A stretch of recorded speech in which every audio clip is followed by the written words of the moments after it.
Gato. Saka kay Lauren, sabay mo na kasi dapat.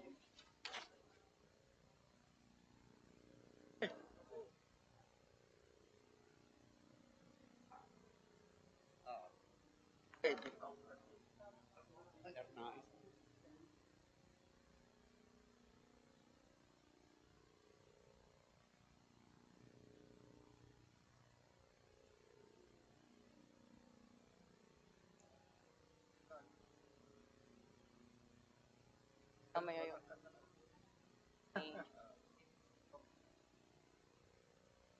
Ramang ba? Oyuyetski. Dapat pala. Ed, dapat pala yun. Ay, wala magturo sa Hello.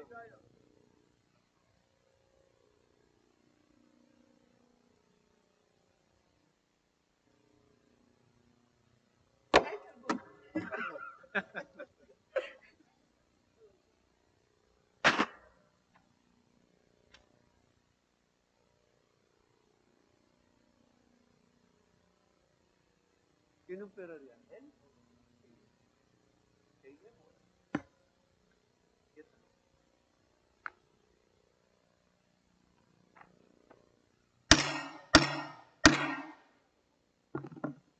The session is called to order. Everybody is requested to stand for the singing of the national anthem.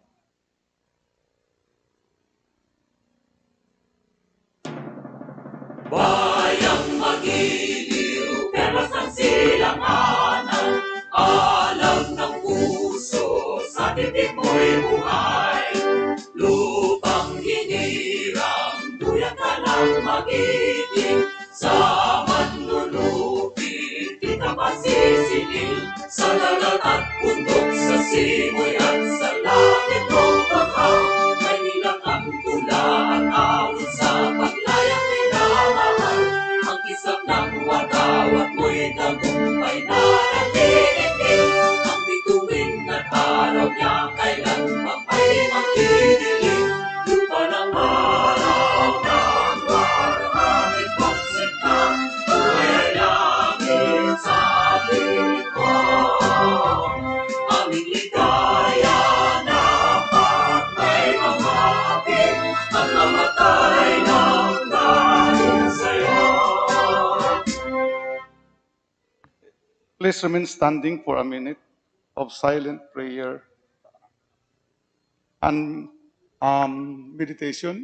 The invocation shall be led by Representative Forton of Agusan del Norte. Let us put ourselves in the presence of God.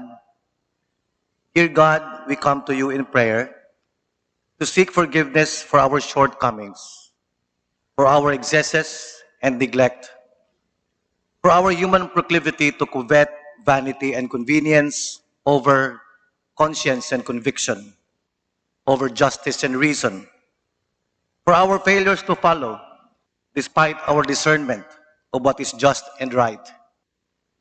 Cleanse us of our iniquities, illumine our thinking and judgment, that we may be shown the way to your righteousness. We wind up our affairs in the current Congress as our term ends on the 30th of June, beaming with some pride that we have passed important legislations anticipated to address pressing concerns and improve the lives of Filipinos, but also cognizant of the fractious controversies that brought divide not only among us members of the House, but also among our people. We pray that in times like these, Congress becomes an avenue of objective and intelligent discourse, where the Filipino people are guided to make their own informed judgments rather than confused or misled, from where they can draw inspiration to respect differences in opinions and beliefs rather than sow hate and strife, where they are certain that the disagreements in the House of their representatives are not fueled by selfish partisan, political, and personal clashes, but by the common pursuit of what is best for our country. As we end today the third regular session of the 18th Congress, we pray that the whole experience steer us to look back and examine our consciences and ask ourselves the questions that many may not dare do. Have we lived up to the expectations of our constituencies? Have we sought to serve not our own, but the best interests of our people, much less the marginalized, the weak, and vulnerable? Have we given justice to the solemn mandate given to us by our electorate? May this examination and reflection humble us in the realization of our weaknesses and imperfections and lead us to seek your divine guidance and wisdom as we embark on new journeys hereafter. Almighty God, we beseech you to lead us every step of the way and enlighten us when inevitable crossroads confront us, that we may choose your path that shall lead us to the genuine fulfillment that material wealth cannot provide. We pray for our newly elected President and Vice President, that they may lead our country and people to a better and sustainable future, that they may work to address our many challenges, such as poverty, inequality, climate change, economic recovery, justice, and peace. Dear God, we pray for the next Congress, that your presence reign supreme in the midst of the august halls of the Senate and the House of Representatives, that Congress serve as a channel for echoing the voices of the voiceless and alleviating their plight through concrete and meaningful legislations, and function as an instrument of checks and balances that shall ensure transparent and inclusive governance and respect for human rights and civil liberties. With our so finite human capacities, we acknowledge our inherent infirmities and deficiencies and come to you for refuge. Lead us, use us. Fill us with your wisdom, strength, and love as we strive to work together for the welfare of our country and people. This we fervently pray. Amen.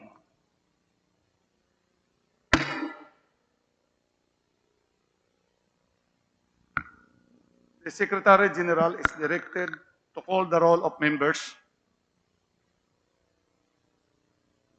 Roll call of members. Honorable Representatives. Abante. Abaya. Abellanosa.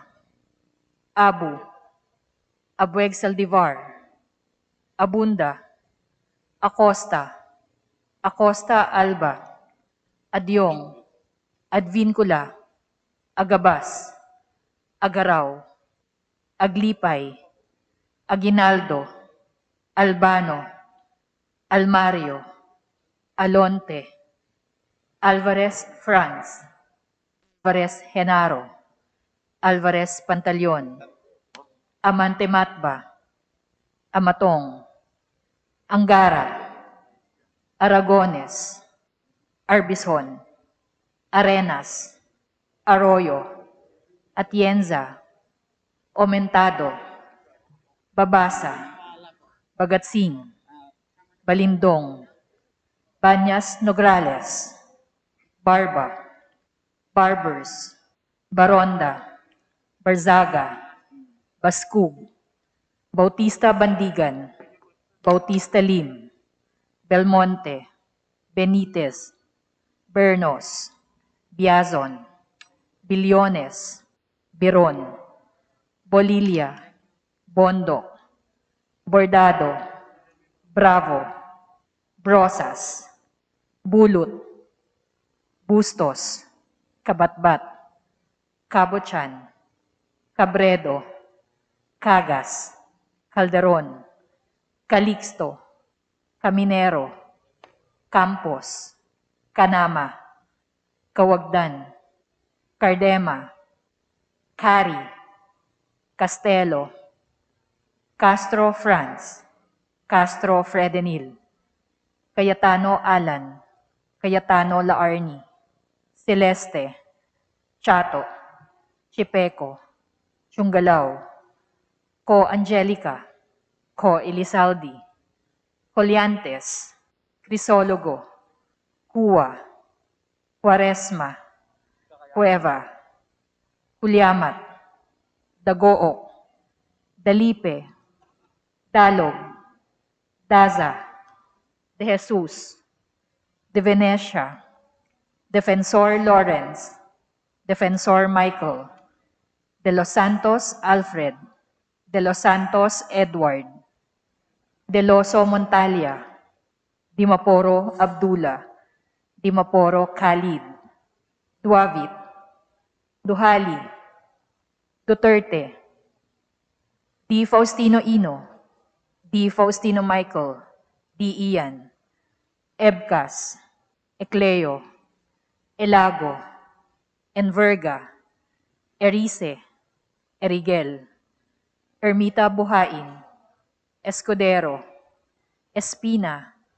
Espino, Estrella, Fariñas Ria, Fariñas Rudis, Fernandez, Fernando, Ferrer Juliet, Ferrer Luis, Flores, Fortun, Fortuno, Frasco, Fuentebella, Gaite, Garbin, Garcia Jose Enrique, Garcia Pablo Jan, Garcia Vincent, Garin Janet, Garin Sharon, Gasataya, Gatchalian, Gato, Heron, Go-Ed, Go-Mark, Gonzaga, Gonzales Aurelio, Gonzales Neptali, Gonzales Sandro, Goriseta, Gico, Gulyas, Guya, Haresco,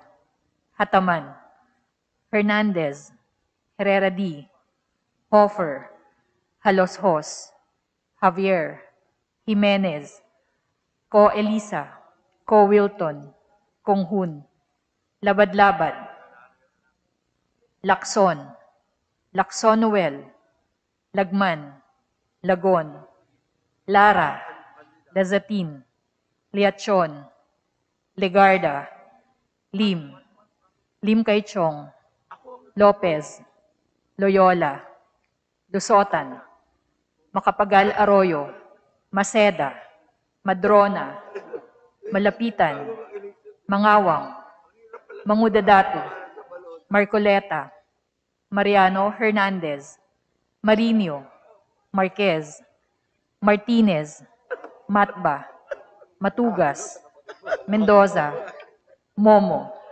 Natividad Naganyo, Nava, Nieto, Noel, Nograles Jericho, Nograles Fidel, Nolasco, Nunez Malanyaon, Uwaminal, Olivares, Ong, Ordanes, Ortega, Uwano Dizon, Pacquiao Alberto, Pacquiao Rogelio, Padiernos, Paduano, Palma, Pancho, Peña, Pichay, Pimentel, Pineda, Plaza, Puno, Kimbo, Radaza, Ramirez Hato, Remulla, Revilla, Reyes, Rivera, Robes, Rodriguez, Roman, Romero, Romualdez Martin, Romualdez Yeda,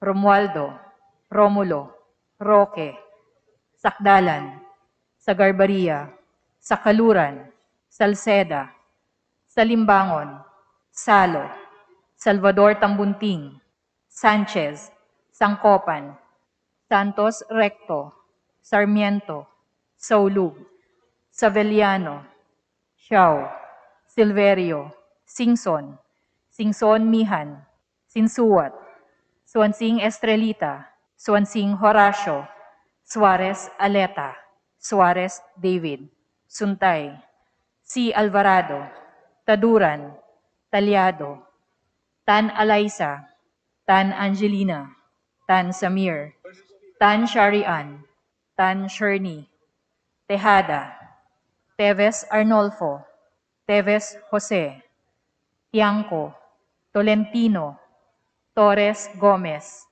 Tulfo, Tupas, Tutor, T. Alan, T. Diego, Umali Alfonso, Umali Victoria, Unabia, Ungab, Uy Juliet, Uy Rolando, Valeriano, Valmayor, Vargas, Vargas Alfonso, Velasco, Veloso, Vergara, Villa, Villafuerte, Villanueva Eduardo, Villanueva Noel, Villar, Villaraza Suarez, Villarica, Bialago, Yap Eric, Yap Victor, Yu, Zamora Ronaldo, Zamora Waikurat, Zarate Zubiri.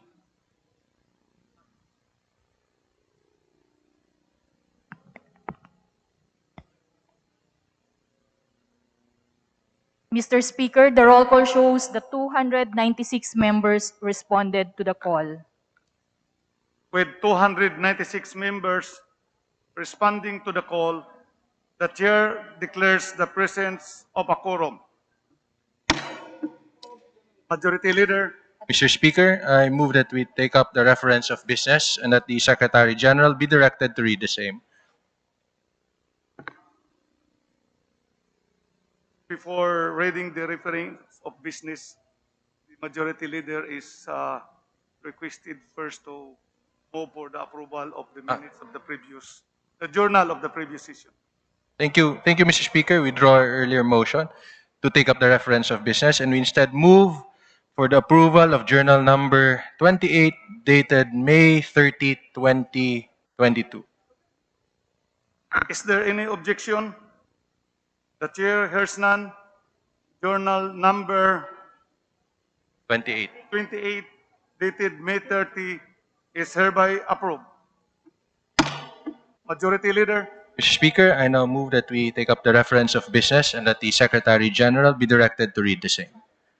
the Secretary General is directed to read the same. Reference of business, resolutions. House Resolution 2597, expressing trust and confidence to the presumptive appointments of President-elect Ferdinand Bongbong R. Marcos Jr. and urging stronger unity among public and private sectors in ushering full economic recovery by Representative Vargas. To the Committee on Economic Affairs, House Resolution 2598, directing the Committee on Transportation to inquire into the recent ship fire involving MV Mercraft II, determine the extent of liability of those responsible, if any, review existing maritime safety policies, laws, and regulations, and to recommend measures necessary to ensure protection and safe transport of passengers, crew, and cargoes on board domestic vessels by Representative Enverga. to the Committee on Rules, House Resolution 2599, congratulating women athletes who joined the 31st SEA Games by Representative Brosas. to the Committee on Youth and Sports Development, House Resolution 2600, urging the COA to conduct a special audit and/or fraud audit investigation on the illegal expenditures of the provincial government of Cagayan during the campaign period from March 25, 2022 to May 8, 2022 by Representative Lara. to the Committee on Rules, House Resolution 2601, directing the Committee on Health and other appropriate committees to investigate on the rising incidence of deaths due to self-inflicted harm among farmers by Representative Kabatbat. to the Committee on Rules, House Resolution 2602, declaring the journal of the session dated June 1st, 2022 as having been read and approved by Representatives Romualdez Martin and Paduano. to the Committee on Rules, House Resolution 2603, expressing the appreciation of the House for the dedication, commitment, and sterling achievements of the House leadership, the majority and minority leaders, the chairpersons of the standing and special committees, the congressional staff, the secretariat personnel, and other entities and individuals that have contributed to the outstanding performance of the House of Representatives during the 18th Congress by Representatives Velasco, Romualdez Martin, and Paduano. to the Committee on Rules, House Resolution 2604, commending the Honorable Lord Alan J. Q. Velasco, Speaker of the House of Representatives, for his exemplary and dynamic leadership during the second and third regular session of the 18th Congress. by Representative Romualdez Martin and Paduano. to the Committee on Rules, House Resolution 2606, expressing the profound sympathy of the House to the family and friends of Jesusa Purificacion Levi Sonora, also known as Susan Roses, by Representative Sakaluran. to the Committee on Rules, House Resolution 2608, expressing the profound condolences of the House to the family of Honorable Isidoro E. Real Jr., former representative of the 1st Legislative District of Zamboanga del Sur during the 8th, 12th, and 13th Congresses, and former governor of the province of Zamboanga del Sur, by Representatives Velasco, Romualdez Martin, and Paduano. to the Committee on Rules, House Resolution 2609, expressing the What's profound next condolences after of the this? House to the family of Honorable Jose Tapales Villarosa, former representative of the lone legislative district of Occidental Mindoro during the 9th and 10th Congresses, former governor of the province of Occidental Mindoro, and former mayor of the municipality of San Jose, Occidental Mindoro, by Representatives Velasco, Romualdez Martin, and Paduano. to the Committee on Rules, House Resolution 2610, expressing the profound condolences of the House to the family of the Honorable Datu Gumid P. Matalam, former representative of the 2nd Legislative District of Maguindanao during the 8th and 12th Congresses, by Representatives Velasco, Romualdez Martin, and Paduano. to the Committee on Rules, House Concurrent Resolution Number 28, providing for the adjournment of the 3rd regular session of the 18th Congress of the Philippines not later than 12 o'clock midnight today, June 1st, 2022, by Representatives Romualdez Martin and Paduano. to the Committee on Rules, Messages from the Senate. Messages dated May 31, 2022, informing the House that the Senate on even date passed with amendments House Bill 8197 and 10242. to the Committee on Health, Message dated May 31, 2022, informing the House of Representatives that the Senate on even date passed without amendments House Bill numbers 9779, 10248, 10014, 10247, 10376, 8190, 8192, 8191, 7972, 8193, 8194, 8226, 9302, 10254, 9537, 10297, 8890, 8254, 10180, 7973, 8888, 10179, and 10463. to the Committee on Rules, Communications, letters, emails, and memorandum from several municipal mayors, city mayors, provincial governors, and government officials informing the House on their reports on fund utilization and status of programs, projects, activities, implementation relative to LGSF and Bayanihan Grant to cities, municipalities, and provinces for certain months of 2020, 2021, and 2022. to the Committee on Appropriations, Letters dated February 10, March 3, and 8, 2022 of the BIR Commissioner, submitting to the House copies of their consolidated aging of unpaid obligations, budget utilizations, as of December 31, 2021, and consolidated monthly reports of disbursements for the months of January and February 2022. to the Committee on Appropriations, Memorandum dated April 5, 2022 of the OPA-PRU Secretary, Presidential Advisor on Peace, Reconciliation, and Unity, informing the House that the Presidential Advisor on Peace, Reconciliation, and Unity financial accountability reports for the month of March 2022 were submitted and posted on their official website. to the Committee on Appropriations, Letter dated April 18, 2022 of the BIR Commissioner, submitting to the House a copy of their report on the implementation of RA 11590 for the period of January 1 to March 31, 2022. to the Committee of Ways and Means, Letter dated April 19, 2022 of the DPWH Acting Secretary, furnishing the House with an electronic copy of the 2021 DPWH Atlas, which was posted on their website.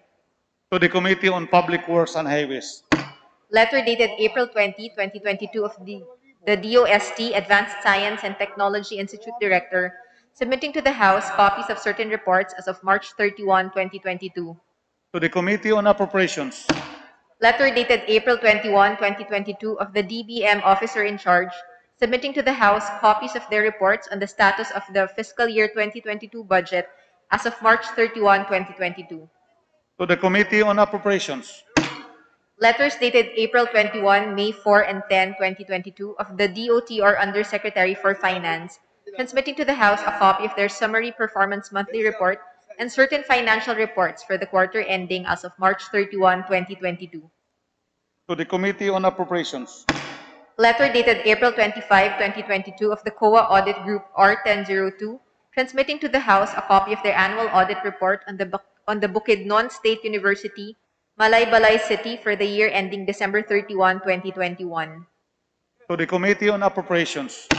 Letter dated April 25, 2022 of the COA Audit Team R307, furnishing the House with a copy of their annual audit report on the Pampanga State Agricultural University for the year ending December 31, 2021. To the Committee on Appropriations. Letters dated April 26 and May 2, 2022 of the DND Assistant Secretary for Financial Management, forwarding to the House a copy of the Veterans Memorial Medical Center report on the actual income collection and utilization as of March 31, 2022, and reports on the actual quarterly income collection and utilization as of March 31, 2022, and on the quarterly estimated deposited collection and utilization for the quarter ending June 30, 2022 of the Veterans Memorial and Historical Division of the Philippine Veterans Affairs Office. To the Committee on Appropriations. Letter dated April 26, 2022 of the NYC Chairperson and CEO, informing the House that their report on the utilization of the Sangguniang Kabataan Mandatory and Continuing Training Fund Statement of Appropriations, Allotments, Obligations, Disbursements, and Balances as of March 31, 2022, was posted on their website, Transparency Seal, on April 25, 2022. To the Committee on Appropriations. Letter dated April 26, 2022 of the DA Philippine Fisheries Development Authority General Manager, informing the House that certain reports as of March 31, 2022 were posted on their website. To the Committee on Appropriations. Letter dated April 28, 2022 of BIR Commissioner, forwarding to the House the following budget and financial accountability reports as of March 31, 2022. To the Committee on Appropriations. Letter dated April 29, 2022 of the DITO Telecommunity Corporation Chief Administrative Officer, submitting to the House a copy of their report on disclosures of any data or information for the period June 1, 2021 to March 31, 2022. To the Committee on Informations and Communications Technology. Letter dated May 2, 2022 of the PLLO Acting Presidential Advisor on Legislative Affairs and Head, submitting to the House certain financial accomplishment reports. To the Committee on Appropriations. Letter dated May 10, 2022 of the COA Regional Office Number 1 OIC Regional Director, furnishing the House with a copy of their annual audit report on the Don Mariano Marcos Memorial State University, Bacnotan, La Union for the year ending December 31, 2021. To the Committee on Appropriations. Letter dated May 17, 2022 of the DA Agricultural Credit Policy Council Executive Director, submitting to the House a copy of their quarterly fiscal report of operations as of March 31, 2022, which was posted on their website. To the Committee on Agriculture and Food. Annual audit report on the Northwestern Mindanao State College of Science and Technology, Tangub City, Misamis Occidental, for the year ending December 31, 2021. To the Committee on Appropriations. Report dated May 31, 2022 of the House Secretary General on copies of the following enrolled bills which were transmitted to the Office of the President for His Excellency's consideration and signature. House Bill numbers 6866, 8654, 9939, and 10195.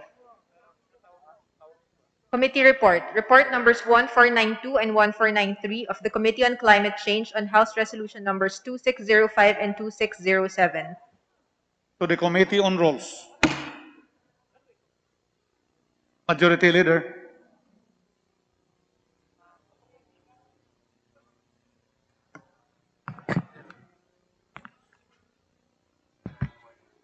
Mr. Speaker, yesterday, May 31, 2022, the House approved a motion to concur with the Senate amendments to House Bill number 6522 entitled An Act Declaring January 16 of every year as a special working holiday to be known as National Baptist Day.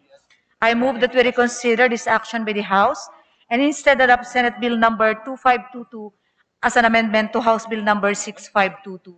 So move, Mr. Speaker. Is there any objection? The chair hears none. The motion is approved. Majority Leader, We are in receipt of messages from the Senate informing the House that the Senate passed with amendments the following House bills.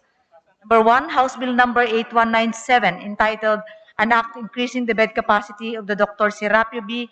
Montañer Jr. Memorial Hospital in the municipality of Malabang Province of Lanao del Sur. House Bill number 10242 entitled An Act Converting the Governor Celestino Galeares Memorial Hospital in the city of Tagbilaran, Province of Bohol to the Governor Celestino Galeares Multi-Specialty Medical Complex. House Bill number 10464 entitled An Act Establishing in the city of Iloilo, Province of Iloilo, a city hospital to be known as the Uswag Iloilo City Hospital. Mr. Speaker, we have been advised that the Committee on Health, sponsor of the said House bills, as well as the authors thereof, has no objections to the amendments introduced thereto by the Senate. In accordance with the rules, I move that we concur with the Senate amendments to House Bills number 8197, 10242, and 10464. So move, Mr. Speaker. those who are in favor, say aye. Aye. Those who are against, say nay. The ayes have it. Majority Leader, Mr. Speaker, we are in receipt of messages from the Senate informing the House that the Senate passed with amendments the following House bills. House Bill number 4599, an act separating Sitio Panacan 2 from Barangay Panacan in the municipality of Nara, province of Palawan, and constituting it into a separate and independent barangay to be known as Barangay Panacan 2. House Bill number 7775 entitled An Act Creating Barangays Akmak, Ditukalan, San Roque, Luwinab, Upper Hinaplanon, and Obaldo Laya, all in the city of Iligan. House Bill number 9820, an act separating the sitio of Tulalian from Barangay Balagunan in the municipality of Santo Tomas, province of Davao del Norte, and constituting it into a district and independent barangay to be known as Barangay Tulalian. House Bill number 10444 entitled An Act Converting the Municipality of Baliwag in the province of Bulacan into a component city to be known as the City of Baliwag. Mr. Speaker, we have been advised that the Committee on Health, sponsor of the said House bills, as well as the authors thereof, has no objections to the amendments introduced thereto by the Senate. In accordance with the rules, I move that we concur with the Senate amendments to House Bill number 4599, 7775, 9820, and 10444. So move, Mr. Speaker. Madam Majority Leader, is the committee right? Committee on Health or Committee on Local Government?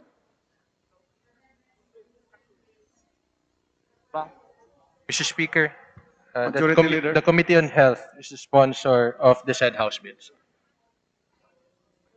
Okay. Those who are in favor of the motion, please say aye. Aye.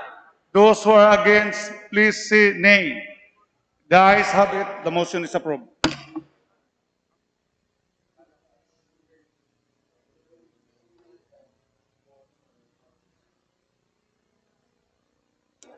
Majority Leader, Mr. Speaker, with the leave of the House, I move that we open the privileged hour. I so move, Mr. Speaker. there's a motion to open the privileged hour. Is there any objection? The chair hears none. The motion is approved. Majority Leader, Mr. Speaker, I move that we recognize Representative Paul Ruiz Daza of the 1st District of Northern Samar for his privileged speech. I so move, Mr. Speaker. the distinguished Representative Paul Dasa of the 1st District of Northern Samar is recognized. Thank you, Mr. Speaker. Good afternoon, esteemed colleagues, friends, and guests. First, let me congratulate our President-elect Ferdinand Marcos Jr. and Vice President Sara Duterte for their historical win in the recent elections. Their victory is a testament of how much people are already clamoring for national healing and unity. The past is a source of lessons, but let us not forget that today we are building our present and our future. Let's make every day count. I also congratulate all of you who have won another term. For those who didn't, it is also a time for new beginnings. The opportunity to serve is still possible even outside these halls of Congress. I stand on the floor today, Mr. Speaker, because there's been a nagging thought the past few days, especially when media begin raising the alarm bells on the national debt and whether the government has enough funds. Someone asked, do we have the money to rehabilitate and push the economy towards sustainable growth after this pandemic? And the loud answer is yes, we do. People who say otherwise are looking at it wrongly. As what the future Secretary of Finance, Benjamin Diokno, said, we have strong economic fundamentals. The numbers are indeed very reassuring. As my background in finance will tell me, we have what it takes to continue a positive economic trajectory. Certainly, it will not be easy.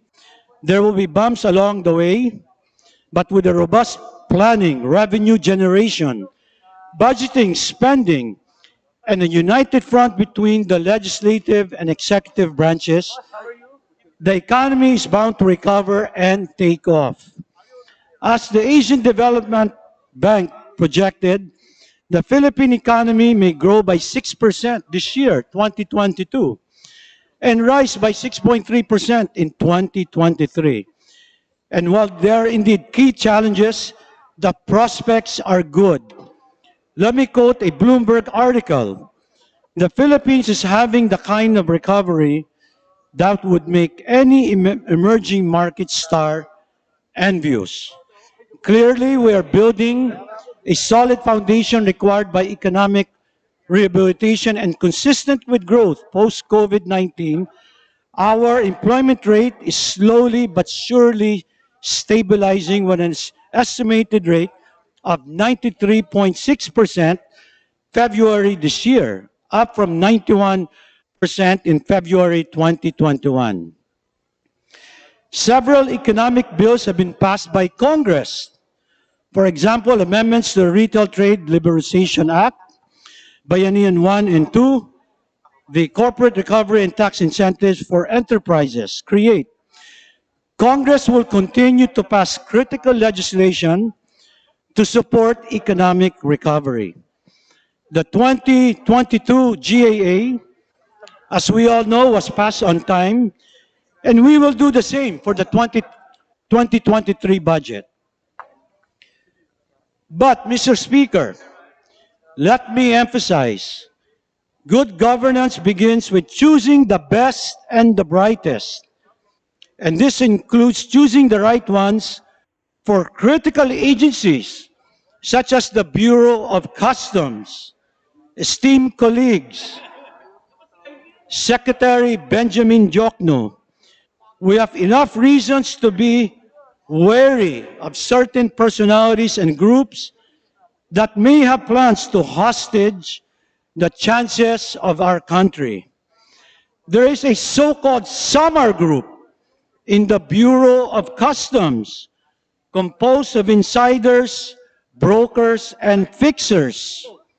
We're giving Secretary Diokno, as I think you will be approved in the Commission on Appointments, we're giving you advance warning not to allow these people to sabotage the lofty goals of the government, the Department of Finance, and the Bureau of Customs, especially now when revenue generation is critical to the economy.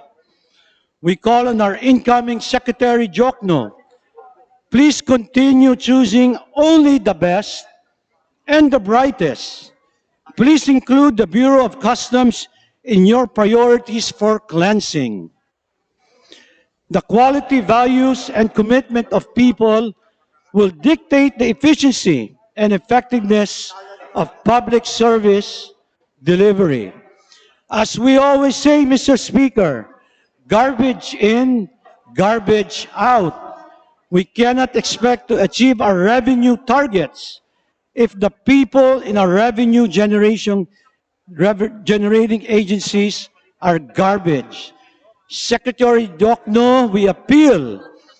Please don't bring garbage anymore in the Bureau of Customs. Let's listen to the people. Linisin natin ang ating bakuran. Let's take the garbage out. Huwag na po tayo magpasok ng basura sa Bureau of Customs. Let the historic win of President-elect Bongbong Marcos and Vice President-elect Sara Duterte be another point in our history as a nation, where we under one flag can improve revenue collection by ridding our bureaucracy of misfits and scalawags. Thank you, Mr. Speaker, for giving me the opportunity to speak up today on the floor. Salamat po sa inyong lahat. Majority Leader. Mr. Speaker, I move that we refer the privileged speech of Representative Daza to the Committee on Rules for its appropriate action. I so move, Mr. Speaker. Is there any objection? The chair hears none. The motion is approved. Majority Leader. Mr. Speaker, before we proceed, I move to acknowledge the guest of Honorable Lizalde Esco, ako Bicol Party List, and Honorable Angelica Natasha Ko of BHW Party List. Representative Ray Florence Reyes of Anak Kalusugan Party List. Representative Howard Ginto of Pinuno Party List. Representative Rochelle Singson Michael of Ako Ilocano, Ako Party List. Representative Marisa Del Mar, OFW Party List. Representative Margarita Nograles, PBA Party List. Representative Raul Angelo Bongalon, Ako Bicol Party List. Representative Timon Espares, Co-op Natco Party List. Representative Brian Revilla of Agimat Party List. Representative Nick Enceso, Bicol Saro Party List. Representative JC Abalos, 4Ps Party List. Representative Milagros Magsaysay, United Senior Citizens Party List. And of course, my party list, Representative James Ang of Uswag Ilonggo Party List. Mr. Speaker, I move that we recognize Deputy Speaker Lauren Legarda of the Lone District of Antique for her privileged speech. So move, Mr. Speaker. The Honorable Deputy Speaker Lauren Legarda is recognized for her privileged speech.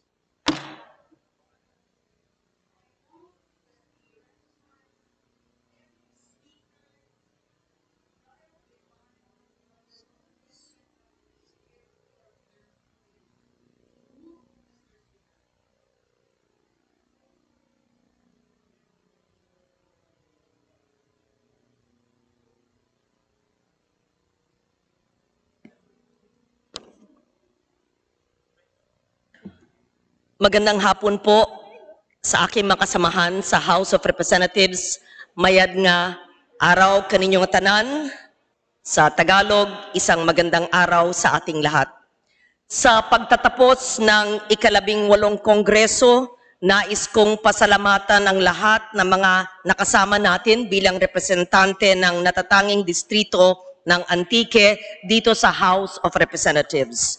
Sa loob ng 3 taon, ang kapulungan ng mga kinatawan ng Pilipinas ang nagsilbing pangalawang tahanan para sa inyong lingkod.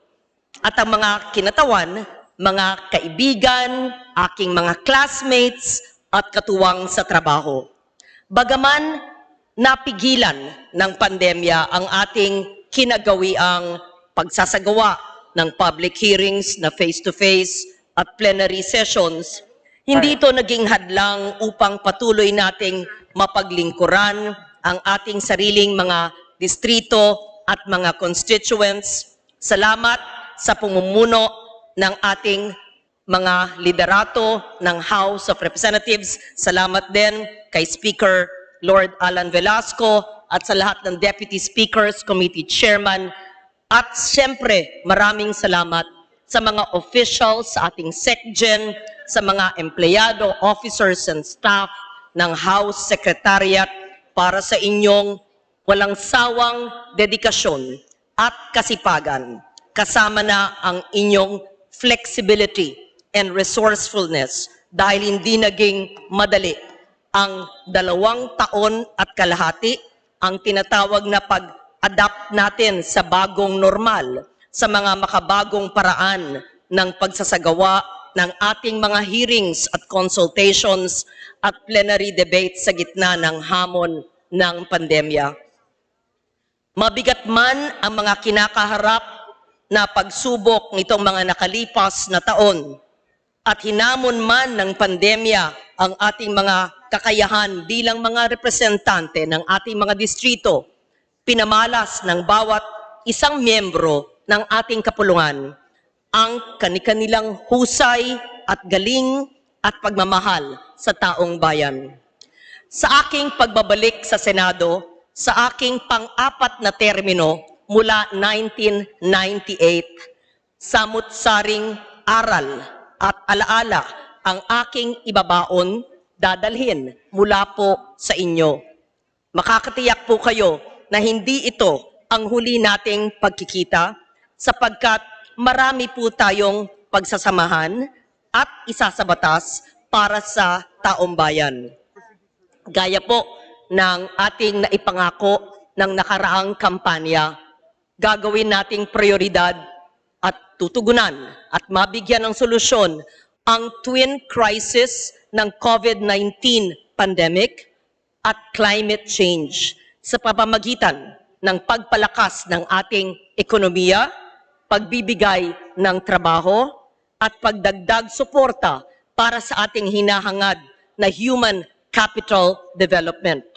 Kaya nga po, sa susunod na Kongreso ay pagtutulong-tulungan po nating maisabatas ang mga panukalang ito. Ako po'y makakasama ng bawat representante ng House of Representatives sa paigting na implementasyon ng MSME law na ginawa po ng inyong lingkod sa kanyang pangalawang termino noong 2007. Naniniwala po ako ng ating pagpopondo, effective and full implementation of the Micro, Small and Medium Enterprises Law will generate the much-needed jobs for the more than 4.5 million unemployed in our country.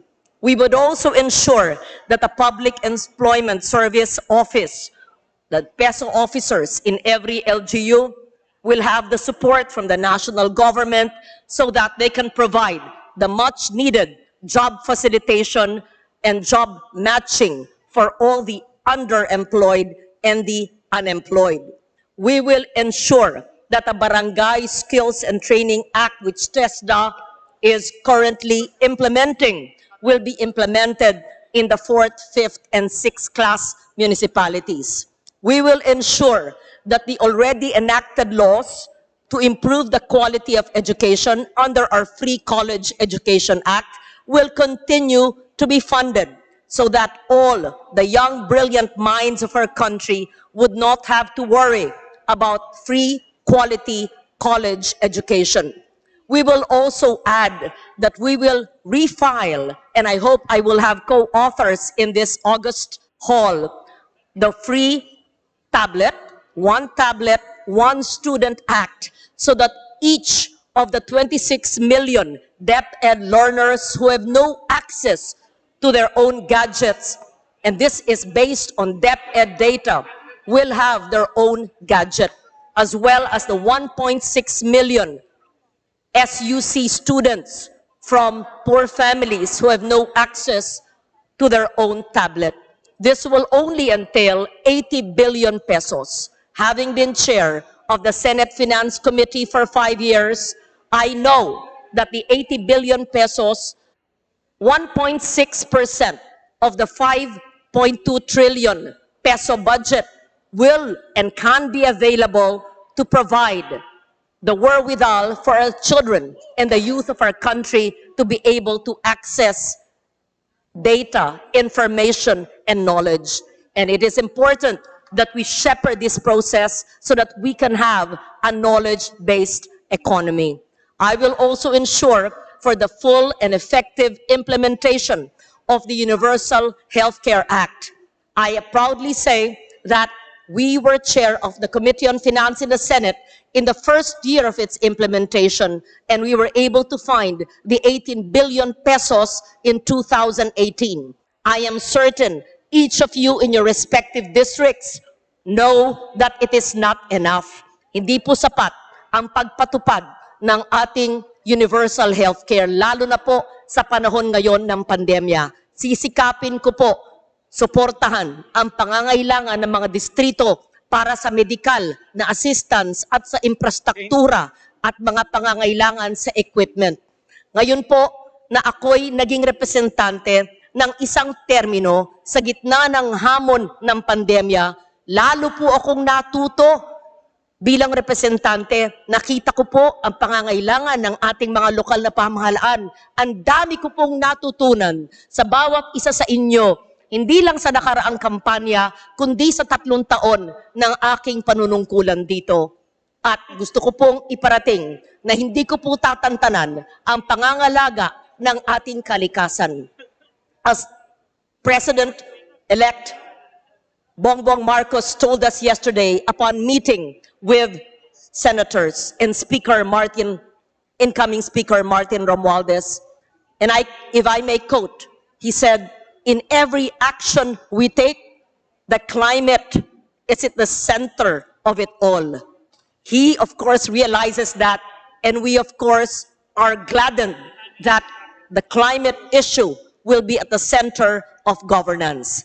Alam po natin na ang pandemya ay hindi titigil at marami pang ibang virus at infectious diseases. Ang kalusugan, ang agrikultura at pagkain at food security, ang ating pang-araw-araw na buhay ay apektado ng pagbabago ng klima.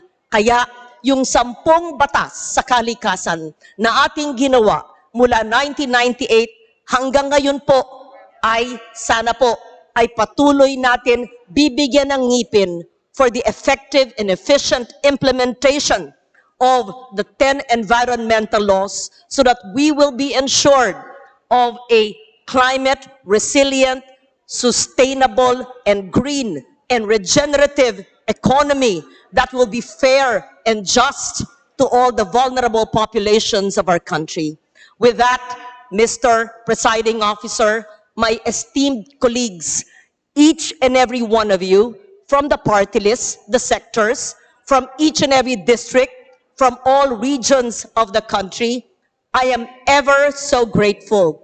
Pasensya na po kung ako ay makulit at nag-text at tumawag at nagpadala ng materyales at anuman nung ako po ay nangangampanya at kayo po ay tumulong ng higit ang aking 24.2 million na boto sa pang-4 pong termino ay hindi po madaling makamit, lalo na po na ako po ay hybrid candidate. Ibig sabihin po, hindi lumabas ng masyado at naka-Zoom at virtual. Ako po ay lubos na nagagalak. Marami po akong dapat pasalamatan ng isa-isa at haplusin at yakapin. Hindi po sapat ang panahon para mapuntahan kayo bawat isa. Ang masasabi ko po ay meron kayong malalapitan, meron kayong kaibigan, meron kayong mahihingahan, at meron kayong kaakibat sa inyong mga advokasya, sa inyong mga distrito. Sa muli, maraming salamat sa House of Representatives sa napakabait at efficient at masisipag and sacrificial officers and staff of the Secretariat and the committees.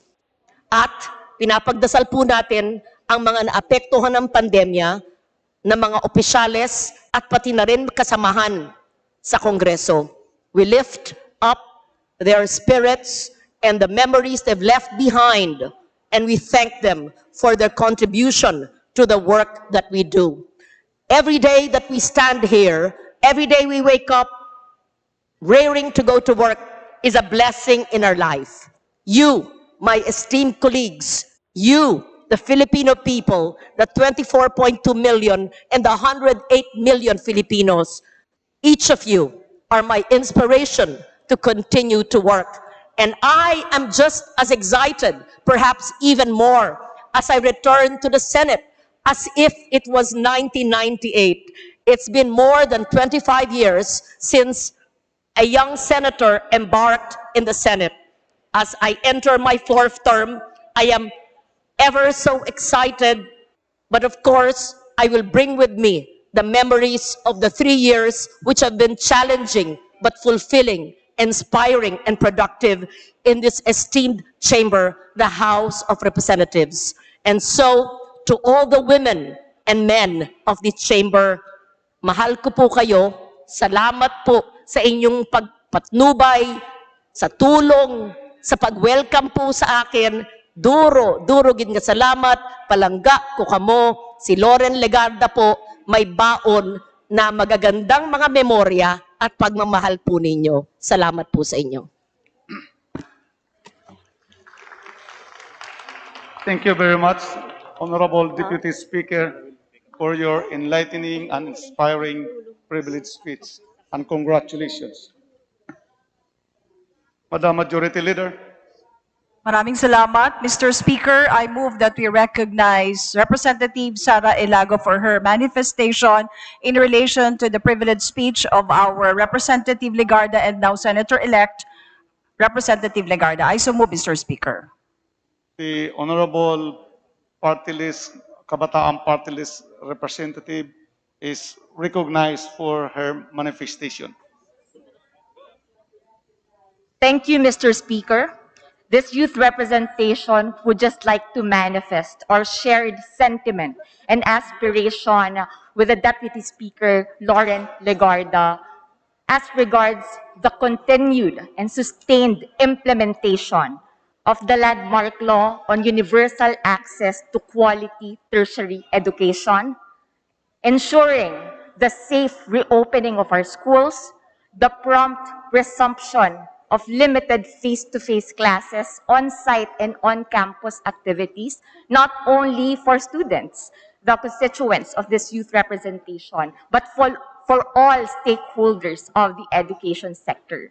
Napakahalaga po ng kanyang naibahagi sa atin na malinaw na pagtataya, malinaw na commitment pagdating sa ligtas na balik eskwela. At yan po ay hindi lang dapat natin isaalang-alang sa DepEd at sa CHED. Kinakailangan ang malinaw rin na pagtataya at commitment mula sa Kongreso na ito sa 19th Congress na bibigyan ng sapat na pondo ang ligtas na pagbabalik eskwela, tuloy-tuloy na suporta para sa mga estudyante, para sa kanilang mga gadgets, internet at communication allowances, gayon din po sa mga teachers na nangangailangan ng patuloy na provision ng mga special risk allowances at hazard pay dahil sa kanilang mga paghahanda na ginagawa ngayon sa muling pagbubukas ng ating mga paaralan at ng mga campuses. Sa bahagi naman ng kalusugan, Ginoong Speaker, naipasa ng Kongreso na ito, ng kapulungan na ito, ang komprehensibo nating batas na may kinalaman sa pangangalaga ng pangkalusugang pangkaisipan. Ang mental health care services ay kinakailangan upang matiyak natin na sama-samang babangon, hindi lamang ang sektor ng edukasyon, kundi ang iba't ibang sektor na lubos na apektado at tumindi ang kalagayan dahil sa pandemya at matagal na nating kinakaharap na krisis na kawalan ng trabaho, kawalan ng kabuhayan, ang kakulangan ng sahod dito sa ating bayan.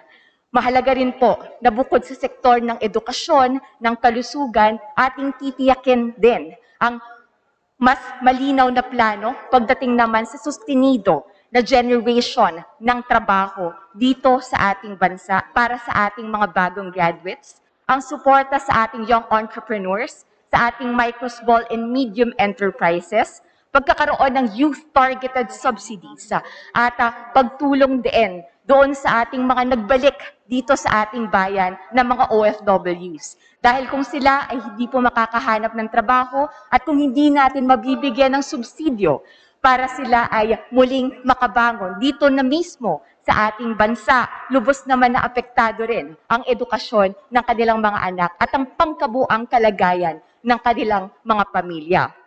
Hangad din ng representasyon na ito, hindi lang sa kapulungan na ito, ng lupon ng mga kinatawan dito sa House of Representatives, kundi maging sa Senado na mas marami pang tumindig para sa pantay na karapatan dahil yan ang ating kinakailangan para sa pagpapalakas ng sistema ng katarungan dito sa ating bansa, sa paglaban sa kawalan ng matibay na suporta sa lahat ng mga nananawagan ng hustisya, ng pananagutan, ng mga biktima ng mga paglabag sa karapatang pantao at ng abuso sa kapangyarihan.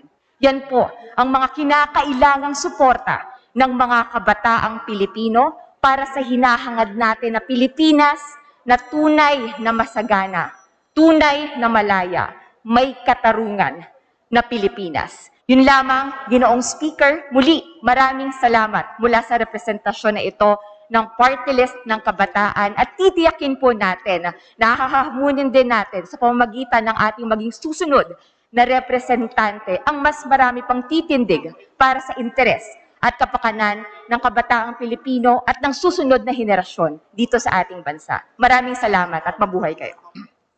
The manifestation of the Honorable Sara Ilago is duly noted. Majority Leader. Mr. Speaker, I move that we refer the privileged speech of Deputy Speaker Legarda to the Committee on Rules for its appropriate action. And once again, we would like to congratulate our Senator-elect, Lauren Legarda. I so move, Mr. Speaker. Is there any objection? The chair hears none. The motion is approved.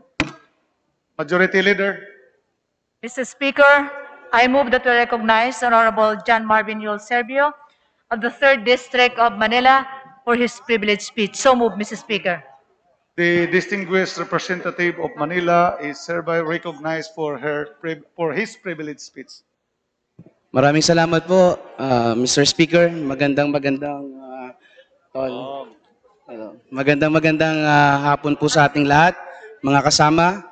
Ito na po ang huling araw ng session natin bilang representante ng 18th Congress. Isa lamang ang paulit-ulit ko pong sasabihin sa inyo. Tinatanong ko pong isang malaking pribileyo na makasama kayo bilang isang lingkod bayan sa loob ng 6 na taon. Mamimiss ko po kayong lahat. Wala nang ibang paraan para sabihin na talagang mamimiss ko po kayo. Mamimiss ko po ang mga staff ng Kongreso, ang lahat ng security personnel, ang mga secretariat, ang media, ang mga page boy, ang lahat ng taong nakatulong para magpatuloy ang ating napakagandang sistema sa Kongreso. Habang buhay ko pong isa sa puso ang mga natutunan ko mula sa bawat isang representanteng nakatrabaho ko sa loob ng 6 na taon. Babaunin ko po sa aking serbisyo sa Maynila ang lahat ng aral na ibinahagi ninyo at palagi kong tatandaan ang sincero at dedikasyon na mayroon tayo para pagsilbihan ang ating bayan para sa Pilipinas at para sa sambayan ng Pilipino. Maraming salamat po sa inyong lahat. Muli ko pong babanggitin isang napakalaking pribileyo ang mabigyan ng pagkakataon makasama kayo sa larangan ng ating trabaho. Mahal na mahal ko po kayong lahat at sana po ay patuloy nating suportahan ang isa't isa, lalo na para sa mga gagraduate at aakyat sa national at local positions at sa mga mananatili rito sa pagpasok ng 19th Congress. Mga kasama, patuloy po natin paglingkuran ang ating mahal na bayan saan mang sangay tayo dalin ng ating adikain. Unahin natin ang ang kapakanan ng bayan, ang bawat Pilipino, ika nga. Ika nga nila, the end is not something to be sad about. Rather, it is a joyful occasion for the arrival of a brighter tomorrow. At maraming salamat din po sa aking mga kapwa Manileño. Maraming salamat po. Majority Leader. Mr. Speaker, I move that the speech of Deputy Majority Leader Yul Servo Nieto be referred to the Committee on Rules. Is there any objection? The chair hears none. The motion is approved. The privileged speech of the distinguished Yul is referred to the Committee on Rules. Majority Leader. Mr. Speaker, there being no other member wishes to avail of the privilege hour, I move that we close the privilege hour. There is a motion to close the privilege hour. Is there any objection? The chair hears none. The motion is approved. Majority Leader. Mr. Speaker, I move that we consider on third reading House Bill number 9311 and that the Secretary General be directed to read the title of the measure and thereafter call the roll for nominal voting. The Secretary General is directed to read House Bill number 9311 and thereafter call the roll for nominal voting. House Bill number 9311, an act enhancing the continuing professional development of Filipino professionals as an integral component of the career progression and specialization programs and appropriating funds therefore, amending for the purpose Republic Act number 10912, otherwise known as the Continuing Professional Development Act of 2016. Roll call of members in consideration on third reading of House Bill number 9311.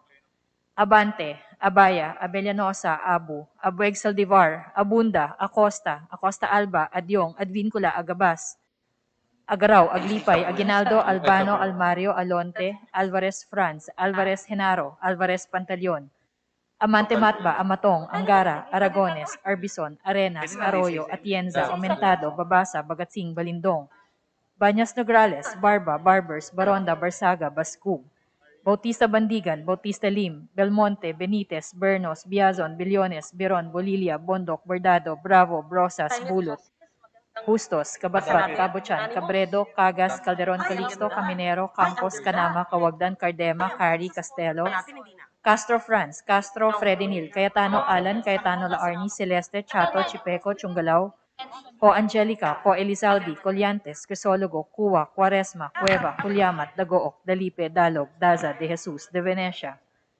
Defensor Lawrence, Defensor Michael, De Los Santos Alfred, De Los Santos Edward, De Loso Montalia, Dimaporo Abdullah, Dimaporo Khalid, Duabi, Duhali, Duterte, D. Faustino Ino, D. Faustino Michael, D. Ian, Ebcas, Ecleo, Elago, Enverga, Erice, Erigel, Ermita Buhain, Escudero, Espina, Espino, Estrella, Fariñas Ria, Fariñas Rudis, Fernandez, Fernando, Ferrer Juliet, Ferrer Luis, Flores, Fortun, Fortuno, Frasco, Fuentebella, Gaite, Garbin, Garcia Jose Enrique, Garcia Pablo Jan, Garcia Vincent, Garin Janet, Garin Sharon, Gasataya, Gatchalian,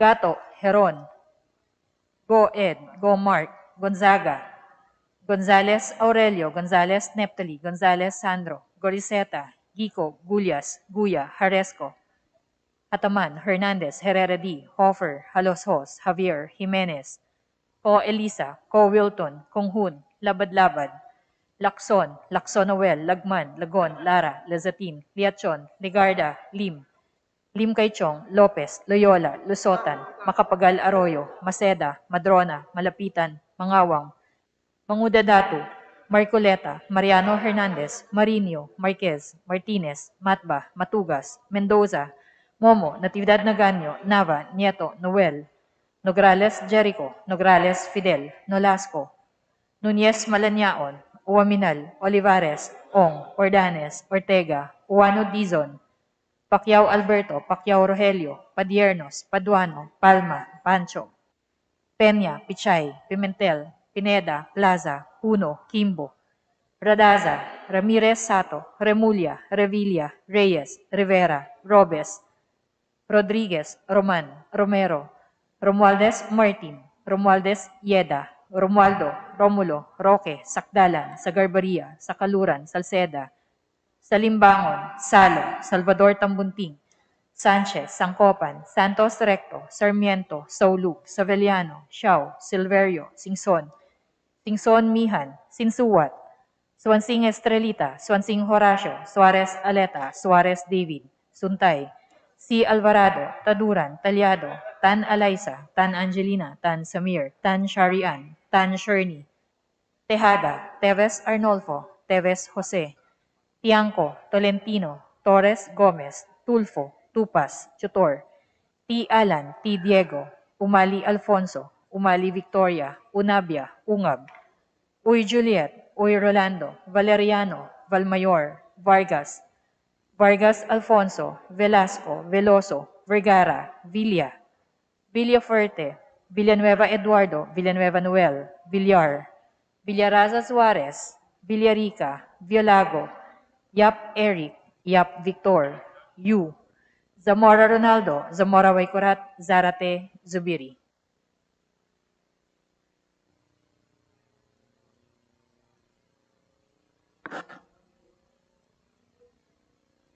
Second call for consideration on third reading of House Bill number 9311.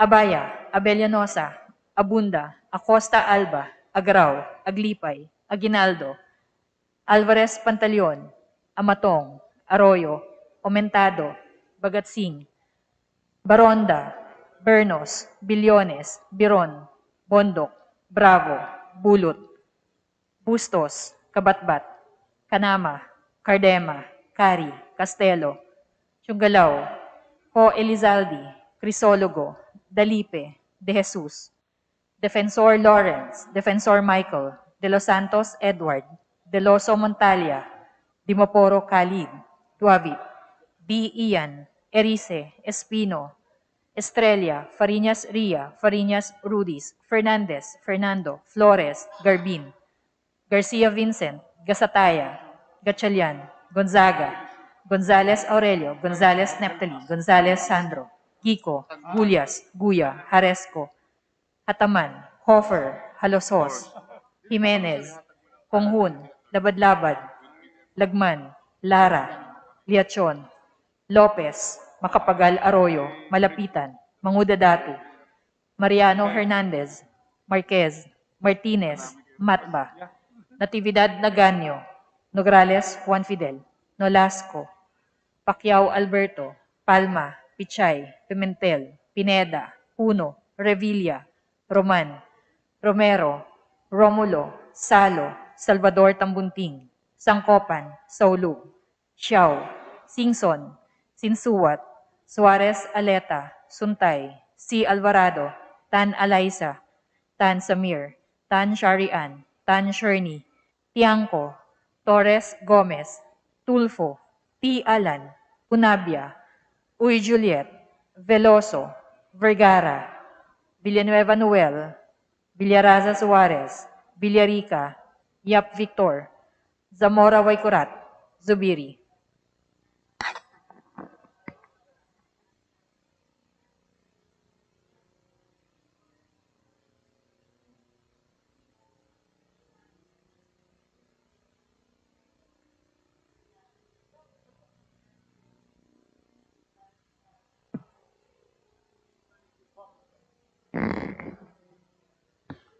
With 176 members voting in the affirmative, 6 in the negative, and 0 abstention. House Bill number 9311 is hereby approved on third and final reading.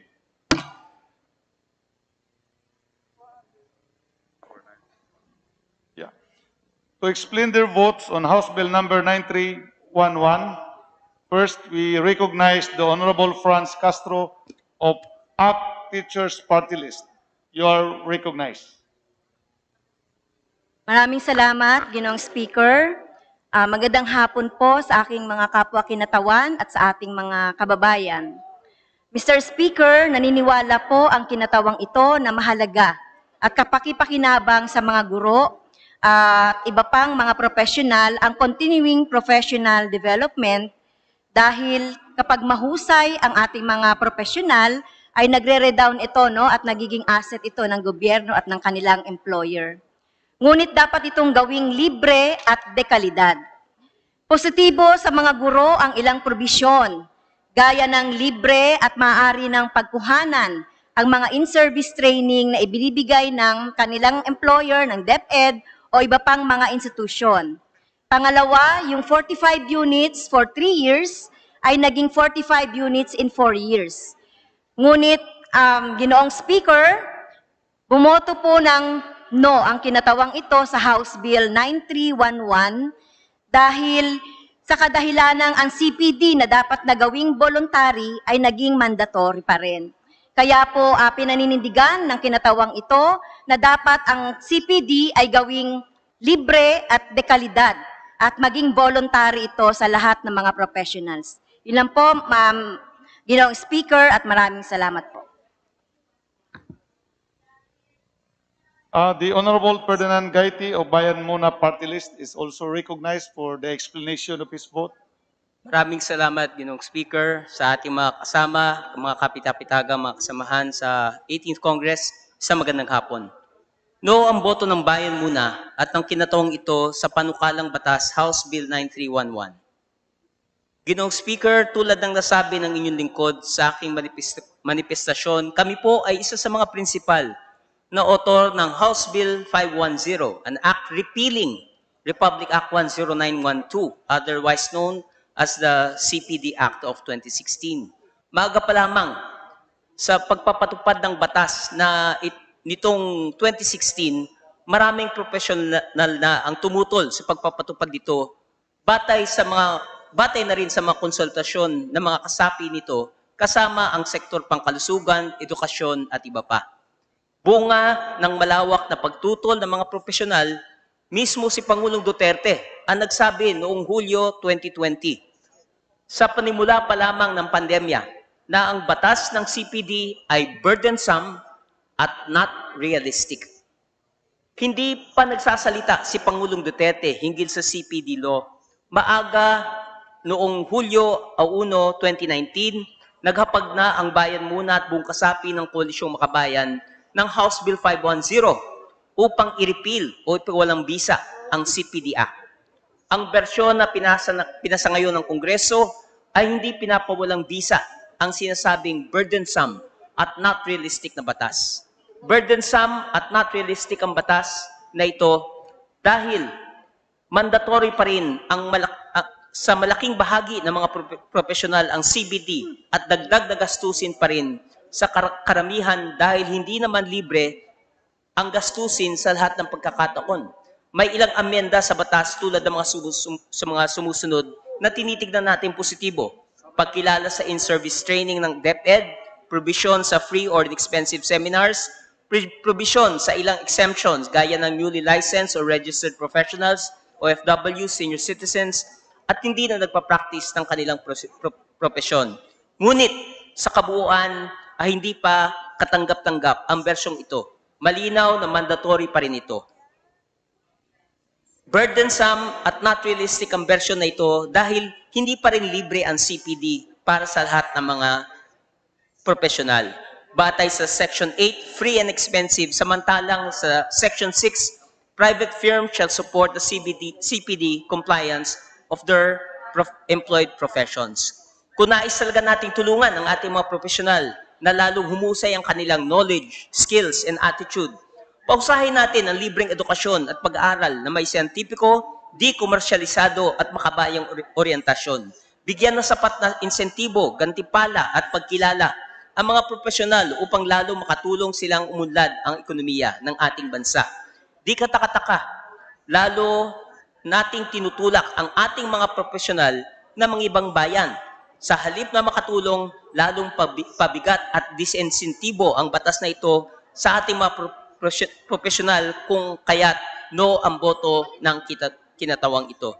Sa kabuuan, napatunayan natin ngayong panahon ng pandemya ang commitment sa ating mga profesional, lalo na mga health professionals sa paglilingkod sa mamamayan.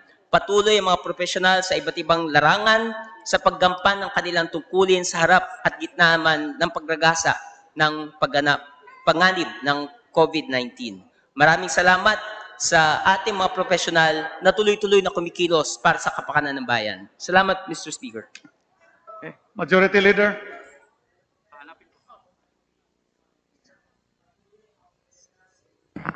Mr. Speaker, I move that the Secretary General be directed to immediately transmit to the Senate House Bill number 9311, which we approve on third reading. The Secretary General is directed to immediately transmit to the Senate House Bill number 9311. Ordered. Majority Leader. Mr. Speaker, for business for the day, I move for the consideration and approval on second reading, House Bill 10854, under Committee Report 1487, submitted by the Committee on Transportation. For this purpose, may I request the Secretary General be directed to read the title of the bill. The Secretary General is directed to read the title of the House Bill number 10854. House Bill number 10854, an act providing for the establishment of Civil Aviation Authority of the Philippines Flight Standards Inspectorate Centers in Visayas and Mindanao, amending for the purpose Republic Act number 9497, otherwise known as the Civil Aviation Authority Act of 2008. Majority Leader. Mr. Speaker, I move that we open the period of sponsorship and debate. Is there any objection? There being none, the period for... Mr. Speaker, I move that we recognize Honorable Xavier Jesus D. Romualdo to sponsor the measure. The Honorable Romualdo is recognized to sponsor the measure. Thank you, Mr. Speaker. Thank you, Mr. Majority Leader. I respectfully move that the explanatory note of the measure be adopted as our sponsorship speech. Is there any objection? The Chair hears none. The motion is approved. Majority Leader. Mr. Speaker, there being no other member who wishes to interpolate the sponsor, I move that we close the period of sponsor and debate. I so move, Mr. Speaker. Is there any objection? There being none, the motion is approved. Majority Leader. Mr. Speaker, I move that we open the period of amendments. There's a motion to open the period of amendments. Is there any objection? The Chair hears none. The motion is approved. Majority Leader. Mr. Speaker, there no committee amendment and there being no member who wishes to introduce individual amendment, I move that we close the period of amendments. I so move, Mr. Speaker. There is a motion to close the period of amendments. Is there any objection? The Chair hears none. The motion is approved. Majority Leader. Mr. Speaker, I move that we vote on second reading House Bill 10854.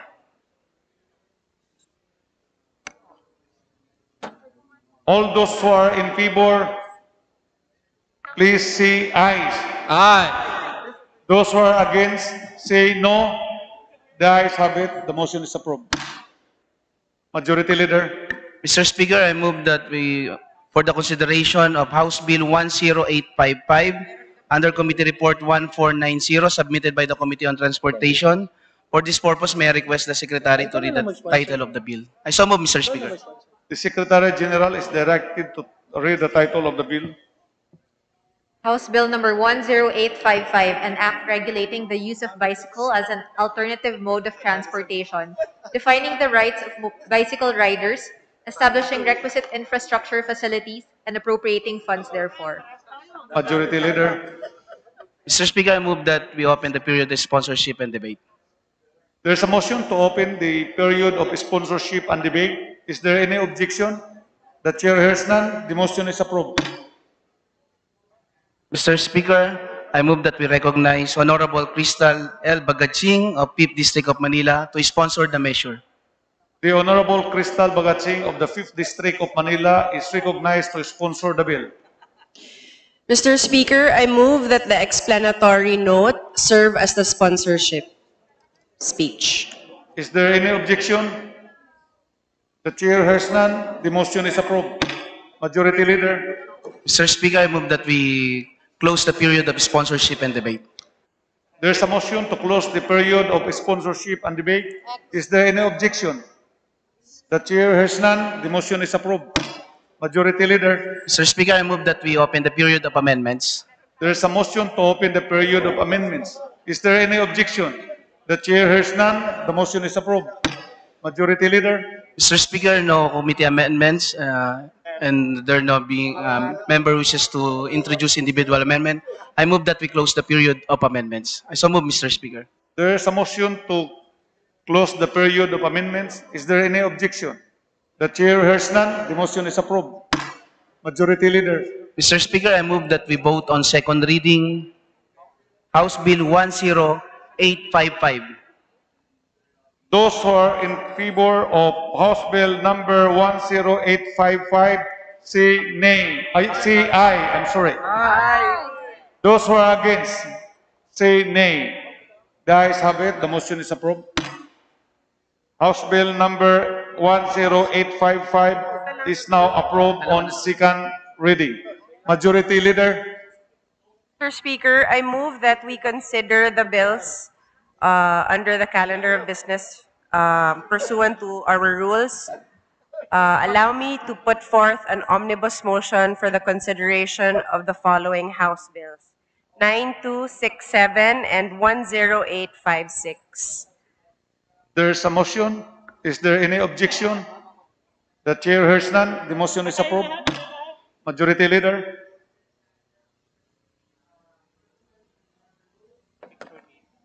I move that we direct the Secretary General to read the title of the said bills. The Secretary General is directed to read the title of the bill.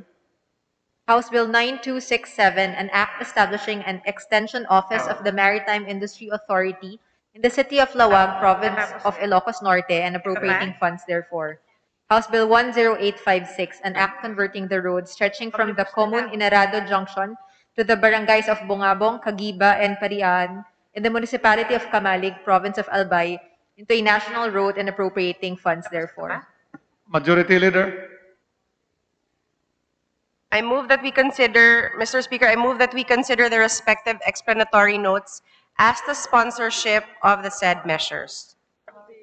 There is a motion to consider the explanatory note of the respective bills, House Bill number 9267 and House Bill number 10856.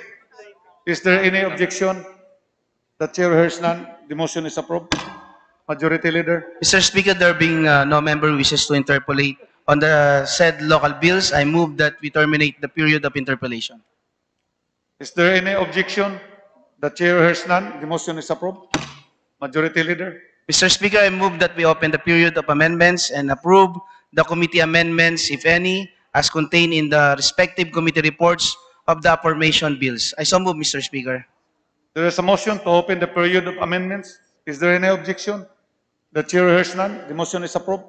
Majority Leader. Mr. Speaker, there being no individual amendments, I move that we terminate the period of amendments. There is a motion to terminate the period of amendments. Is there any objection? The chair hears none. The motion is approved. Majority Leader. Mr. Speaker, I move that we vote on second reading of the following House bills: 9267, 10856. So move, Mr. Speaker. Those who are in favor of House Bill number 9267 and House Bill number 10856, say aye. Aye. Those who are against, say nay. The ayes have it. House Bill number 9267 and House Bill number 10856 are now approved on second reading. Majority Leader. Mr. Speaker, I move for the adoption of House Resolution 2605 under Committee Report 1492. And for this purpose, may I request the Secretary to read the title of the resolution? The Secretary General is directed to read the title of House Resolution number 2605. House Resolution 2605. Resolution expressing the sense of the House of Representatives for climate justice, strengthened implementation of Philippine climate change and environmental sustainability laws, and for the developed countries to deliver on their commitments. Okay. Majority Leader. Mr. Speaker, I move that we adopt House Resolution 2605. Those who are in favor to the adoption of House Resolution number 2605, say aye. Aye. Those who are against, say nay. The ayes have it. House Resolution number 2605 is duly adopted. Majority Leader. Mr. Speaker, I move that we recognize Honorable Sarah Jane Ilago of Kabataan Party List for her manifestation. The Honorable Sarah Jean Ilago of Kabataan Party List is recognized for her manifestation. Okay, thank you, Mr. Speaker. This youth representation from Kabataan Party List would just like to put on record our utmost gratitude to all the eco-warriors, environmental defenders, advocates for climate action and climate justice for working with and alongside this youth representation and our fellow authors of House Resolution number 2605. Maraming salamat po sa inyong walang kapaguran na pagsisikap no, para maisulong hindi lamang ang adoption ng resolution na ito, kundi ang mga panukala, lahat po ng multiple various legislative measures na may kinalaman sa pagtugon sa planetary emergency. Mr. Speaker, through our persistent efforts, our collective efforts, there have been major developments, but we also know that more needs to be done. Napakarami pa pong kailangan gawin, not just here in Congress, no, but more so for governments of big economies and corporations around the globe to limit the global temperature to 1.5 degrees Celsius and to deliver accurate and just solutions to the planetary emergency. Hangad po natin ang tuloy-tuloy na aksyon magmula sa resolusyon na ito ang ating mga executive agencies at higit sa lahat, ang suporta sa lahat ng mga nagsasalita at tumitindig para sa aksyong pangklima. Kasama niyo ho ang representasyon na ito na nananawagan, hustisyang pangklima ngayon na. Maraming salamat. The manifestation of distinguished Representative Sarah Ilago is duly noted. Majority Leader. Mr. Speaker, I move for the consideration of House Resolution 2607 under Committee Report 1493, and for this purpose, may I request the Secretary General be directed to read the title of the resolution. The Secretary General is directed to read the title of House Resolution 2607. House Resolution 2607, Resolution commending and congratulating Brico Iannev Martillo Dumas for winning the Digital Art for Climate competition at the 26th session of the Conference of the Parties to the United Nations Framework Convention on Climate Change, held in the city of Glasgow, Scotland, United Kingdom of Great Britain and Northern Ireland. Majority Leader. Mr. Speaker, I move for the adoption of House Resolution 2607. There's a motion for the adoption of House Resolution 2607. Those who are in favor, please say aye. Aye. Those who are against, say nay. The ayes have it. House Resolution number 2607 is hereby adopted. Majority Leader. Mr. Speaker, I move for consideration of House Resolution 2608, and for this purpose, may I request the Secretary General to read the title of the House Resolution. The Secretary General is directed to read House Resolution number 2608. House Resolution 2608, Resolution expressing the profound condolences of the House of Representatives to the family of Honorable Isidoro E. Real Jr., former representative of the 1st Legislative District of Zamboanga del Sur during the 8th, 12th, and 13th Congresses, and former governor of the province of Zamboanga del Sur. Majority Leader. Mr. Speaker, I move for the adoption of House Resolution 2608. So move, Mr. Speaker. There's a motion for the adoption of House Resolution number 2608. Those who are in favor, say aye.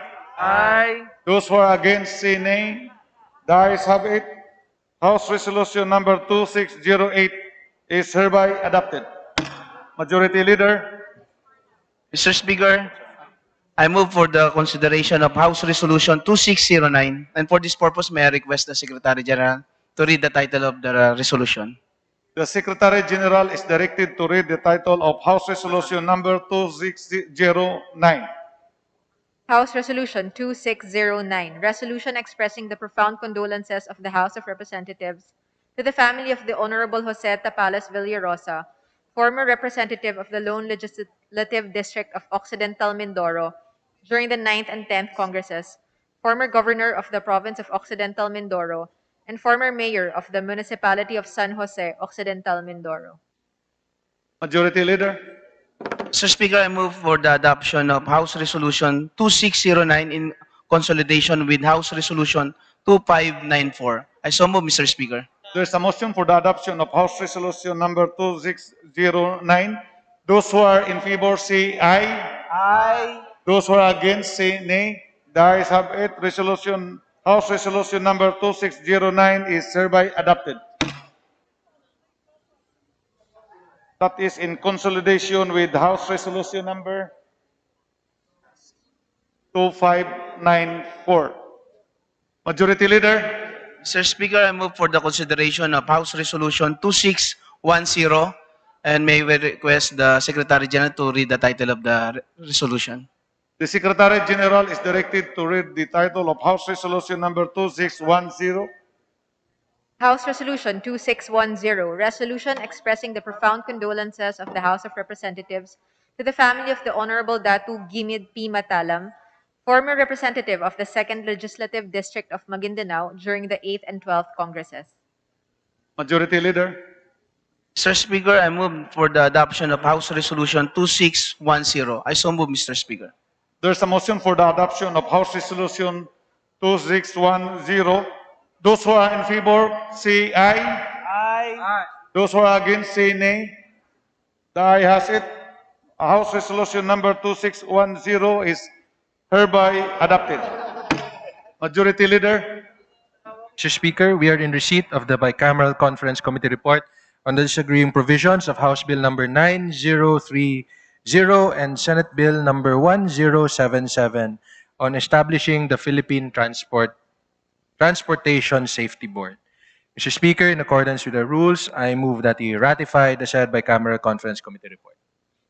There is a motion for the ratification of this Bicameral Conference Committee report. Those who are in favor, please say aye. Aye. Those who are against, say nay. The aye has it. The motion is approved. Majority Leader. Mr. Speaker, I move that we suspend the session for a few minutes. Session suspended.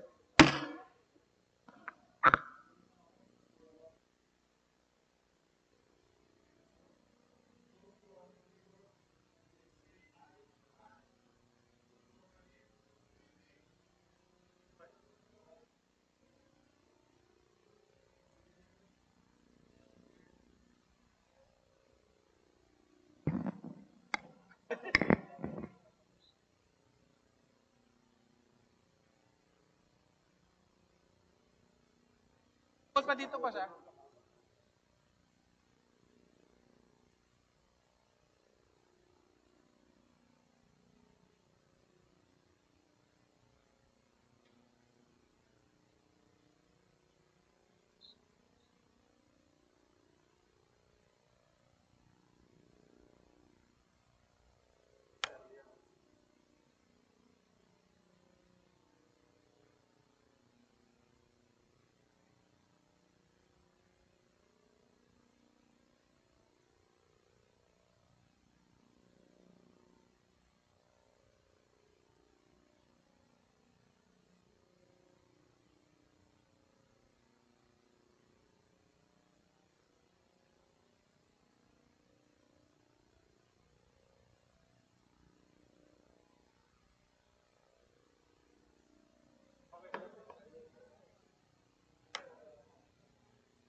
Proceed.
Lokaway natin. Saan ka?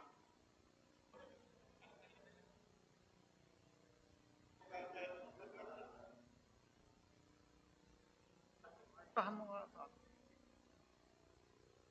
Eh,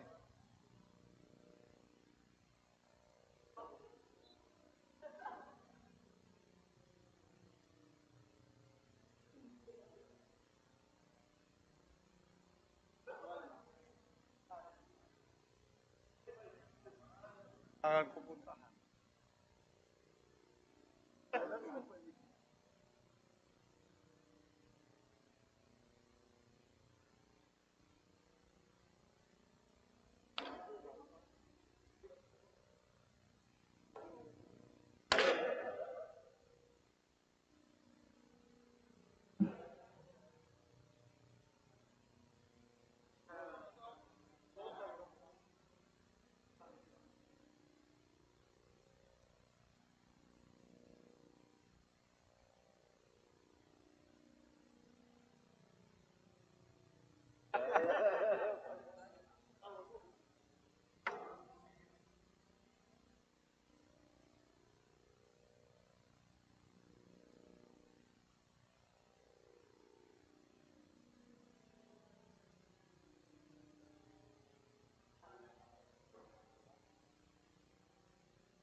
Tawang kudeta.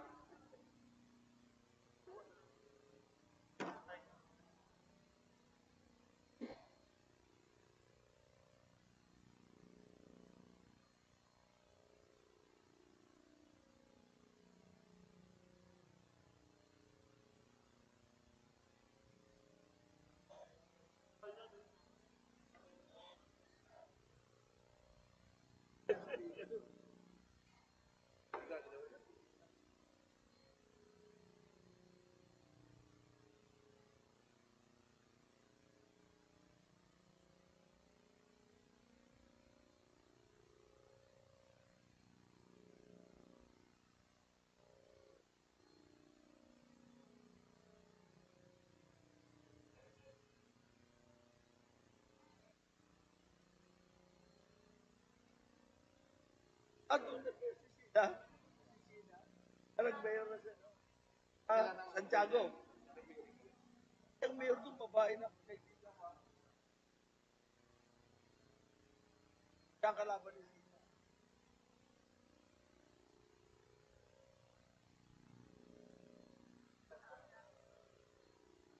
Takot doon siya.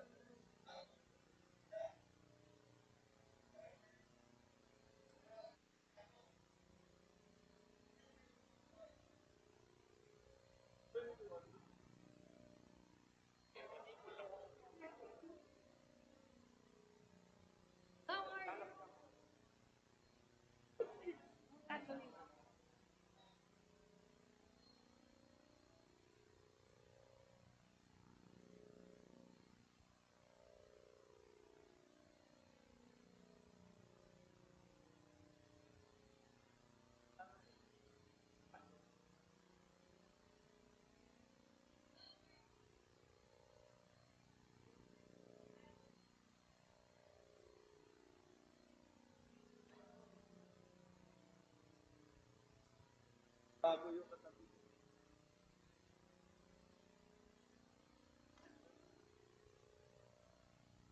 Bago rin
Majority Leader.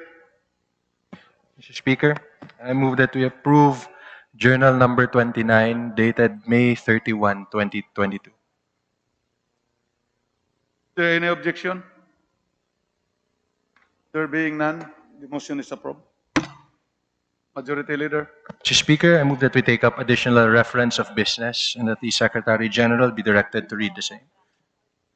The Secretary General is directed to read House Resolution Number 2611 as additional reference of business.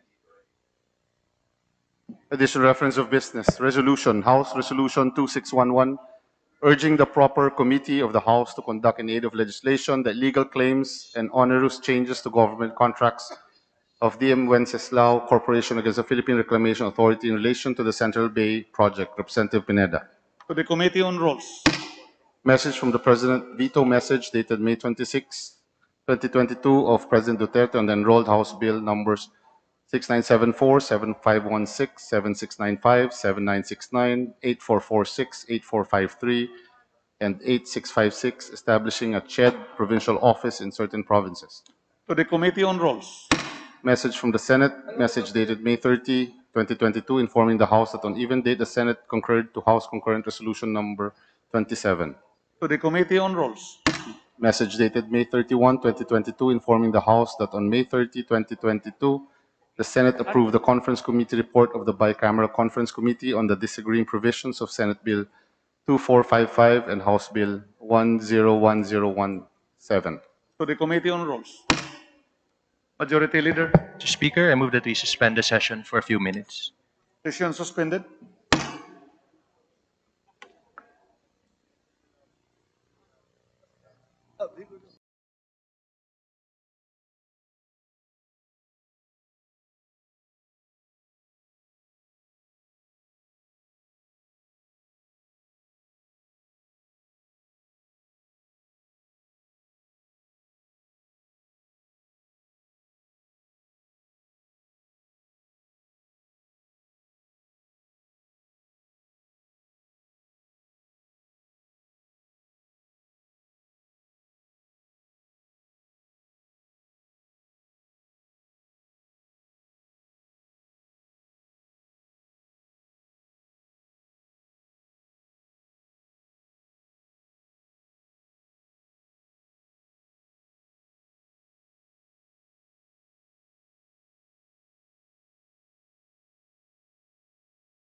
Majority Leader. Mr. Session Speaker, is resumed. Sorry. Majority Leader. Mr. Speaker, I move for the consideration of House Concurrent Resolution number 28. I ask that the Secretary General be directed to read the title and text of the concurrent resolution. Is there any objection? The chair hears none. Consideration of House Concurrent Resolution number 28 is now in order. The Secretary General will now read the title and text of the concurrent resolution. House Concurrent Resolution number 28, providing for the adjournment of the third regular session of the 18th Congress of the Philippines not later than 12 o'clock midnight today, June 1, 2022. Resolved by the House of Representatives of the Philippines, the Senate concurring that the President, the Senate, and Speaker of the House of Representatives be authorized, as they are hereby authorized to declare the third regular session of the 18th Congress of the Philippines adjourned sine die, by adjourning the sessions of their respective houses not later than 12 o'clock midnight today, June 1, 2022. Resolved further that a committee composed of all deputy speakers of the House of Representatives be appointed to join a committee of the Senate to inform the President of the Republic the third regular session of the 18th Congress is about to close and that the two houses are ready to adjourn unless a President has a message or communication to advance to them.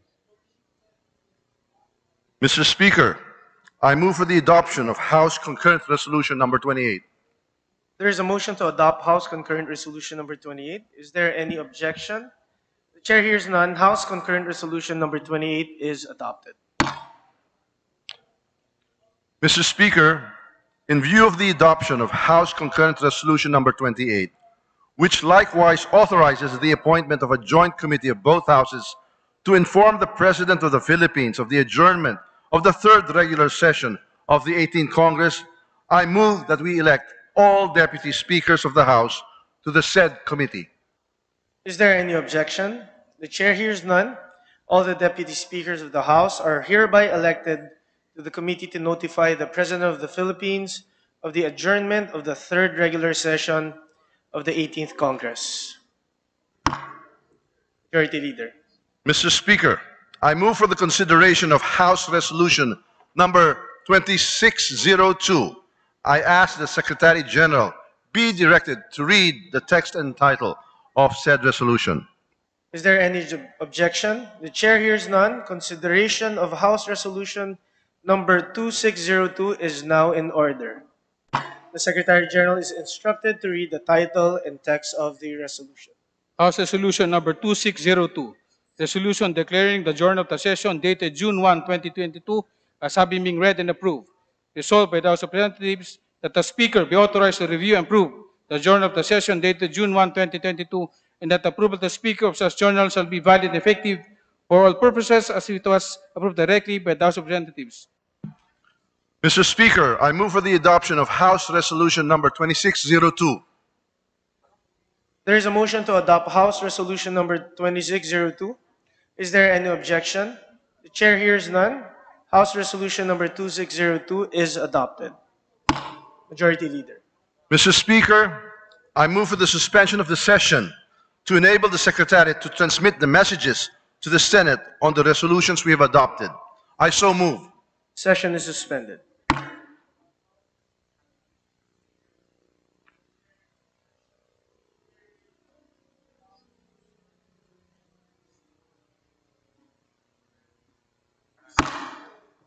Session is resumed. The Honorable Majority Leader is recognized. Mr. Speaker, we are in receipt of a message from the Senate. I move for the consideration of the same. Is there any objection? The chair hears none. Consideration of message from the Senate is now in order. The Secretary General is instructed to read the message from the Senate. Your Honors, we are in receipt of a message from the Senate dated June 1, 2022, informing the House of Representatives that the Senate on even date adopted the Senate Concurrent Resolution number 20. To the archives. Majority Leader.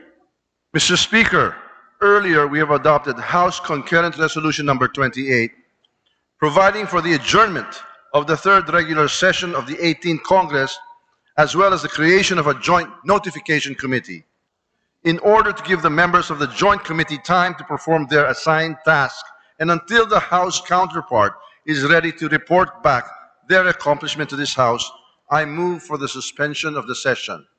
Is there any objection? The chair hears none. The session is suspended.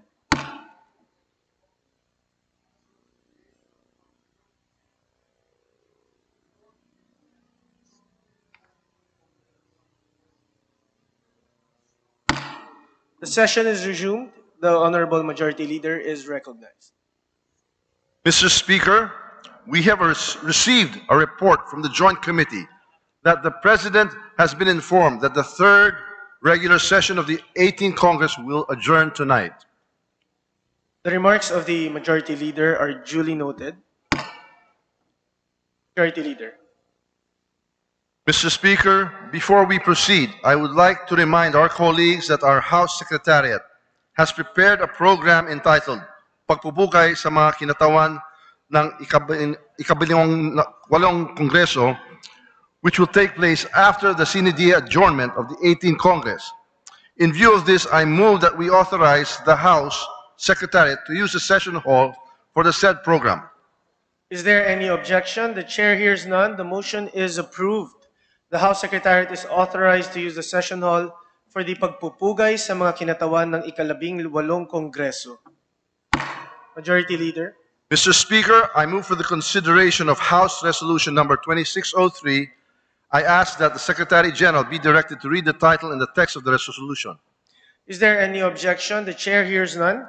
Consideration of House Resolution number 2603 is now in order. The Secretary General is instructed to read the title and text of the resolution. House Resolution number 2603, resolution expressing the appreciation of the House of Representatives for the dedication, commitment, and sterling achievements of the House leadership, the majority and minority leaders, the chairpersons of the standing and special committees, the congressional staff, the secretariat personnel, and other entities and individuals that have contributed to the outstanding performance of the House of Representatives during the 18th Congress. Whereas the final lap of the House of Representatives in the 18th Congress has reached its culmination with an endowment of remarkable legislative achievements through the collective work of chairpersons of the standing and special committees, secretariat personnel, congressional staff, officials of various government agencies, media entities, and private resource persons. Whereas during the first and early part of the second regular session, former Speaker Alan Peter Cayetano navigated the House of Representatives and adeptly spearheaded the enactment of critical measures to address the ill effects of the COVID-19 pandemic. Whereas during the second and third regular session, the steadfast and eminent leadership of Speaker Lord Alan J. Q. Velasco led to the passage of timely and vital emergency pandemic response measures, as well as legislation aimed towards economic recovery and improving the lives of the Filipino people. Whereas the deputy speakers undertook their duties and responsibilities with proficiency and skill, presiding over the plenary sessions and efficiently steering the proceedings to ensure the passage of crucial legislative measures. Whereas the majority and minority leaders were able to effectively balance the diverse and varied sentiments of the House members, ably assisting the Honorable Speaker in building a consensus and enacting meaningful legislation. Whereas the chairpersons of the standing and special committees competently steered their respective committees during the deliberation of various proposed measures for the consideration of the members of the House of Representatives in the plenary session.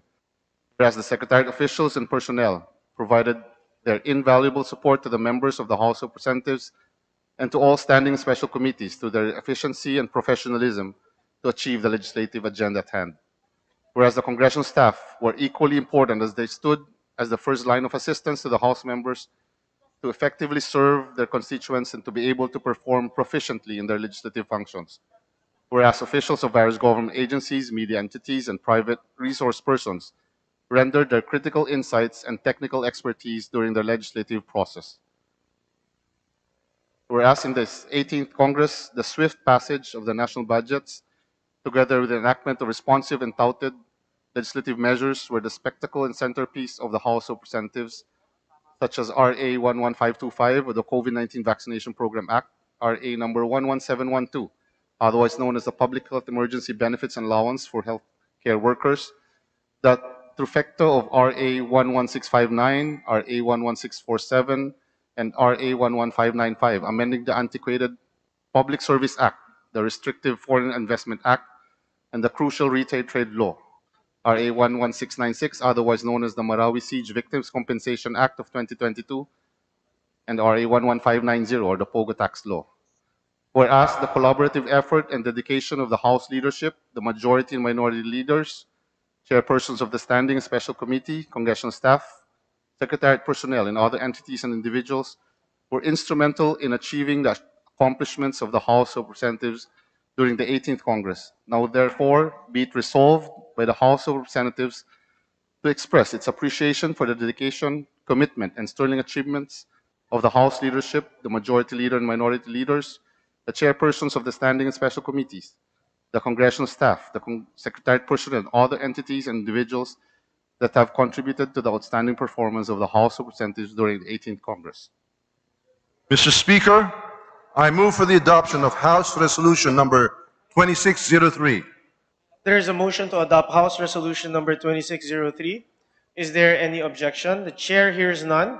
House Resolution number 2603 is adopted. Majority Leader. Mr. Speaker, the House will now consider a resolution affecting the Honorable Speaker of the House. I now ask that pursuant to parliamentary tradition, the Minority Leader be requested to proceed to the rostrum and preside over the session. The Minority Leader, Joseph Stephen Caraps S. Paduano, is requested to proceed to the rostrum to preside over the session. Session is suspended.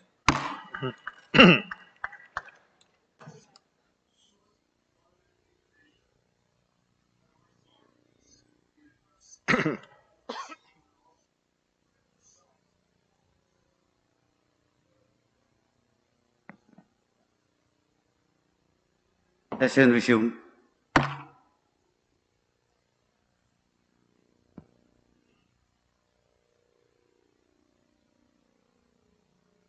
Magandang hapon sa lahat. Distinguished colleagues, after almost 2 years, my tenure as Minority Leader ends as the 18th Congress finally comes to a close. While most of us will come back in the next Congress, a few will have to leave in order to pursue other worthy endeavors. But as we part, we can look back to the last 3 years with pride and honor. My dear colleagues, our collective efforts have produced valuable measures vital to the advancement of our nation's interest and the well-being of our people.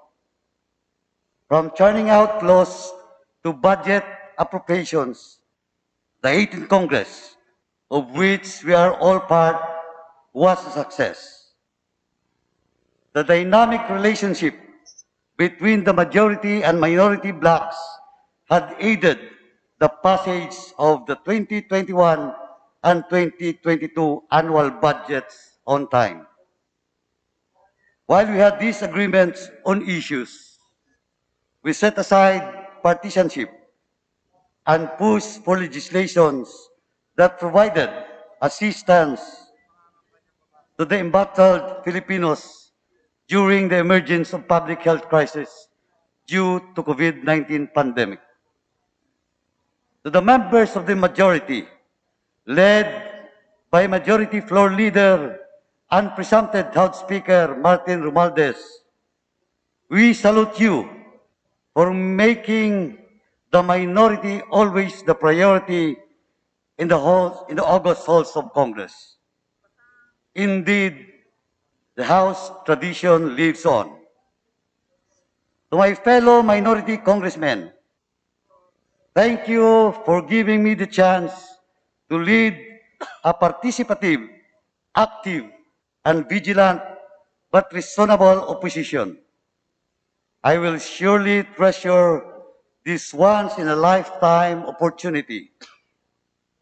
Lastly, we bid farewell to each other and leave behind a legacy of a working and output-oriented Congress under the fair, objective, and charismatic leadership of Speaker Lord Alan Velasco.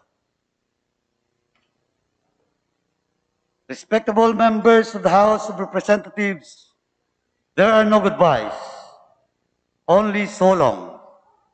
See you in the 19th Congress. Madamo nga salamat kag mayong hapon liwat sa inyo tanan. Majority Leader. Mr. Speaker, I move for the consideration of House Resolution number 2604 and request that the Secretary General be directed to read the title and text of the resolution. The Secretary General is directed to read the text of the said resolution. House Resolution number 2604, resolution commending the Honorable Lord Alan J. Q. Velasco, Speaker of the House of Representatives, for his exemplary and dynamic leadership during the second and third regular session of the 18th Congress. Whereas, with his commitment to uphold the highest standards of integrity as a government sport, highest official in the hierarchical order of political leadership, Honorable Speaker Lord Alan Q. Velasco effectively presided over the most part of the second and third regular session of the 18th Congress in faithfully discharged the constitutional mandate of his office with excellence and fairness. Whereas, the success of the Honorable Velasco's speakership speaks vocally of the trust and confidence of his fellow House members on his unparalleled leadership in approving priority, relevant, and responsive legislative measures which include, among others, Republic Act number 11712, otherwise known as the Public Health Emergency Benefits and Allowances for Healthcare Workers Act, Republic Act 11711, entitled An Act Further Amending Republic Act number 4566, as amended, otherwise known as the Contractors License Law, Republic Act 11708, otherwise known as the Metropolitan Davao Development Authority Act, Republic Act 11697, otherwise known as the Electric Vehicle Industry Development Act, Republic Act 11696, otherwise known as the Marawi Seas Victims Compensation Act of 2022, Republic Act 11691, otherwise known as Judiciary Marshals Act, Republic Act 11683, entitled An Act Amending Section 450 of Republic Act 17160, otherwise known as the Local Government Act of 1991, as amended by Republic Act number 9009, by providing for the requisites for the conversion of a municipality into a component city and for other purposes. Republic Act 11639, entitled An Act Appropriating Funds for the Operation of the Government of the Republic of the Philippines from January 1 to December 31, 2022. Republic Act 11596, entitled An Act Prohibiting the Practice of Child Marriage and Imposing Penalties for Violations thereof.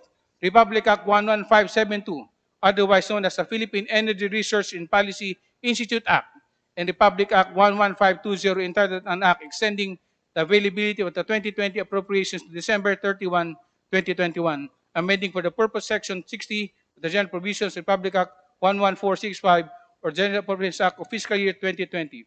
Whereas, Speaker Velasco steered the passage of several key economic laws expected to facilitate the country's recovery from pandemic, including Republic Act 11595, entitled An Act Amending Republic Act number 8762, otherwise known as the Retail Trade Liberation Act of 2000, by lowering the required paid-up capital for foreign retail enterprises and for other purposes, as well as amendments to Foreign Investment Act, the Public Service Act, which will further open up the Philippine economy by allowing full foreign ownership in some economic sectors and expected to generate more jobs, improve basic services, and allow exchange of skills and technology with the country's foreign partners. Whereas, under Speaker Velasco's eminent leadership, the House of Representatives passed critical emergency pandemic response measures to help the Filipino people in the fight against the ill effects of COVID-19 pandemic.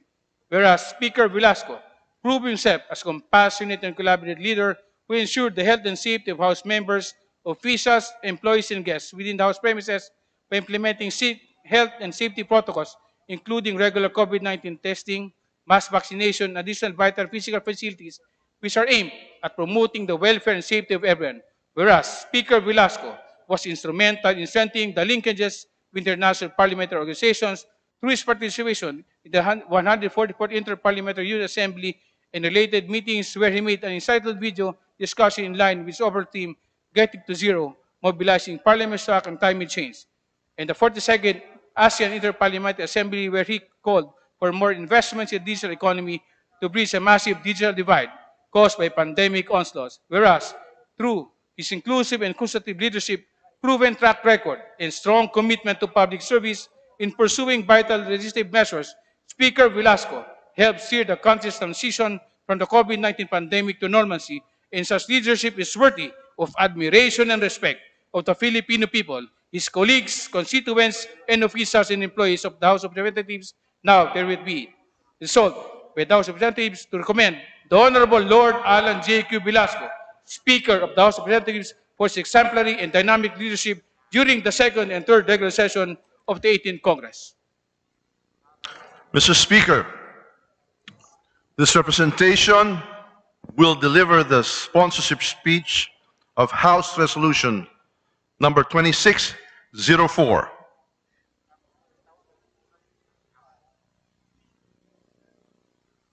Honorable Speaker, distinguished colleagues, ladies and gentlemen, I rise with utmost honor and privilege to sponsor Resolution number 2604, commending the Honorable Speaker, Lord Alan J.Q. Velasco, for his exemplary and dynamic leadership during the most part of the second regular session and the third regular session of the 18th Congress.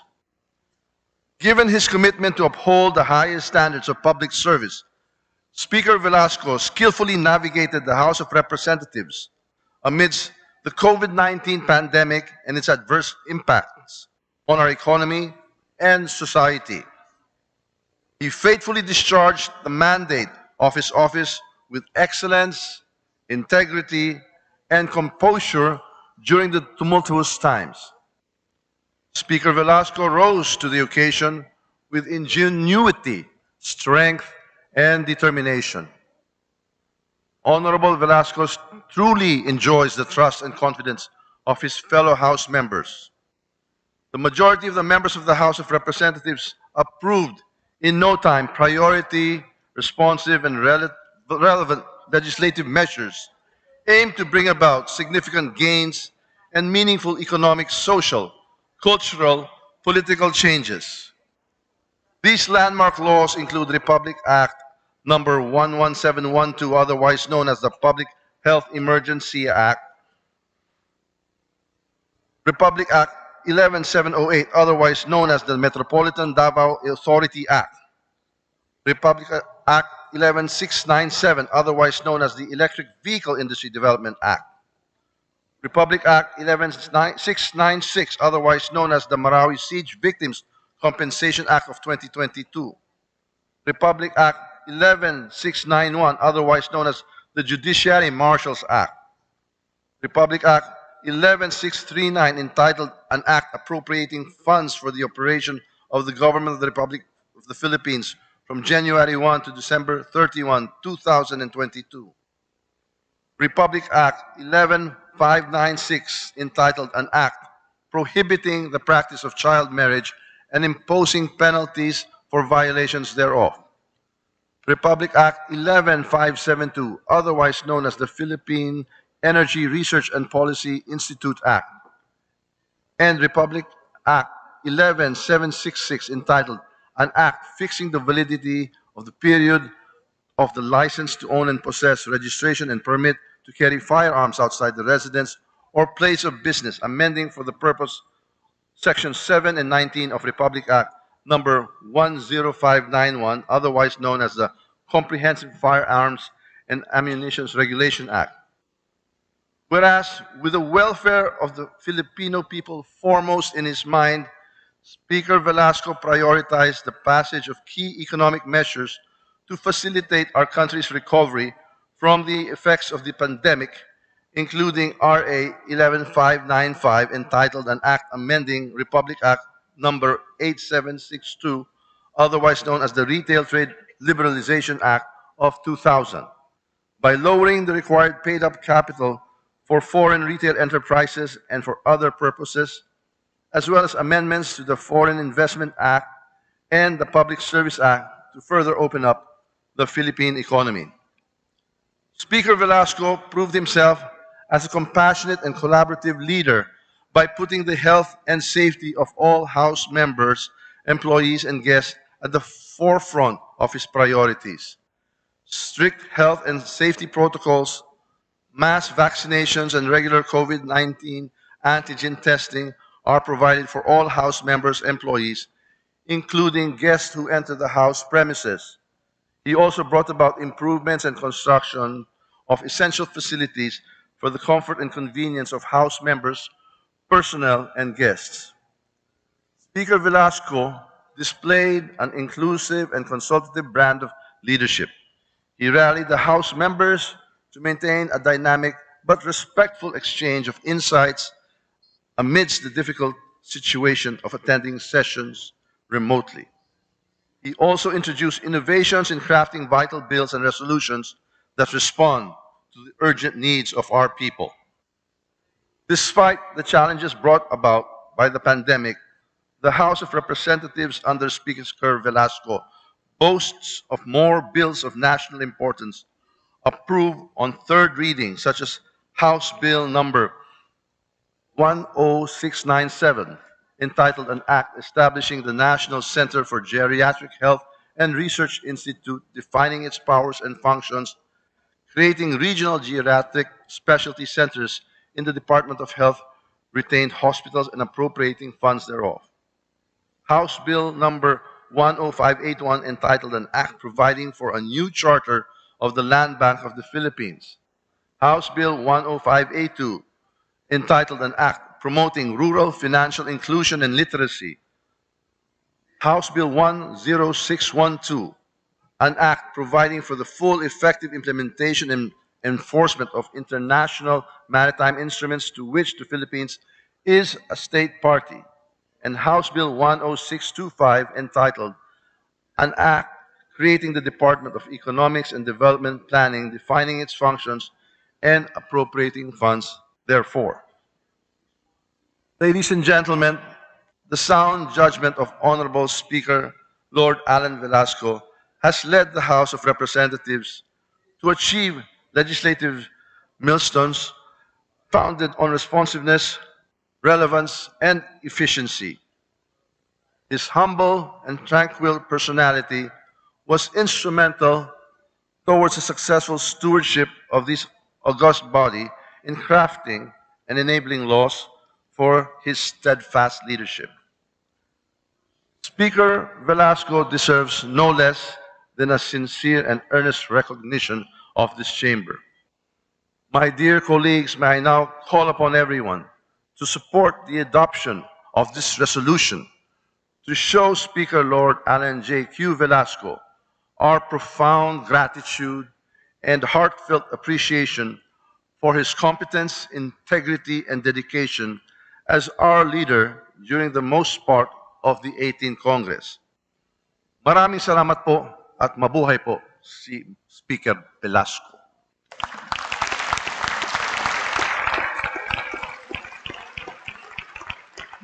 Mr. Speaker, I move for the adoption of House Resolution number 2604. There is a motion to adopt House Resolution 2604. Is there any objection? The chair sees none. House Resolution 2604 is hereby adopted.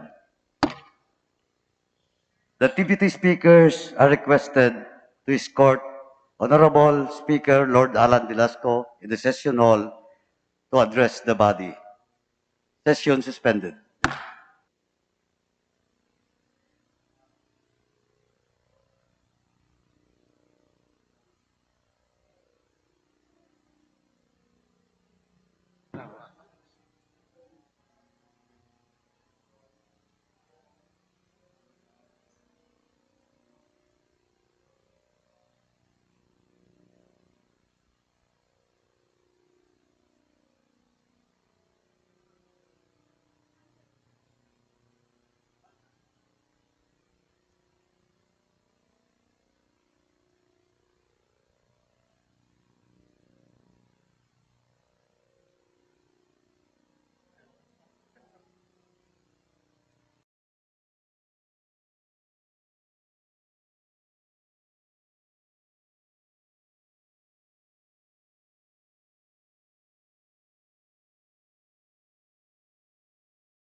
Session is resumed. The chair will now address the body.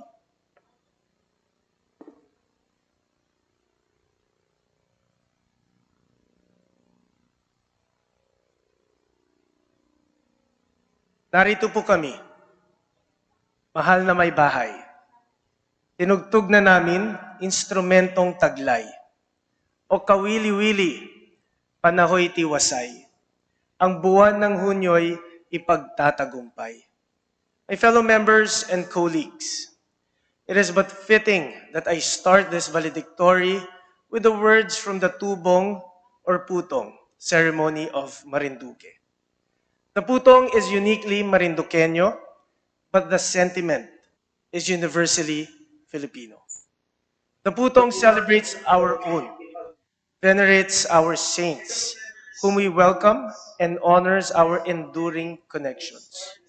We celebrate the best of the Filipinos. I stand before you today as a Marinduqueño who wishes to give honor and best wishes to my colleagues as your speaker. Nagsimula po akong mangarap maging kongresista. Taglay lamang ang matinding kagustuhang maglingkod sa mga kapwa ko Marinduqueño. Mahigit 1 taon na nangarap at naghangad din po ako maging speaker ng kapulungan ng mga kinatawan ng Pilipinas. Tangan ang tiwala sa Panginoon, sa ating palabra de honor, at sa dangal ng ating institusyon. Ngayon, sa pagtatapos ng ating termino, buong galak akong papanaog na may katapatan sa ating konstitusyon, sa ating bansa at sa ating mga kasamahan sa Kongreso. Buo ang tiwala na iiwan ko ang kapulungan na nasa mas mabuting kalagayan ng aking nadatnan. After what is described as the most peaceful local and national elections in recent years, we came back to our House of Representatives to conduct our sworn duties until the end of our term. The national elections saw the greatest number of Filipino voters here and abroad, with more than 83% of our people exercising their right to suffrage, considering that this electoral exercise was conducted against the backdrop of a pandemic. Last week, we met with our counterparts from the Senate and constituted ourselves as the National Board of Canvassers to canvass the votes for the election of the President and Vice President of the Republic. I am glad to report that we have done so in record time. We have shown the world how to conduct honest, credible elections that respect the sanctity of the ballot and the will of the people. Despite the many challenges that happened during my tenure as your speaker, we have risen and proven ourselves to be one Congress, ready to serve our people. One Congress, ready to scrutinize the national budget, to pass laws, to conduct hearings, to provide oversight on the implementation of laws, and to generally make it easier for the next Congress and its leadership to continue the legislative work for the sake of our kababayans. We have continued to venerable traditions and parliamentary requisites of lawmakers before us. Ako po ay simpleng mambabatas lamang na pinalad maging speaker ng kapulungan ng mga kinatawan ng Pilipinas. Dignidad at trabaho lamang po ang aking mapagpakumbabang handog sa ating bayan. Hindi man kasing veterano tulad ng marami po sa inyo, pinili ko pa rin na tahakin ang daan ng pagiging tapat sa bawat isa at sa ating mga tradisyon. Let it be of record that 18th Congress was a key and steady partner of the Executive Department under President Rodrigo Roa Duterte in passing laws that promoted economic development, strengthened the administration of justice and the rule of law, enhanced the protection of labor and social welfare, improved the quality of and increased access to education and information, enhanced our health and emergency response system, and strengthened our political and government institutions. The pandemic forced the House leadership to be dynamic, innovative, and proactive. We implemented hybrid hearings and aggressive mass testing and heightened health protocols to protect those attending the committee hearings and plenary deliberations. We introduced environmentally sustainable energy sources in the House and initiated technological innovations to our House security system. Despite the lingering threat of COVID-19, we approved much-needed emergency pandemic response measures. And despite some political challenges, managed to pass the 2021 and 2022 national budgets on time. All honor goes to our House members, especially our senior House members, who have worked doubly hard during these times. We also continue to honor our colleagues who have given their lives for public service and have gone before us during this term. Representatives Sean Acop, Manong Rudy Albano, Marisa Andaya, Charlie Coangco, Manong June Datol, Tito Raul Del Mar, Nestor Fongwang, Marisol Panotes, and Ditas Ramos. You served as our collective inspiration to continue our work for the people. We have passed key economic laws, our tulong bills, that are expected to facilitate our recovery from the pandemic, including the amendments to the Retail Trade Liberalization Act, the Foreign Investments Act, and the Public Service Act.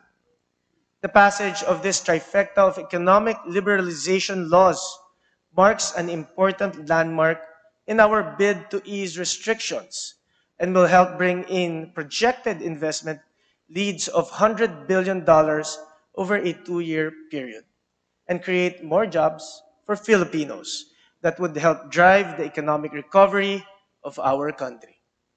Aside from the Bayanihan laws, we also passed several laws as our tugon measures for the pandemic. We have passed the Vaccine Procurement Law and the Streamlining Government Services in Times of National Emergency Act. Still, the best tugon for the pandemic remains our timely passage of the 2021 and 2022 national budget, which would fund the pandemic response programs of our national government. We have also passed other social and consumer protection laws, such as Republic Act 11765, which gives more protection to consumers of financial services, and RA 11712, which grants mandatory continuing benefits to our healthcare frontliners. We have passed institution building, or what I call the Tatag bills, including RA 11768, which seeks to strengthen the Sangguniang Kabataan, RA 11713, to support teacher education in the country, RA 11709, which creates fixed terms for key officers of the armed forces, and RA 11697, which paves the way for the development of electric vehicle industry in our country. We have passed what I call our malasakit laws, such as RA 11767, which seeks to promote the rights of foundlings or abandoned children, RA 11650, which would ensure inclusive education for learners with disabilities, and RA 11648, which seeks to provide stronger protection for children against sexual abuse and exploitation by raising the age of sexual consent from 12 to 16. Finally, we have also passed laws that promote justice and peace, such as the Coconut Farmers and Industry Trust Fund Act, and RA 11696, or the Marawi Siege Victims Compensation Act. Nakapagpasa po tayo ng mga halagang batas, mula tulong hanggang tatag, mula tapang hanggang malasakit. We have shown that Congress could achieve much in the past few years, despite the present challenges. We have shown that we are one Congress. Dear colleagues and fellow members, we are proud to say that we are leaving the 18th Congress in order. We have improved upon the past and will transition smoothly to the next Congress. We are one Congress. We first came to these August chambers with hopeful eyes, with eagerness to serve our constituents, fortified by our faith, driven by our desire to serve, and strengthened by our virtues.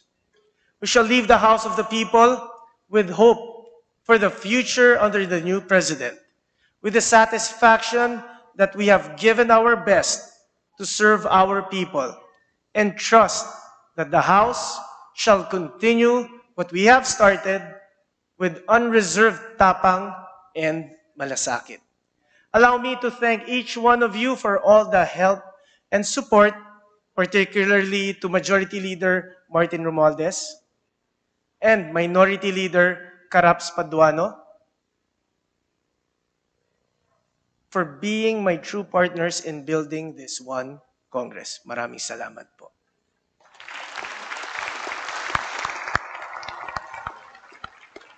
To our deputy speakers, our committee chairpersons, Secretary General Mark Mendoza, the House Secretariat, and our congressional staff, all our auxiliaries, and my dear colleagues, thank you, thank you, thank you.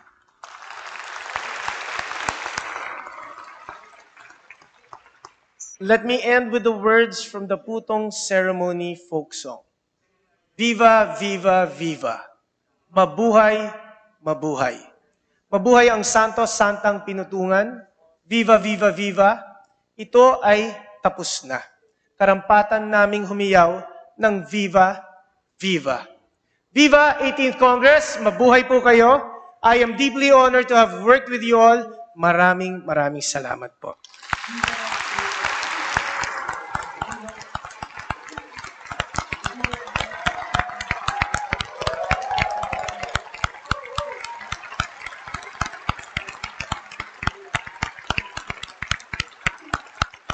Majority Leader.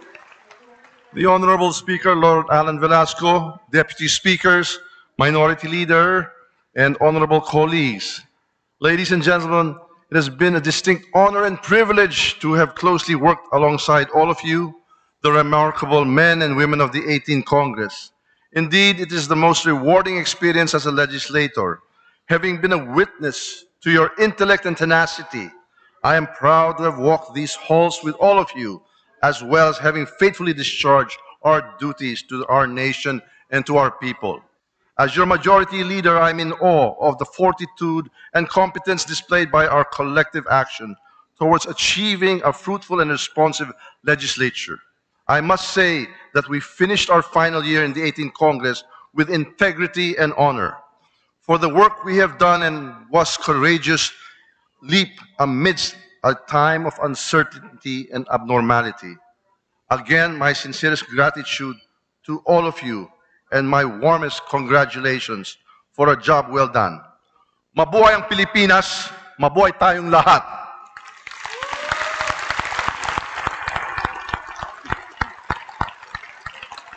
Mr. Speaker, I move that we adjourn sine die the third regular session of the 18th Congress of the Republic of the Philippines. Is there any objection? The chair hears none.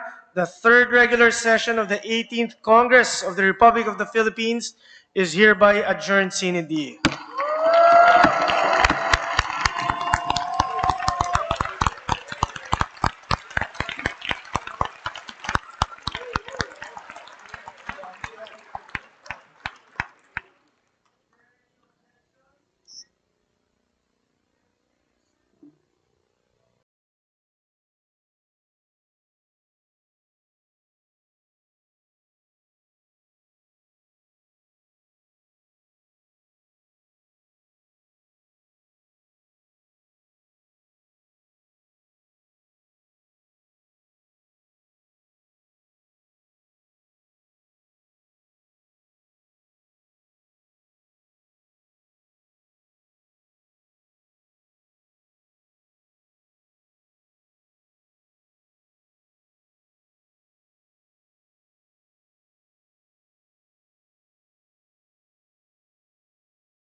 Okay lang ma'am, para.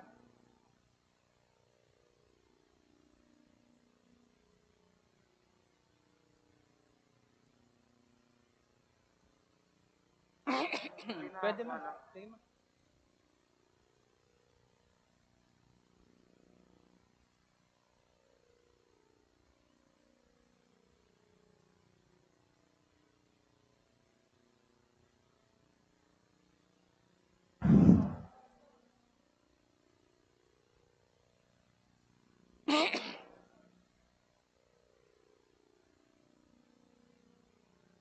Your Honors, we'll start in 2 minutes.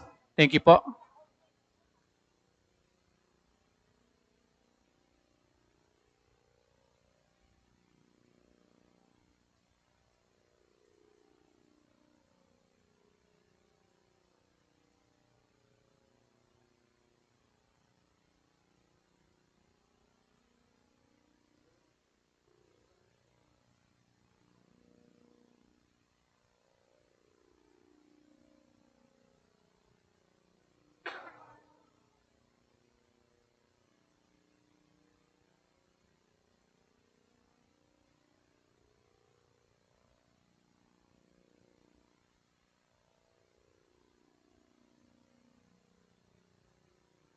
Boss.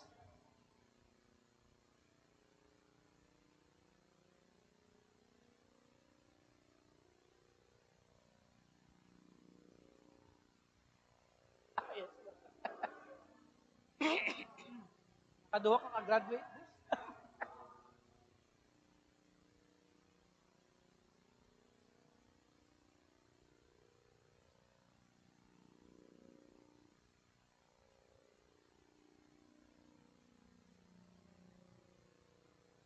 Okay na? Oo. Okay.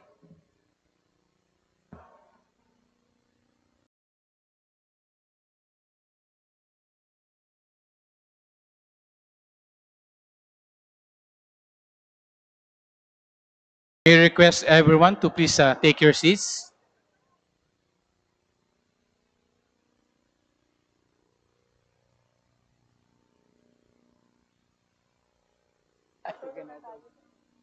Yes, ma'am.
Alin? Ito. Oo.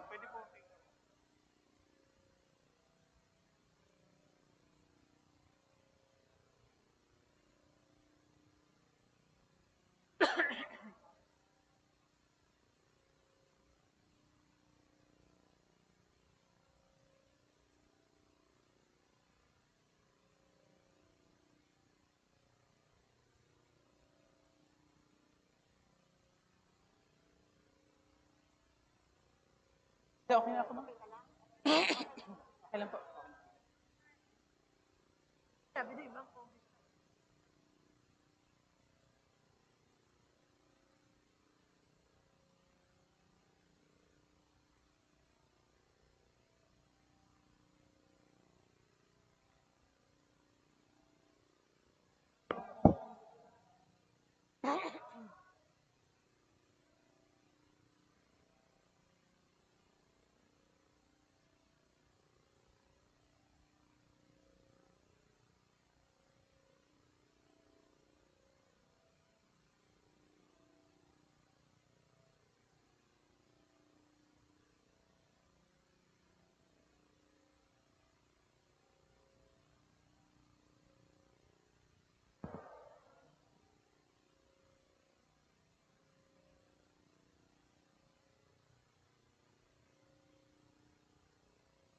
Paano mo kayo magsalita na? Ready na to speak? Oo. Your Honors, we'll start our program.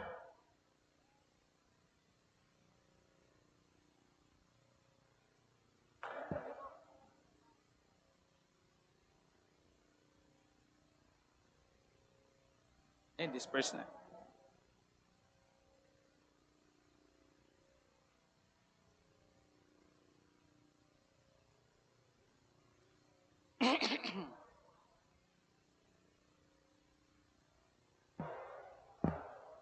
Your Honors,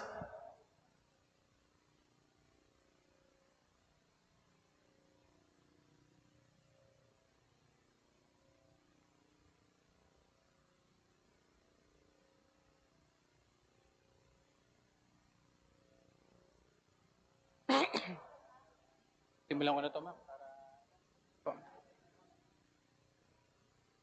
Hindi, okay na, sir. Okay na. Okay na, sir. Yeah, okay na po na. Hmm. Thank you.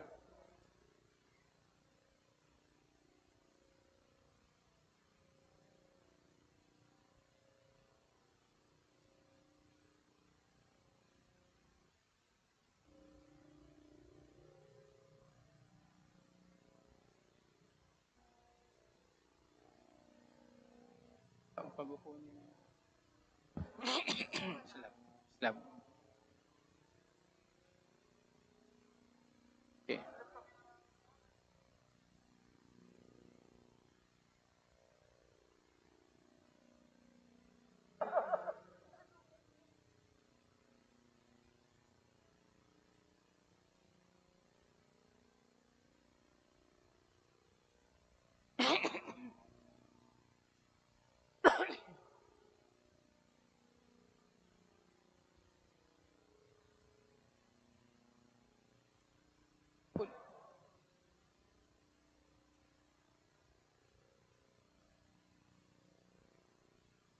Okay. Okay. Okay. Good afternoon, distinguished House members, guests, and friends. This afternoon, the Secretariat holds this ceremony, a salute to the members of the 18th Congress. Isang pagpupugay sa mga kinatawan ikalang-18 na Kongreso.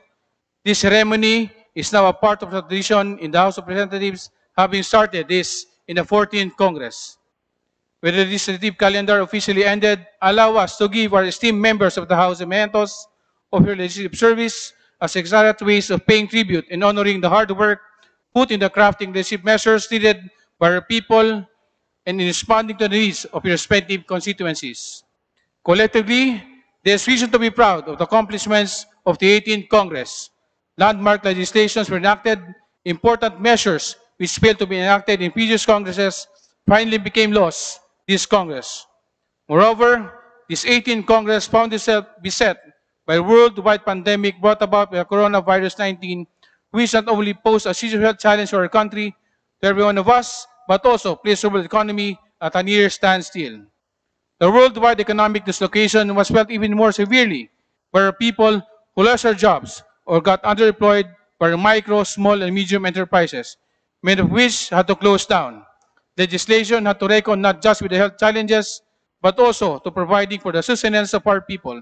Safety nets for businesses and more provide the roadmap, as it were, for the economic recovery as to more effectively ensure the social services continue to be delivered, our education institution kept afloat, the education of our children safeguarded, and responsive governance is upheld. It is in recognition all these considerations that they offer their honors, their film clip, Balik Tanaw sa ika-18 Kongreso.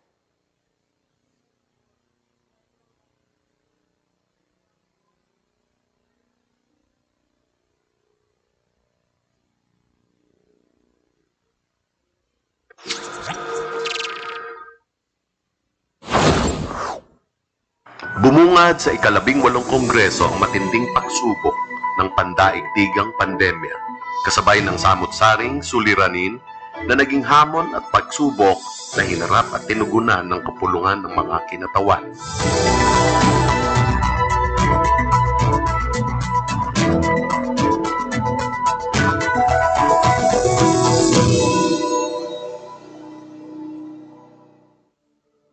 Mula sa pagsabog ng Bulkan Taal noong January 2020 na naging sanhi ng paglaganap ng ashfall at naging banta sa kalusugan ng mga tao at kalikasan hanggang sa sakit na nakamamatay na COVID-19 ay nilikha ng mga mambabatas ang mga kinakailangan at napapanahong lehislasyon na direktang tutugon sa mga pagsubok na ito hanggang sa makamit ng bansa ang ganap na pag-ahon na siyang matagumpay na isinulong ng ika-18 Kongreso. Unang naglingkod bilang speaker si Representative Alan Peter Cayetano ng unang distrito ng Taguig. Sinundan ito ng pamumuno ni Representative Lord Alan J. Velasco ng Marinduque. I accept this once-in-a-lifetime challenge to serve as Speaker of the House of Representatives. I will not let you down. You have my word. Naging tugon ng kapulungan ang pagsasabatas ng mga panukalang tutugon sa pagbangon ng lugmok na ekonomiya dulot ng pandemya. Nilayon ng mga pangunahing batas ang alokasyon sa mga subsidiya, pagagawad ng hazard pay sa mga frontliners, ayuda sa mga mahihirap na mamamayan at kalusugan, komprehensibong pagpapatupad ng quarantine at health protocols sa mga komunidad at contact tracing, kabilang narito ang mga pinondohang bakuna at pagbabakuna sa buong populasyon. Ang kauna-unahang out-of-town session ay isinagawa sa Batangas City Convention Center matapos pumutok ang Bulkang Taal, kung saan ay pinagtibay ang mga House Resolution 655 at 662 para sa suporta at pondo sa mga naapektuhang pagputok ng bulkan. Naitala rin ang mga kauna-unahang kaganapan sa kapulungan tulad ng first hybrid plenary session sa ilalim ng New Normal noong May 6, 2020, first hybrid SONA noong July 27, 2020, at first hybrid budget hearing noong September 4, 2020. Naging abala ang Kongreso sa mga pandaigdigang asembliyan ang mga bansang kasapi ng ASEAN Inter-Parliamentary Assembly o AIPA ay nagdaos ng taunang asembliya na may iba't ibang tema, kooperasyon sa digital na ekonomiya noong 42nd AIPA General Assembly, diplomasya sa 41st AIPA General Assembly, at kooperasyon at pagtutulungan naman ng mga bansa sa 11th AIPA Caucus. Aktibo ring nakilahok ang Kongreso sa mga pagpupulong ng Asia Pacific Parliamentary Forum o APPF at Asia Pacific Parliamentarians Union o APPU noong 2021 na tumalakay sa mga paksa ng pakikipagtulungan, kooperasyon at kaunlaran sa ekonomiya sa rehiyon ng Asia.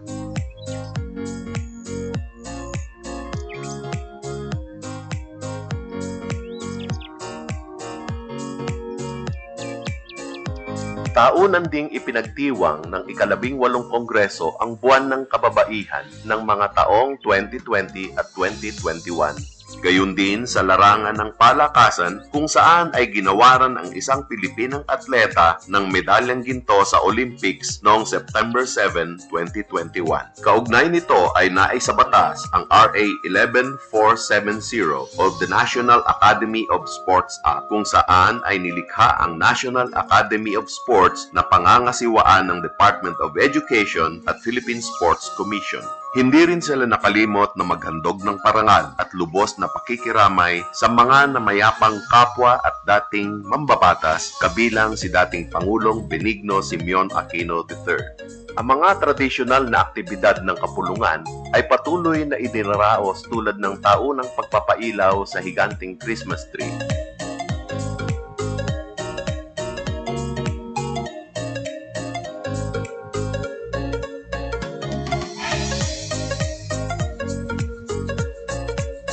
Nagparehistro ang mga mambabatas at mga manggagawa ng kapulungan sa Philippine Identification System o PhilSys para sa National Identification Card na pinasimulan ng pamahalaan matapos na ito ay maisabatas mula November 8 hanggang 18, 2021.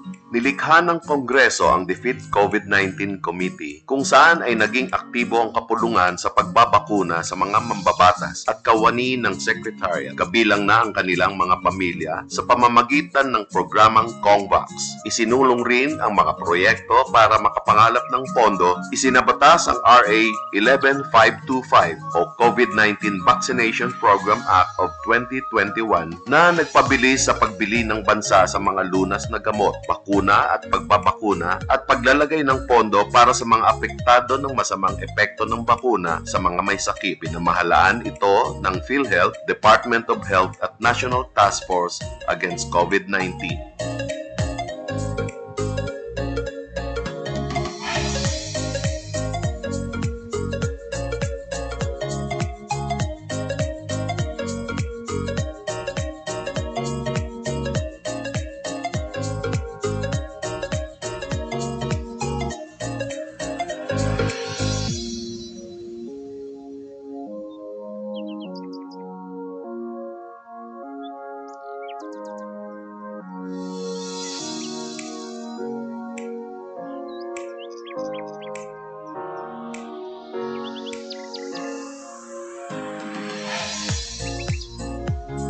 Ang pinakahuling State of the Nation address ng Pangulo ay ginanap noong July 26, 2021 at pinarangalan ang punong ehekutibo ng bansa dahil sa kanyang makasaysayang pamumuno sa loob ng 6 na taon.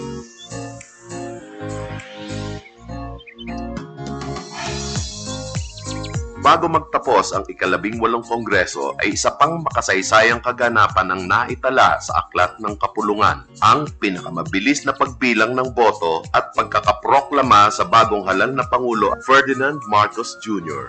at pangalawang Pangulo Sara Duterte Carpio, alinsunod sa minamandato ng saligang batas na natapos lamang sa loob ng 2 araw. Ito rin ang kauna-unahang pagkakataon na ang halal na Pangulo ay nakakuha ng pinakamalaking boto sa kasaysayan ng bansa at tinaguriang Majority President. Naganap ito ngayong May 24 hanggang 25, 2022.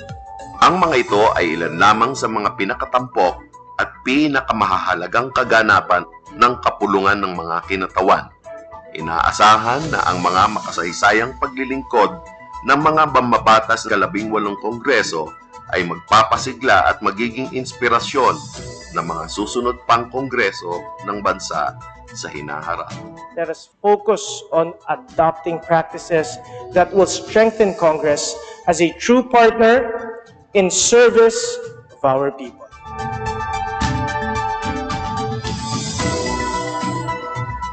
Session is adjourned.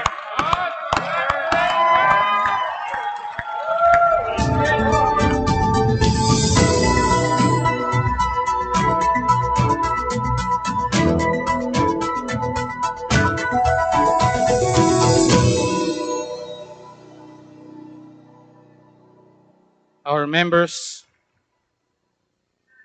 members of the 18th Congress of the House of Representatives will issue the following mementos: a certificate of recognition, the 18th Congress Yearbook entitled Bedrock of the Nation, Forging Recovery and Transformation, a flash drive containing the House publications, laws and resolutions, journals, and record of the House for the 18th Congress. For those who have completed 3 full consecutive terms in the last 3 Congress, will receive additionally a Congressional Medal of Distinction in recognition of this feat and their legislative performance record. We likewise seek to honor the House leadership of the 18th Congress with the memento of Congressional sash and a miniature set of gavel and mace.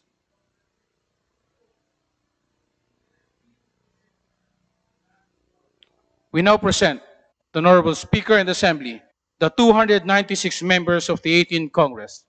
We call on the members by batches, by region, and by party list organizations. May request the honorable members to proceed to the center stage. National Capital Region. the Deputy Secretary General of the Legislative Information and Resources Management Department, Dr. Edgardo H. Pangilinan, will be handing over the mementos to our first batch of members. We'll call on the first batch of members from National Capital Region. Representative Dale Along R. Malapitan, 1st District, Caloocan City.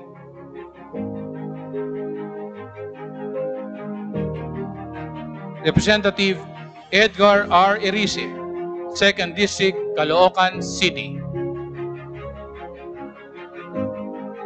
Representative Romulo Kid Peña Jr., 1st District, Makati City.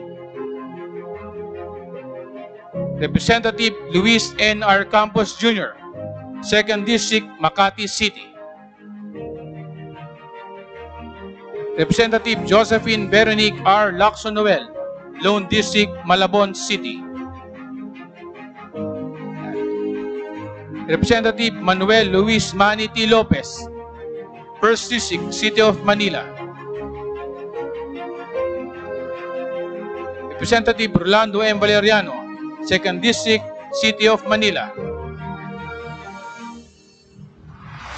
Representative John Marvin Yules Servo, C. Nieto, 3rd District, City of Manila.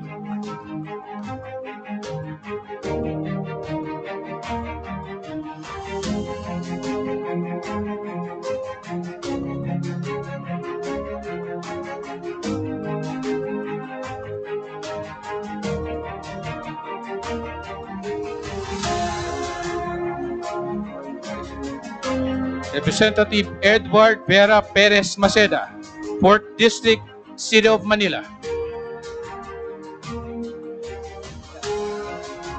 Representative Crystal L. Bagatsing, 5th District, City of Manila.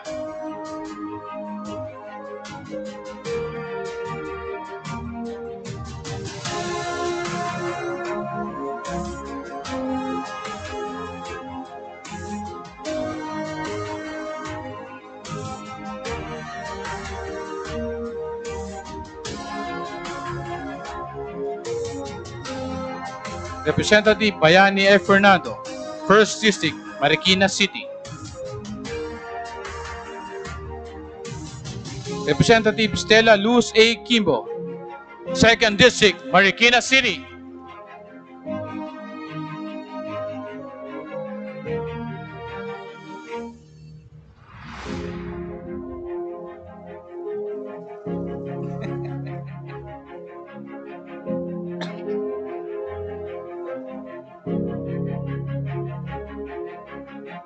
Representative Rufy B. Biason, Lone District, Muntinlupa City.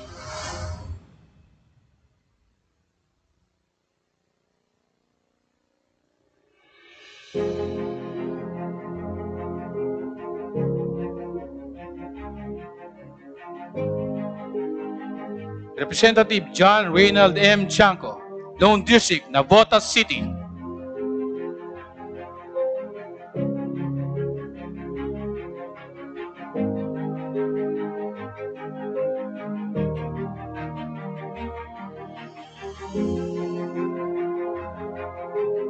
Representative Eric L. Olivares, 1st District, Parañaque City.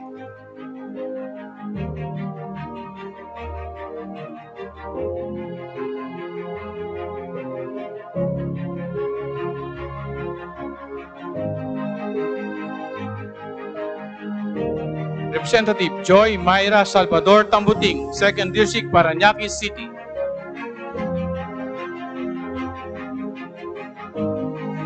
Representative Antonino G. Calixto, Lone District, Pasay City.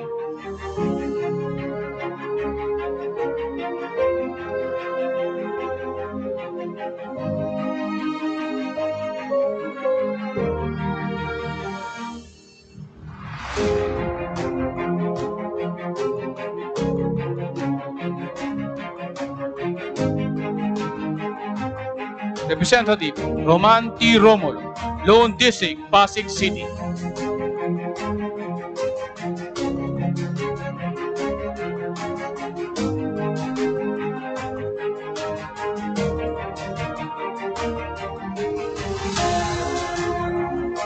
Representative Anthony Peter Onyx D. Crisologo, 1st District, Quezon City.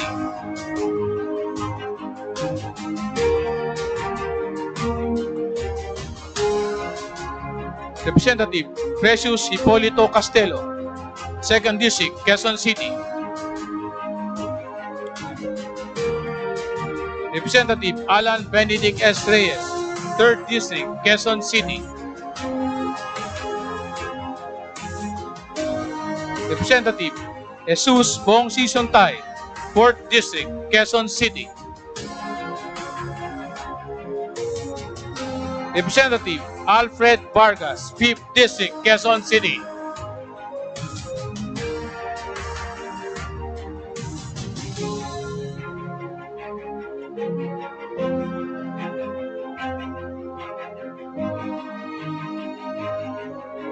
Representative Jose Christopher Y. Belmonte, 6th District, Quezon City.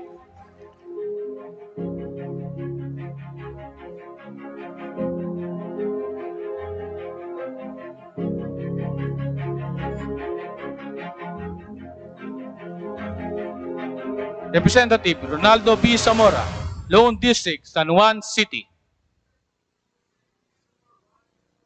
Representative Maria Laarni L. Cayetano, 2nd District, Taguig City. Also belong to this batch are former Speaker Alan Peter Compañero S. Cayetano, 1st District, Taguig City, Pateros. Deputy Speaker Camille A. Villar, Lone District, Las Piñas City.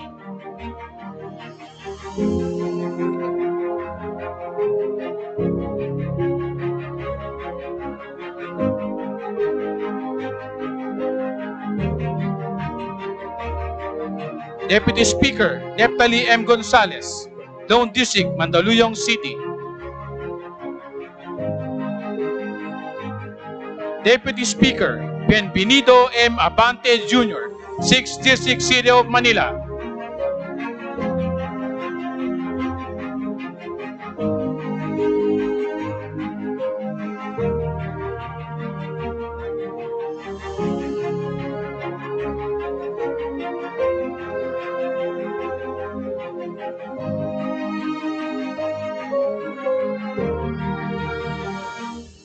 Deputy Speaker Wes Gatchalian, 1st District, Valenzuela City. Deputy Speaker Eric M. Martinez, 2nd District, Valenzuela City.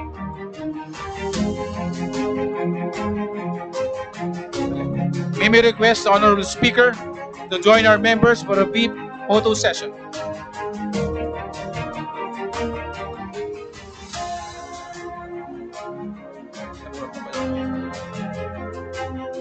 We also request the Majority Leader to join.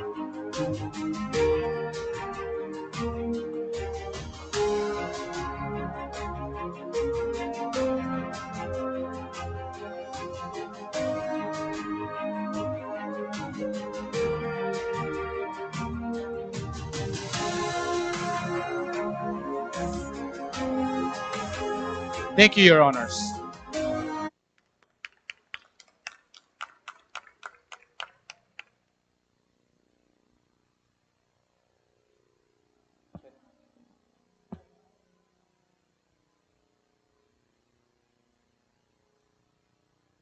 Region 1, Ilocos.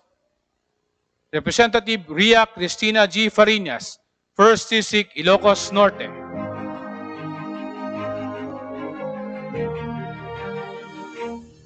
Representative Angelo Marcos Barba, 2nd District, Ilocos Norte.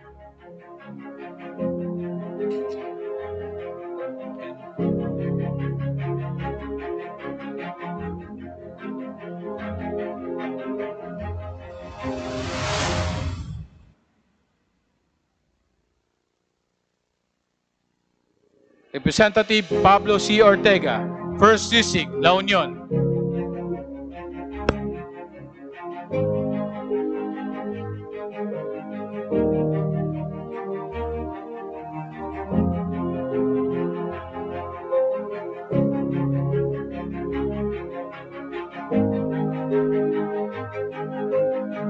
Representative Sandra Y. Eriguel, 2nd District, La Union. Representative Arnold Noli D. Celeste, 1st District, Pangasinan. Representative Jumel Anthony I. Espino, 2nd District, Pangasinan. Representative Christopher V.P. De Venecia, 4th District, Pangasinan.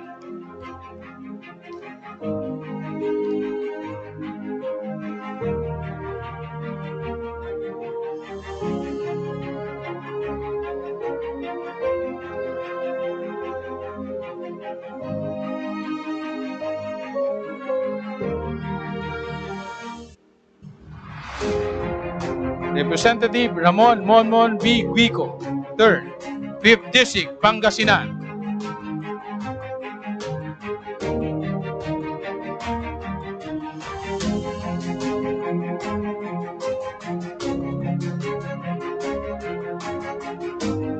Representative Tyron D. Agapas, 6th District, Pangasinan.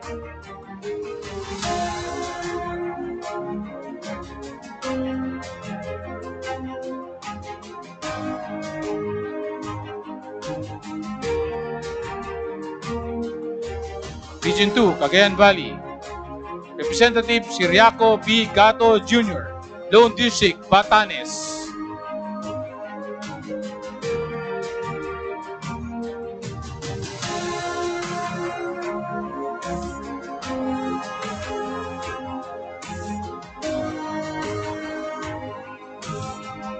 Representative Ramon C. Nolasco Jr., 1st District, Cagayan.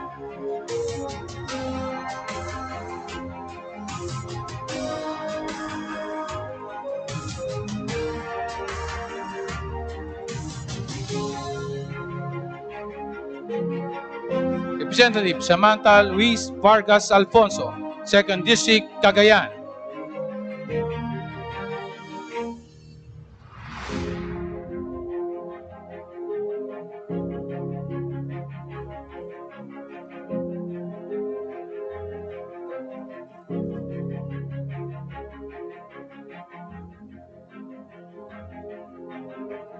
Representative Joseph Jojo L. Lara, 3rd District, Cagayan.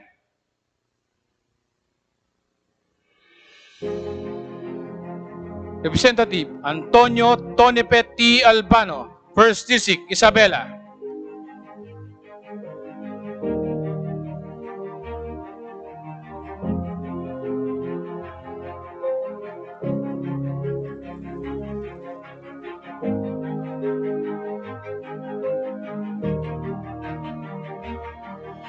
Representative S. Ed Christopher S. Go, 2nd District, Isabela.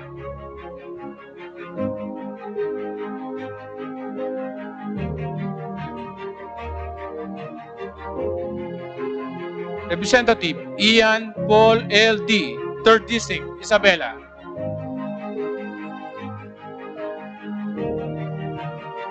Representative Eliza Sheena P. Tan, 4th District, Isabela.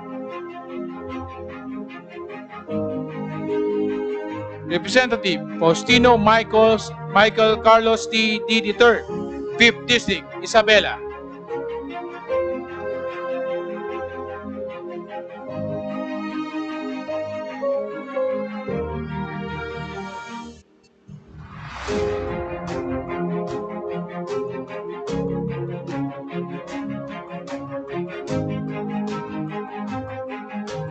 Representative Faustino Ino A.D. V, 6th District, Isabela.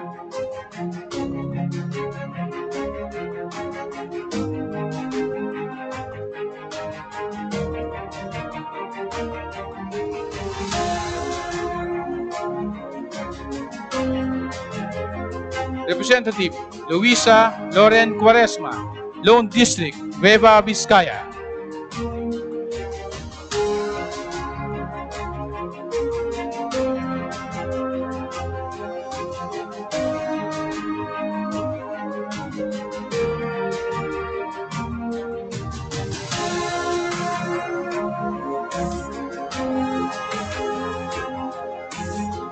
Representative Juni E. Kua, Lone District, Quirino. Also belonging to this batch are Deputy Speaker Deogracias Victor D.V. P. Sabeliano, 1st District, Ilocos Sur.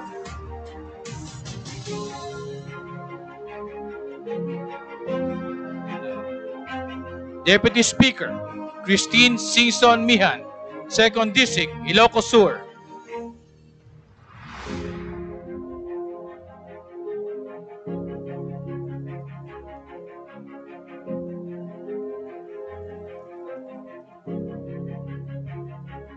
Deputy Speaker Rosemary Tita Baby J. Arenas, 3rd District, Pangasinan.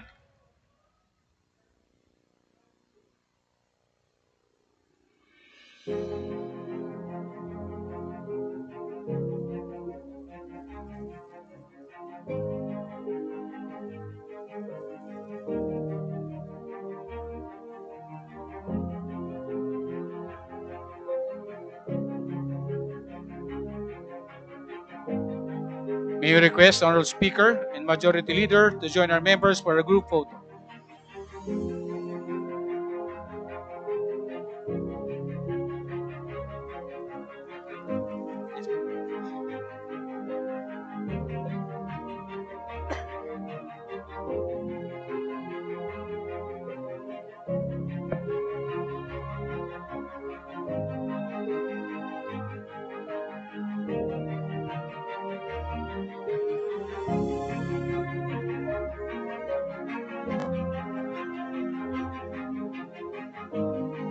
Thank you, Your Honors.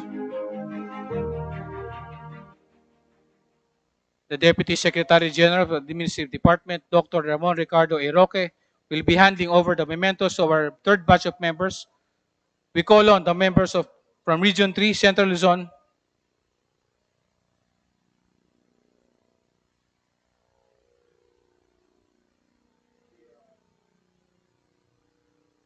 Representative Romel Rico T. Angara, Lone District, Aurora.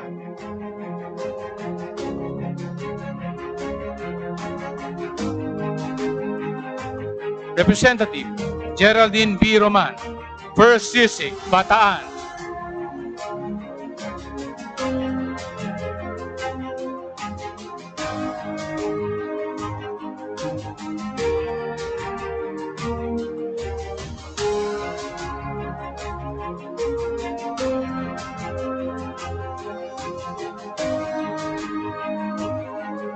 Representative Jose Enrique Joet S. Garcia III, 2nd District, Bataan.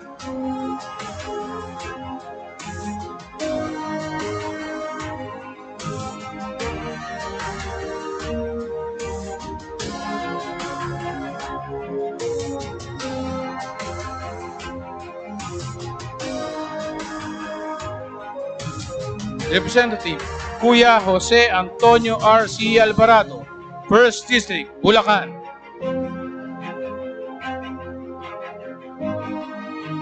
Representative Gavini Apple C. Pancho, 2nd District, Bulacan.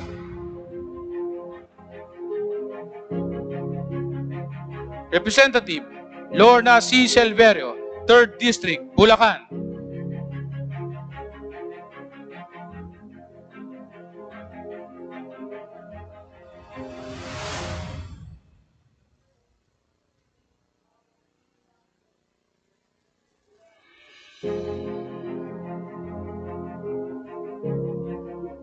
Representative Henry R. Villarica, 4th District, Bulacan.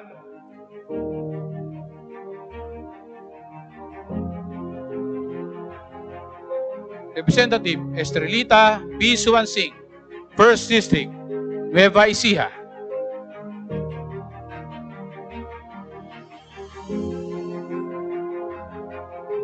Representative Micaela S. Biolago, 2nd District, Nueva Ecija.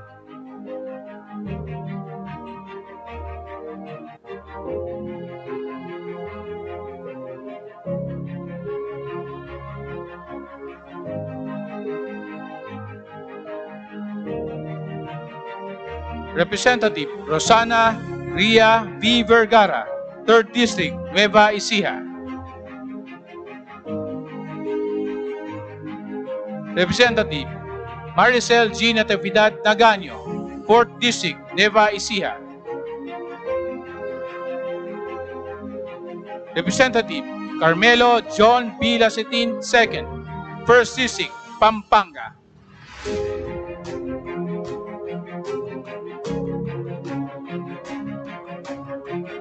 Representative Juan Miguel Macapagal Arroyo, 2nd District, Pampanga.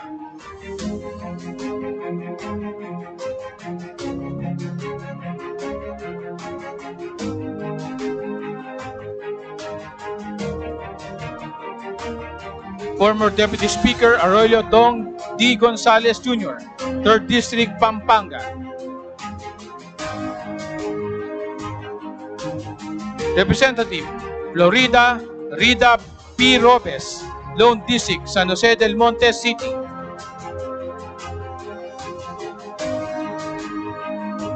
Representative Victor A. Yap, 2nd District, Tarlac.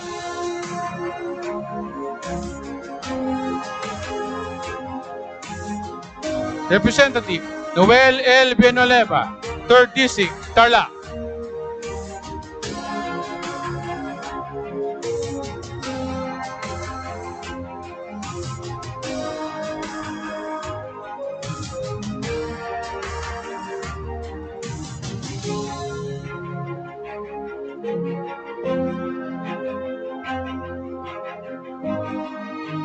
Representative Jeffrey D. Konghun, 1st District, Zambales.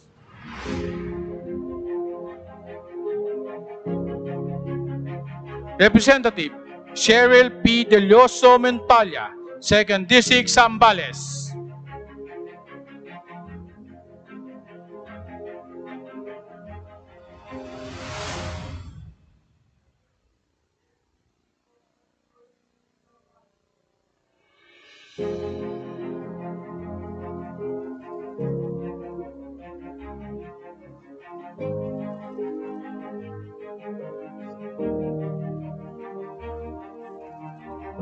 Also belonging to this batch is Deputy Speaker Juan Pablo Rimpi B. Bondok, 4th District, Pampanga.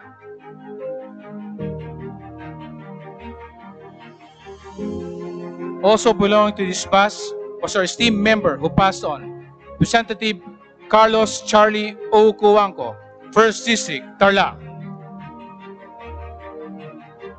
May I request Honorable Speaker and Majority Leaders to join the members for a brief photo session.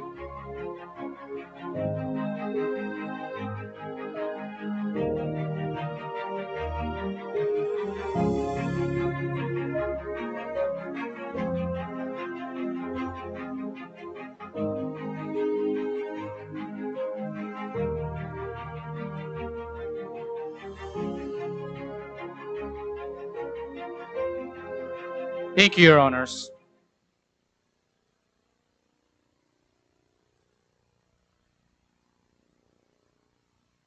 The Deputy Secretary General of the Office of the Speaker, Attorney Joselia Bighani Sisipin, will be handing over the mementos to our 4th batch of members. We call on the members from Region 4A, Calabarzon. Representative Elinita Milagros Aileen Ermita Buhain, 1st District, Batangas.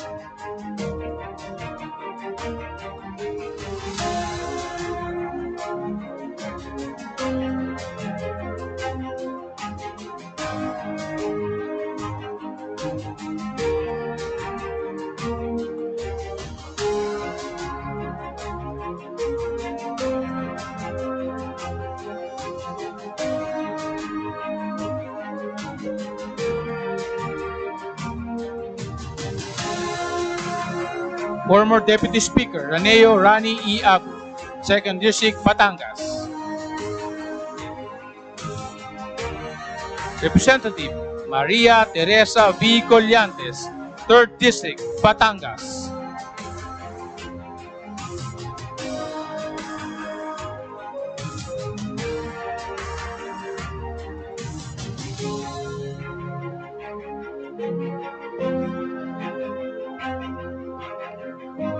Representative Yanda B. Bolilla, 4th District, Batangas.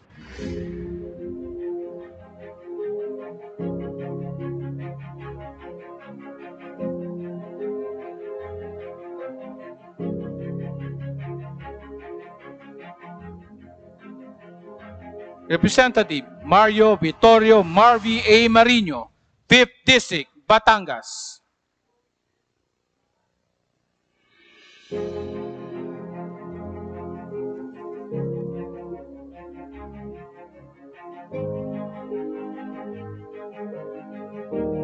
Representative Joaquin M. Chipeco Jr., Lone District, Calamba City.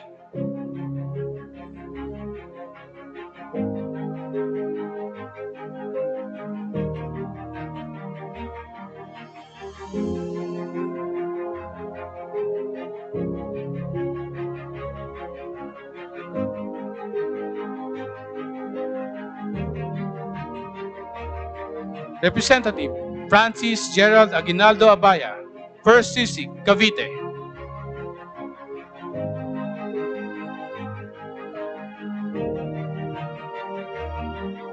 Representative Alex A.A.L. Advincula, 3rd District, Cavite.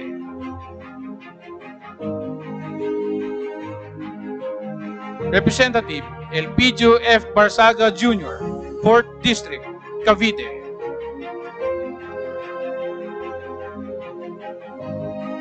Representative Dalia A. Loyola, 5th District, Cavite. Representative Luis John A. Ferrer IV, 6th District, Cavite.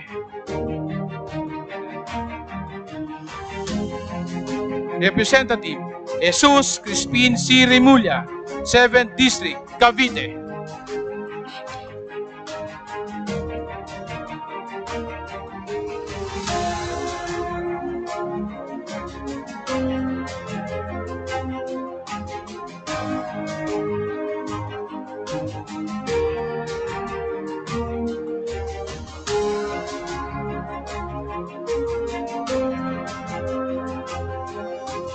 Former Deputy Speaker Dan S. Fernandez, 1st District, Laguna. Representative Ruth Mariano Hernandez, 2nd District, Laguna.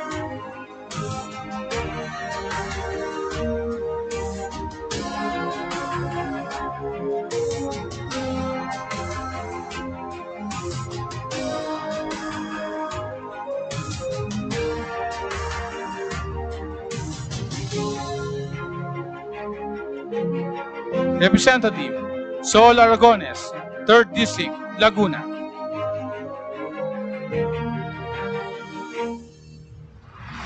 Representative Benjamin C. Agarao Jr., 4th District, Laguna.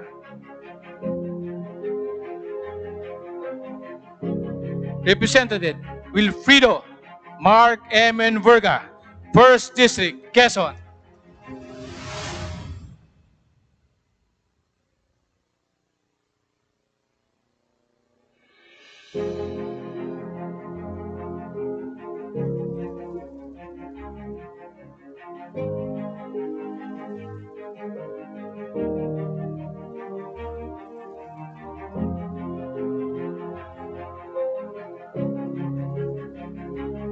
Representative David J.J.C. Suarez, 2nd District, Quezon.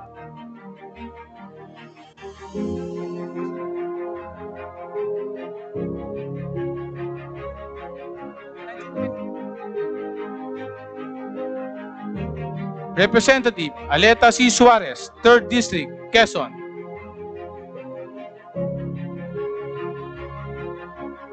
Representative Angelina Helen D. L. Tan, 4th District, Quezon. Representative Michael John R. Duavin, 1st District, Rizal.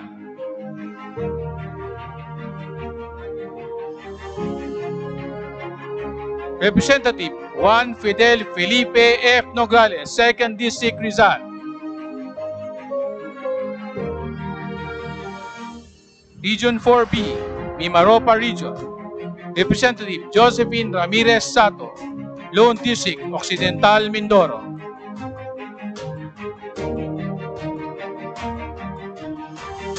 Representative Alfonso V. Umali Jr., 2nd District, Oriental Mindoro.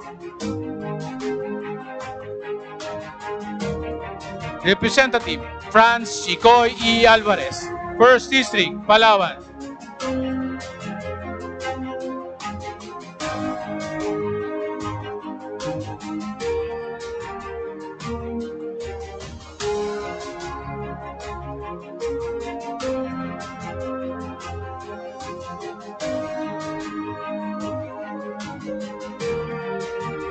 Representative Cyril Beng F. Akweg Saldivar, 2nd District, Palawan.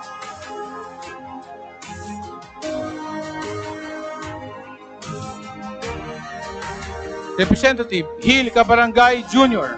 A. Acosta, 3rd District, Palawan.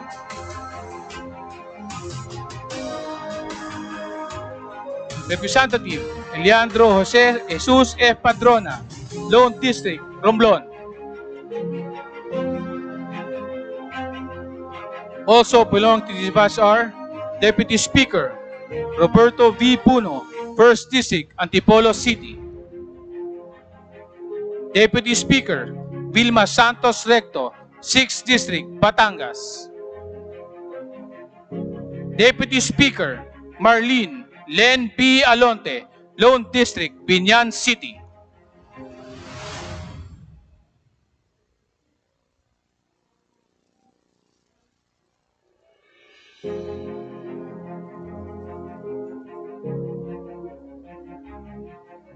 Deputy Speaker Strike B. Revilla, 2nd District, Cavite.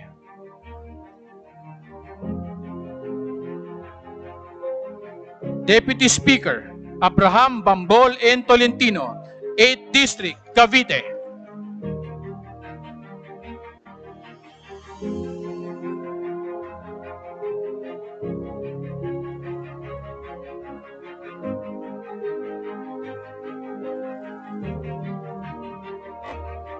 Deputy Speaker Doy Cilia Chon, 1st District, Oriental Mindoro.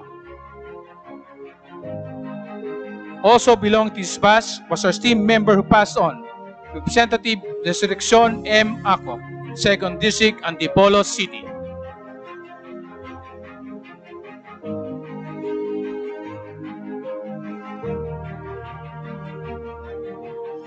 The members from this batch also have his group photo with Honorable Speaker, also belongs to this group.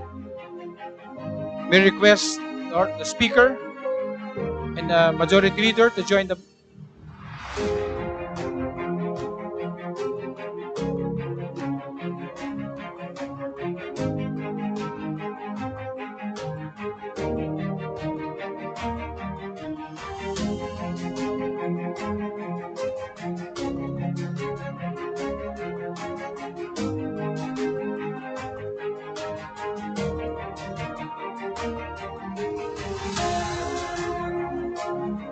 Thank you, Your Honors.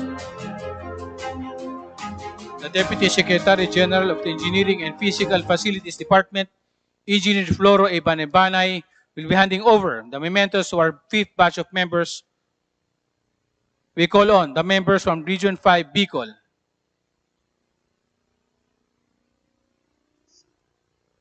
Representative Edsel C. Lagman, 1st District, Albay.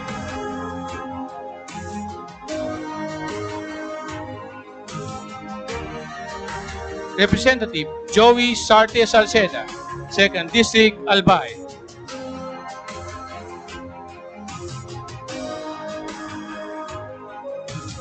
Representative Fernando T. Cabrero, 3rd District, Albay.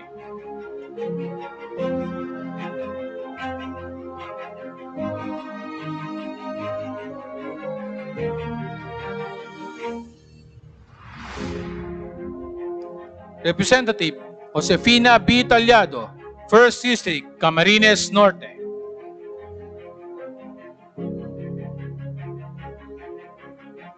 Former Deputy Speaker Luis Raymond L. Ray F. Villaverde Jr., 2nd District, Camarines Sur.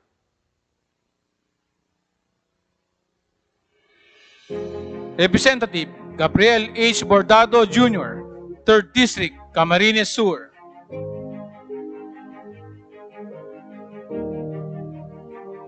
Representative Arnie B. Fuentebella, 4th District, Camarines Sur.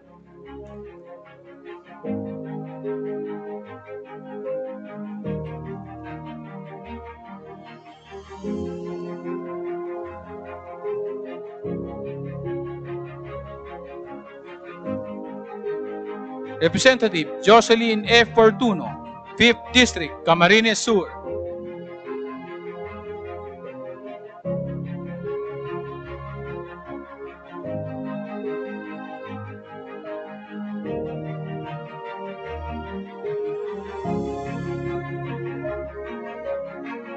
Representative Hector S. Sanchez, Lone District, Catanduanes.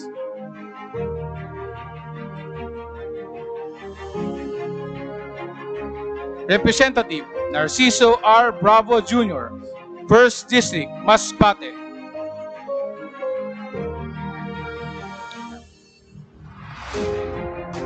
Representative Elisa Olga T. Co., 2nd District, Masbate.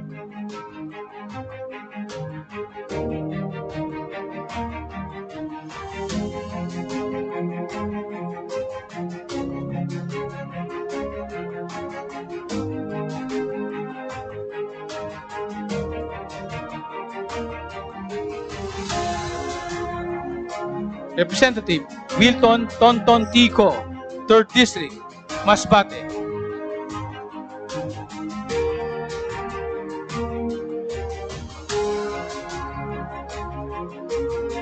From Western Visayas, Representative Carlito S. Marquez, 1st District, Aklan.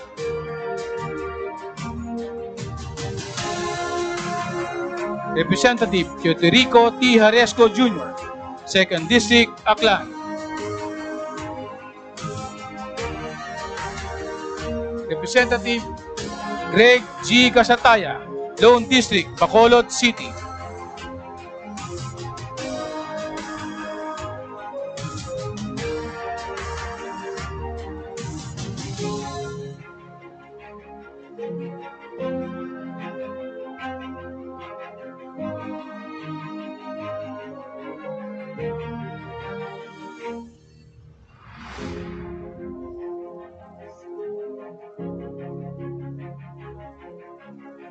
Representative Emmanuel Tawi Billones, 1st District, Capiz.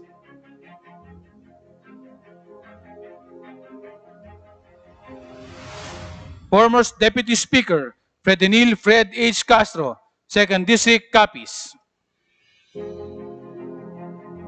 Representative Maria Lucille L. Nava, Lone District, Guimaras. Representative Janet L. Garin, 1st District, Iloilo.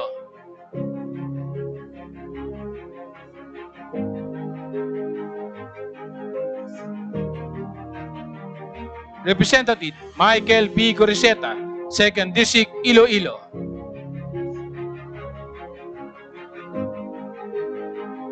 Representative Lawrence R. Defensor, 3rd District, Iloilo.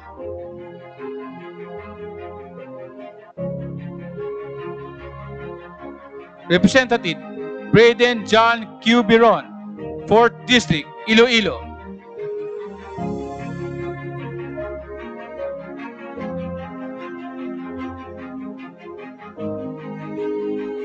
Representative Raul Boboy C. Tupas, 5th District, Iloilo.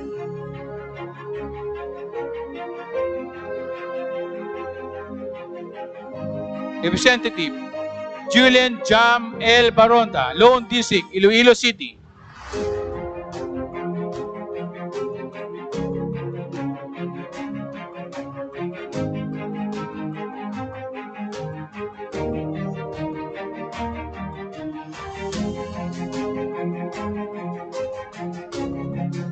Representative Gerardo P. Balmarior Jr., 1st District, Negros Occidental.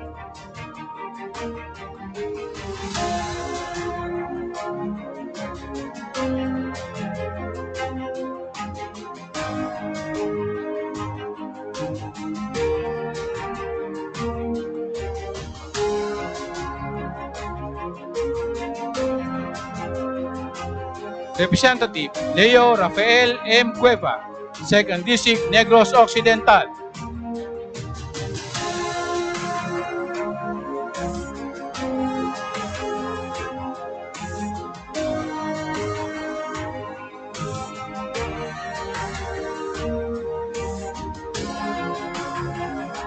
Representative Francisco Kiko B. Benitez, 3rd District, Negros Occidental.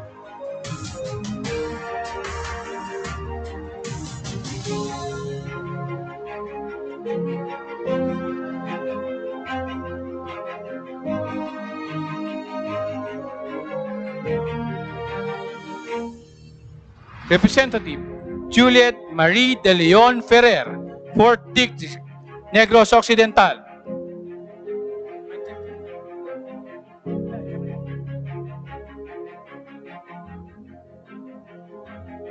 Representative Maria Lourdes T. Arroyo, 5th District, Negros Occidental.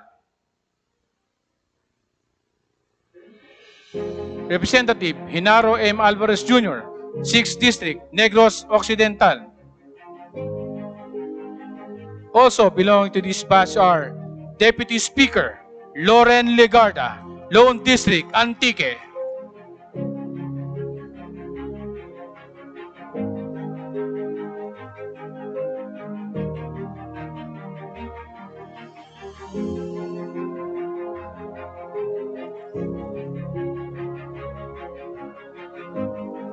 Deputy Speaker Evelina Tita Evie G. Escudero, 1st District, Sorsogon.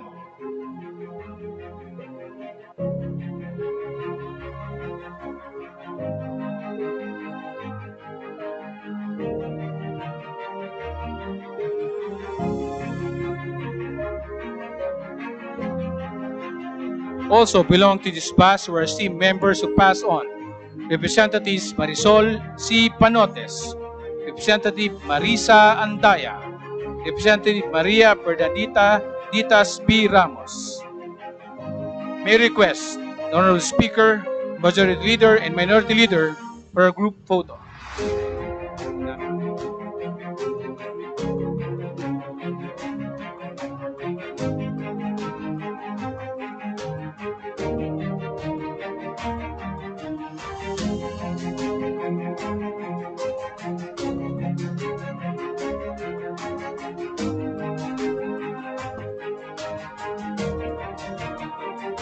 Thank you, Your Honors.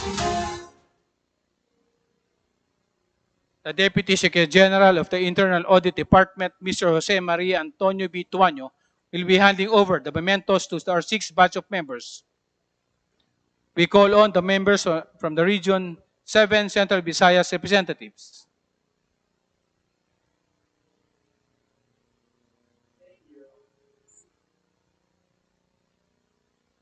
Representative Edgar M. Chato, 1st District, Bohol.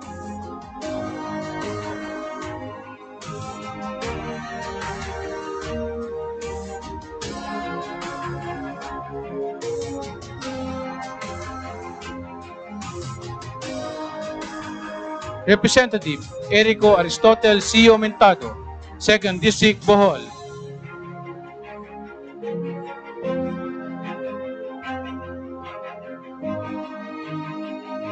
Representative Christine Alexi B. Totor, 3rd District, Bohol.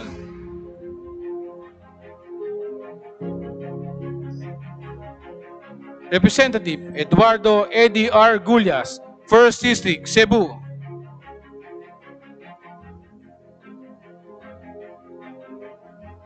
Representative Wilfredo Willie S. Caminero, 2nd District, Cebu.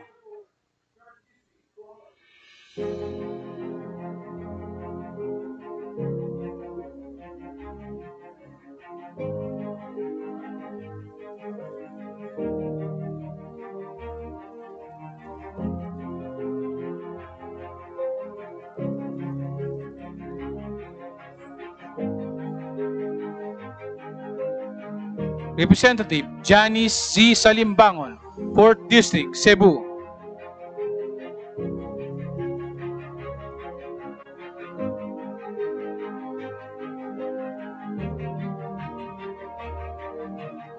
Representative Vincent Franco Duke D. Frasco, 5th District, Cebu.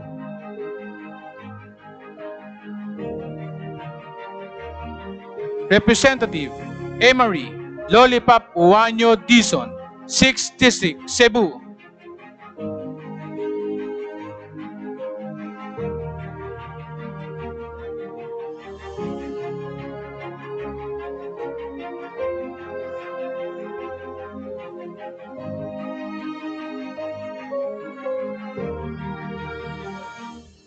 Representative Peter John D. Calderon, 7th District, Cebu.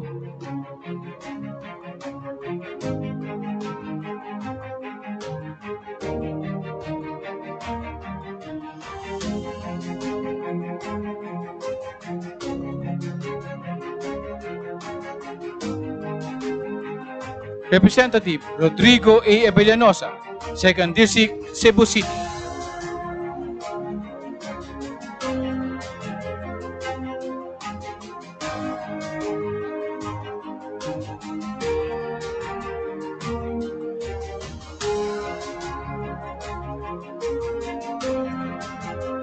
Representative Paz C. Radasa, Lone District, Lapu-Lapu City.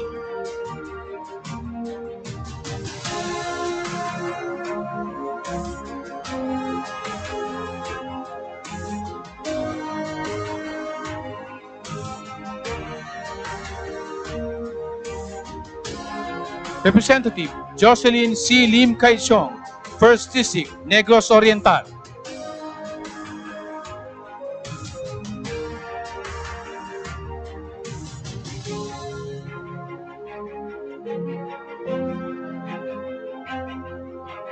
Representative Manuel T. Sagarbarria, 2nd District, Negros Oriental.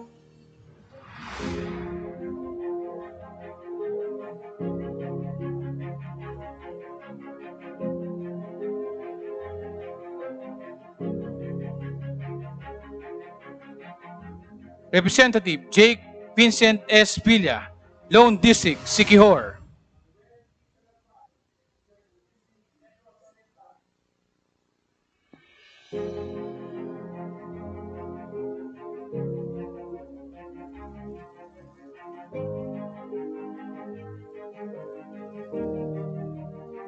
Region 8, Eastern Visayas. Representative Gerardo Jerry Boy J. Espina Jr., Lone District, Biliran. Representative Maria Fe R. Abunda, Lone District, Eastern Samar.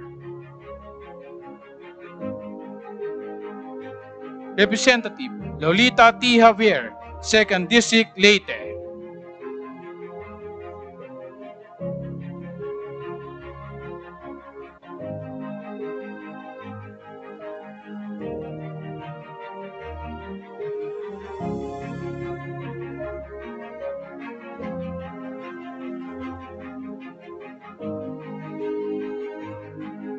Representative Vicente Ching S.E. Veloso III, 3rd District, Leyte.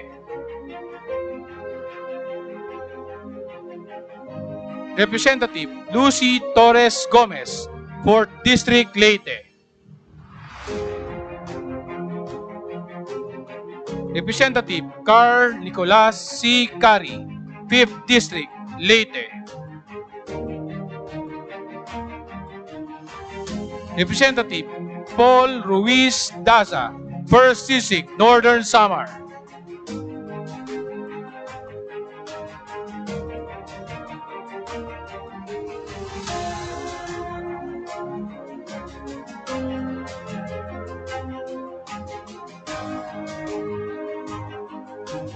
Representative Jose June O. L. Ong Jr., 2nd District, Northern Samar. Representative Edgar Mary S. Sarmiento, 1st District, Samar.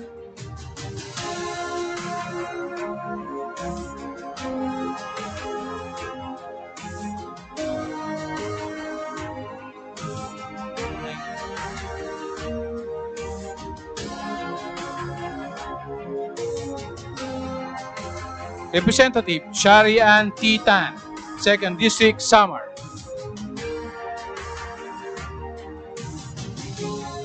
Region 9, Zamboanga Peninsula. Representative Cesar Jabo L. Jimenez Jr., 1st District, Zamboanga City. Representative Manuel Jose Manik Sem Dalipe, 2nd District, Zamboanga City.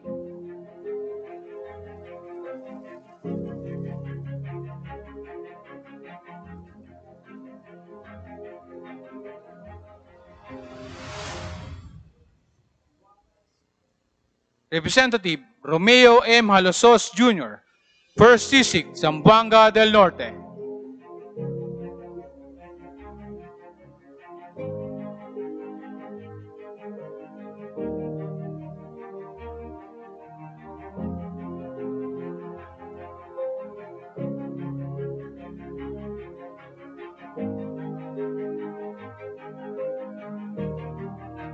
Representative Glona G. Labad-Labad, 2nd District, Zamboanga del Norte.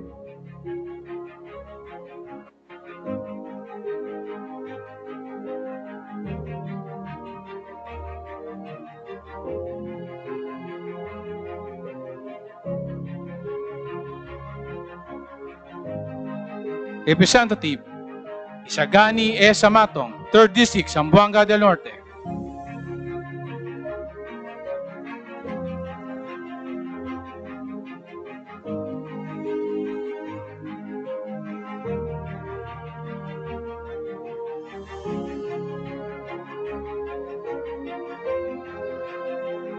Representative Leonardo L. Babasa Jr., 2nd District, Zamboanga del Sur.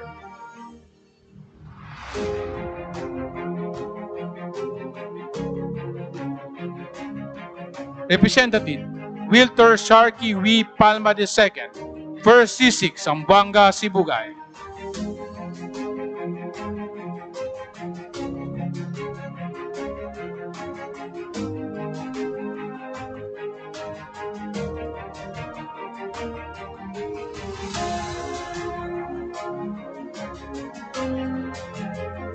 Representative Ann K. Hofer, 2nd District, Zamboanga, Sibugay.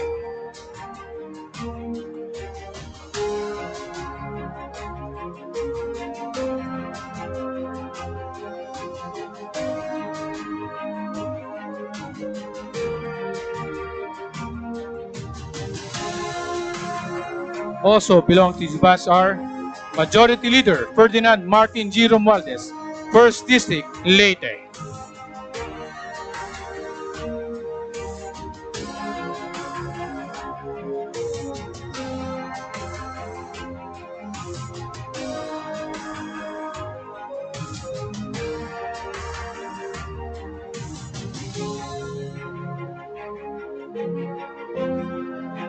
Deputy Speaker Pablo John F. Garcia, 3rd District, Cebu.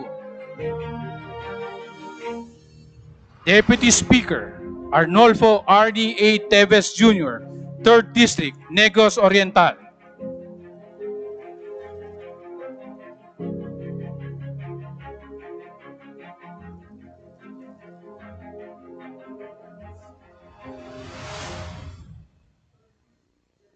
Deputy Speaker Divina Grace C.U., 1st District, Zamboanga del Sur.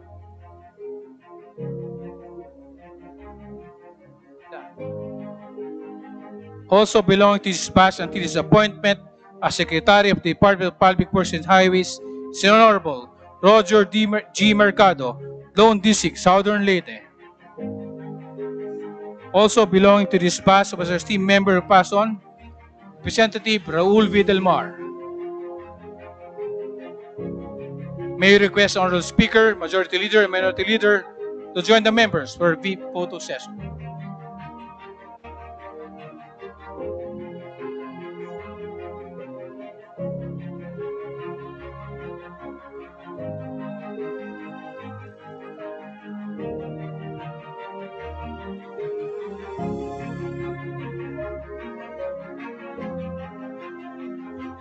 Thank you, Your Honors. The Deputy Secretary General of the Legal Affairs Department, Attorney Ana Luis Natura, will be handing over the mementos to our 7th batch of members. We call on the members from Region 10, Northern Mindanao.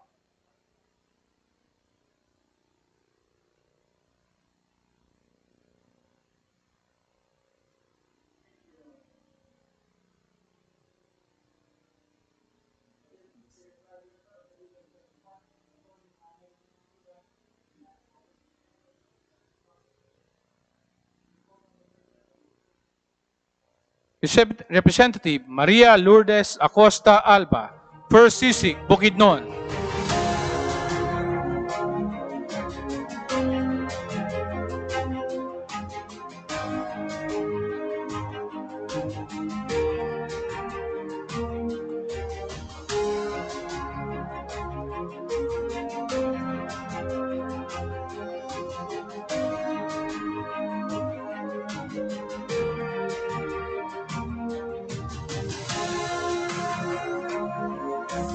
Representative Jonathan Kitty Flores, 2nd District, Bukidnon.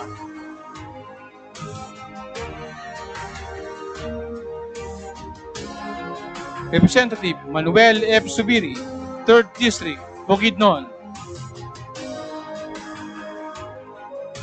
Representative Rogelio Neil P. Roque, 4th District, Bukidnon.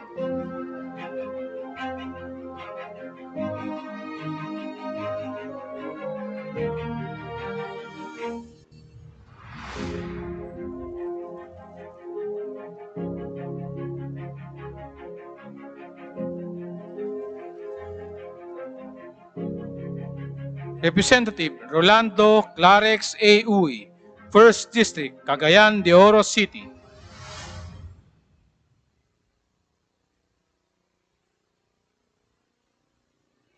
Representative Xavier Jesus D. Romualdo, Lone District, Camiguin.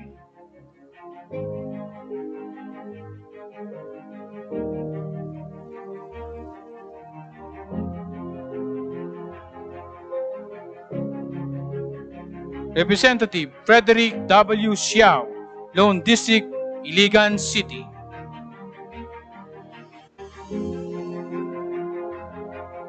Representative Muhammad Khalid Q. Dimaporo, 1st District, Lanao del Norte. Representative Abdullah D. Dimaporo, 2nd District, Lanao del Norte.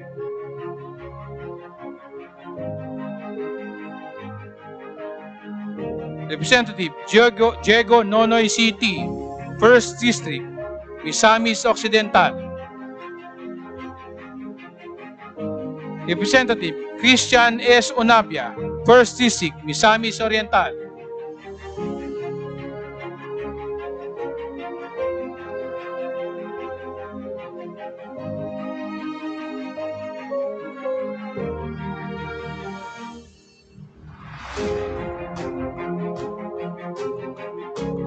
Representative Juliet T. Uy, 2nd District, Misamis Oriental.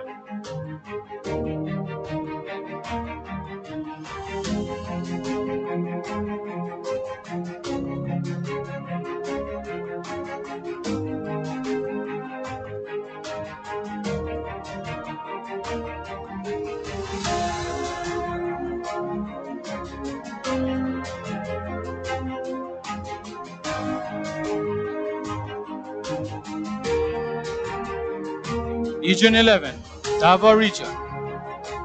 Former Deputy Speaker Paulo Z. Duterte, 1st District, Davao City. Representative Vincent J. Garcia, 2nd District, Davao City. Representative Y. Curat Zamora, 1st District, Davao de Oro, formerly known as Compostela Valley. Representative Ruel Peter S. Gonzaga, 2nd District, Davao de Oro. Representative Pantaleon D. Alvarez, 1st District, Davao del Norte. Representative Alan Aldo R. Duhali, 2nd District, Davao del Norte. Representative Lorna P. Bautista Bandigan, Lone District, Davao Occidental. Representative Corazon T. Nunez Malayon, 1st District, Davao Oriental. Representative Joel Mayo Zial Mario, 2nd District, Davao Oriental.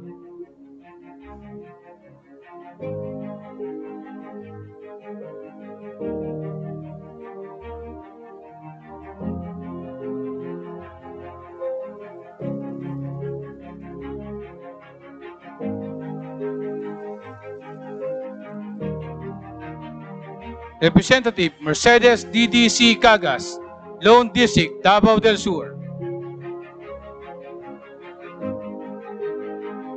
Also belonging to this batch are Deputy Speaker Rufus P. Rodriguez, 2nd District, Cagayan de Oro City.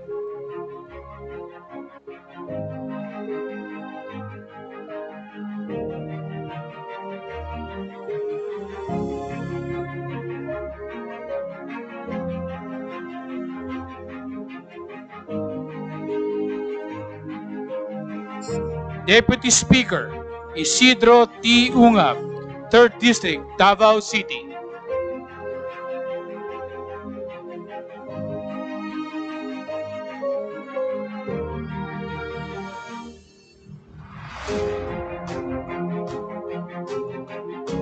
Deputy Speaker Henry S. Waminal, 2nd District, Misamis Occidental.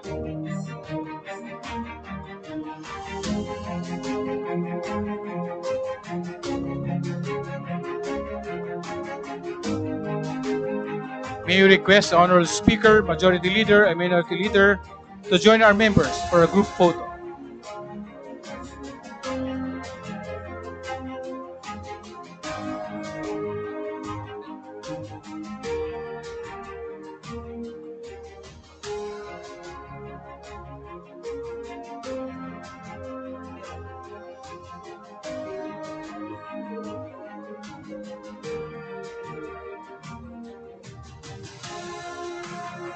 Thank you, Your Honors.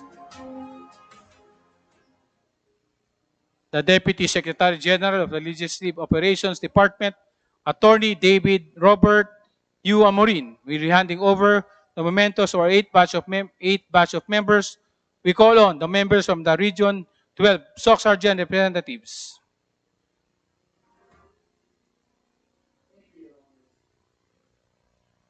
Representative Joselito Joel S. Sakdalan, 1st District, Cotabato.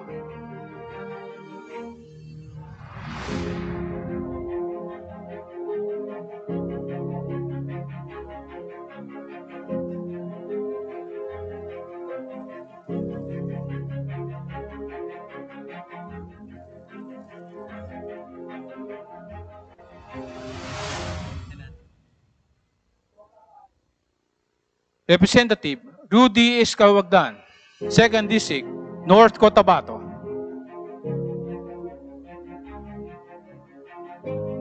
Representative Jose Pingping I. Tijada, 3rd District, North Cotabato.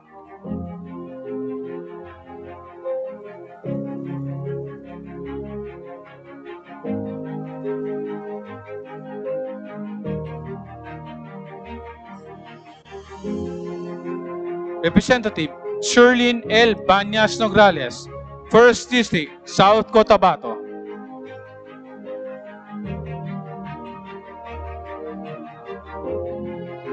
Representative Princess Rihan M. Sakaluran, 1st District, Sultan Kudarat.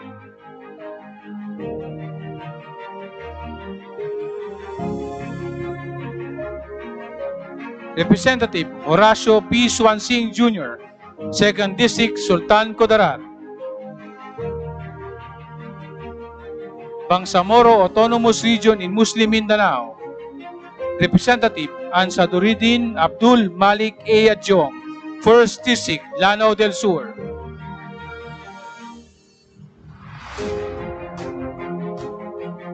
Representative Yasser Alonto Balindong, 2nd District, Lanao del Sur.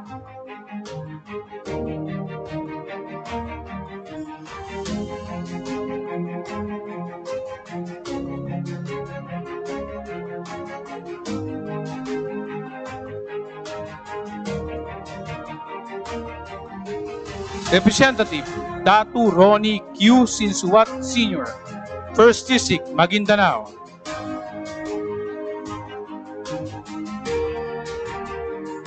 Representative Esmael G. Magundadatu, 2nd District, Maguindanao.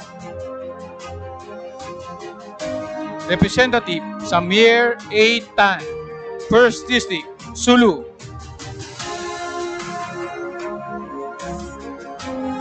Representative Munir M. Arbison, 2nd District, Sulu.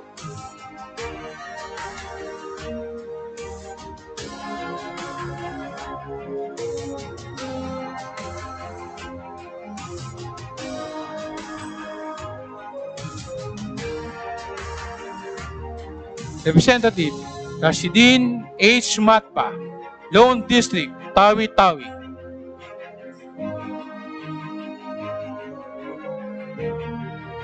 Cordillera Administrative Region. Representative Joseph Santo Niño B. Bernos, Lone District, APRA. Representative Elias C. Bulot Jr., Lone District, Apayao. Representative Mark O. Go, Lone District, Baguio City. Representative Solomon R. Chungalao, Lone District, Ifugao. Representative Allen Jesse C. Mangawang, Lone District, Kalinga. Representative Maximo Y. Dalog Jr., Lone District, Mountain Province. Caraga Administrative Region. Representative Lawrence Lau H. Fortun, 1st District, Agusan del Norte.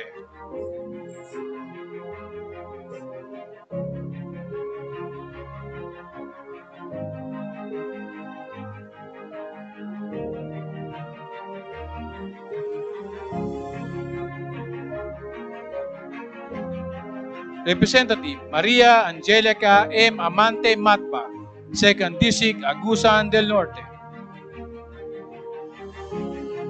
Representative Alfel M. Bascu, 1st District, Agusan del Sur. Representative Edibong G. Plaza, 2nd District, Agusan del Sur. Representative Alan B. Eclio, Lone District, Dinagat Island. Representative Francisco Jose Bingo F. Matugas II, 1st District, Surigao del Norte. Representative Robert Ace S. Barbers, 2nd District, Surigao del Norte. Former Deputy Speaker Johnny T. Pimentel, 2nd District, Surigao del Sur.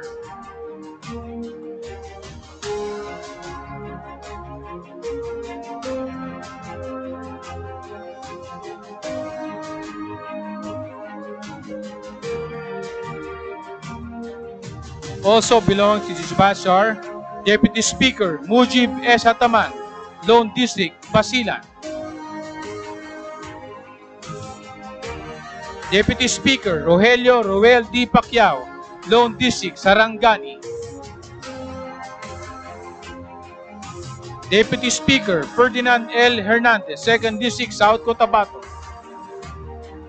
Deputy Speaker Prospero A. Pichay Jr., 1st District, Surigao del Sur. Also belong to this batch our esteemed member who passed on, Representative Nestor B. Fongwan, Lone District, Benguet. May request the Honorable Speaker, Majority Leader, and Minority Leader to join the members for a brief photo session.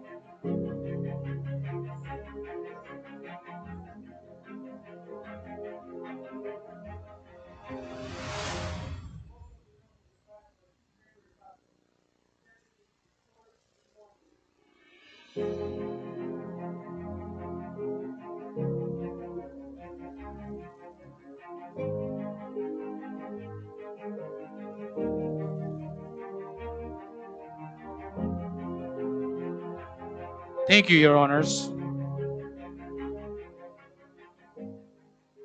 the Deputy Secretary General of the District Information Resources Management Department, Dr. Edgardo H. Pangilinan, will be handing over the mementos to our 9th batch of members, this time from the party list organizations. We call on the following members from the party list organizations.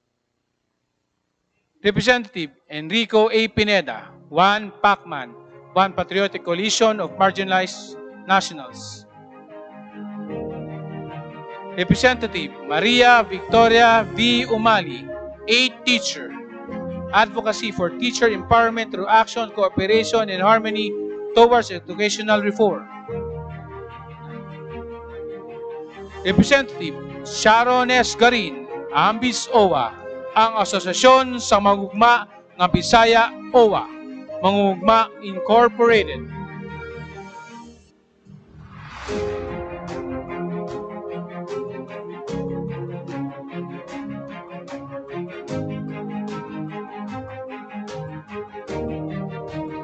Representative Rowena Dinya O. Tadura, ACT-CIS, Anti-Crime and Terrorism Community Involvement and Support Incorporated.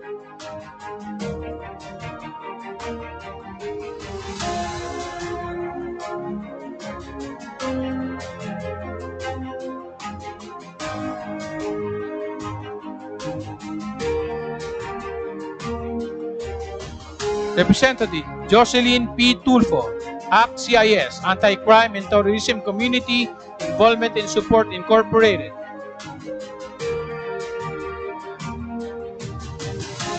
Representative Eric Goya, ACT-CIS, Anti-Crime and Terrorism Community Involvement and Support Incorporated.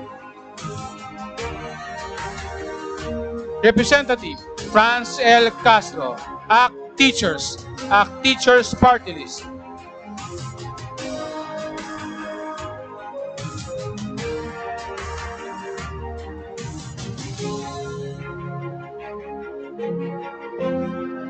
Representative Rico B. Heron, AGAP, Agricultural Sector Alliance of the Philippines.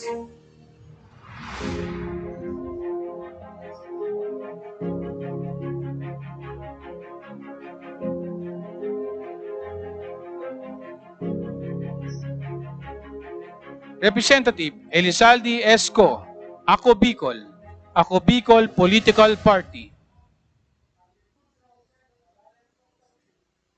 Representative Alfredo A. Garbin Jr., Ako Bicol Political Party. Representative Sani S.L.L. Lagon, Ako Bisaya Incorporated.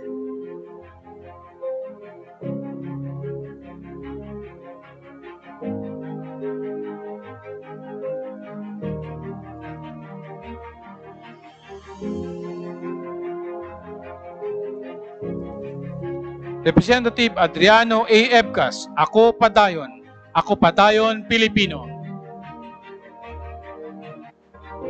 Representative Ana Marie Villarasa Suarez, Alona, Alliance of Organizations, Networks, and Associations of the Philippines.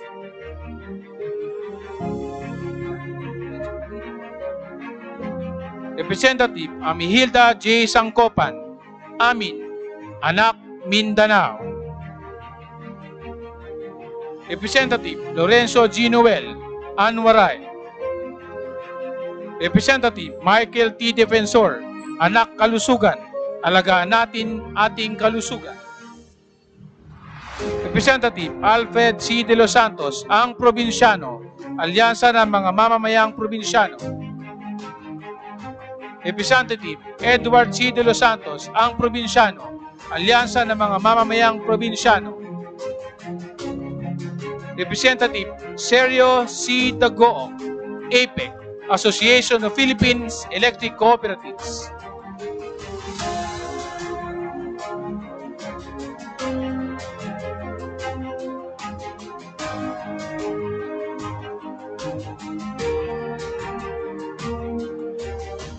Representative Naelia Bainto Aguinaldo, Bahay para sa Pamilyang Pilipino Incorporated. Representative Euphemia Ka Femia C. Colyaman, Bayan Muna.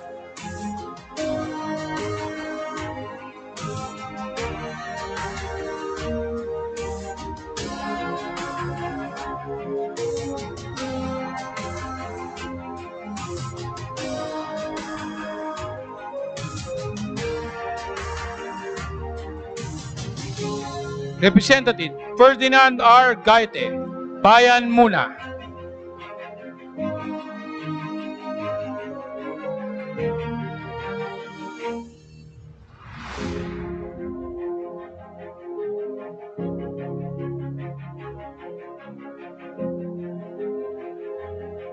Representative Carlos Isagane T. Sarate, Bayan Muna.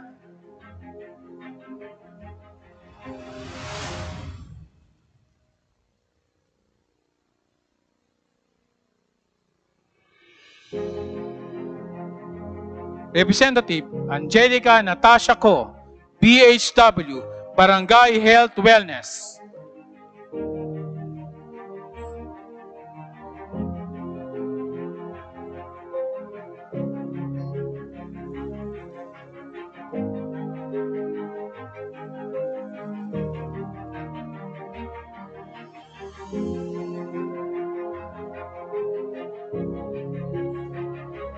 Also belonging to this batch are Minority Leader Joseph Stephen Caraps S. Paduano, Abang Lingkod Incorporated.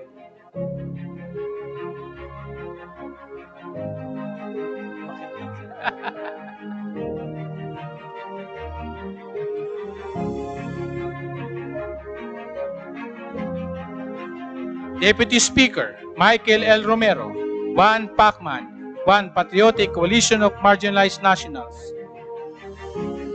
Deputy Speaker Conrado M. Estrella III, Abono.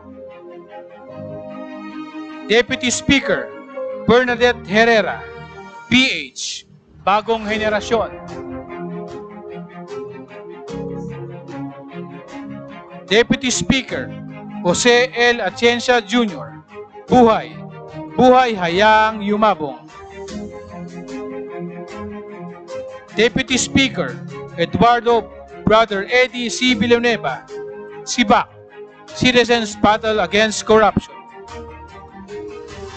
We have a member from this batch who was earlier dropped from the rolls, Representative Ronnie Elong, who was replaced by Representative Edward De Los Santos, ang probinsyano, Alyansa ng mga Mamamayang Probinsyano.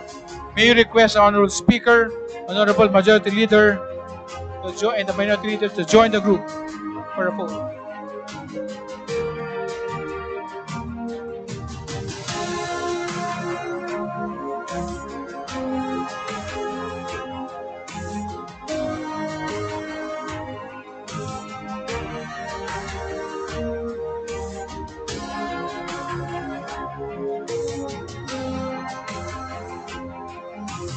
Thank you, Your Honors.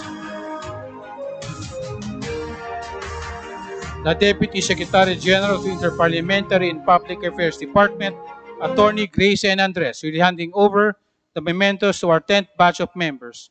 We call on the following members of the party list organizations.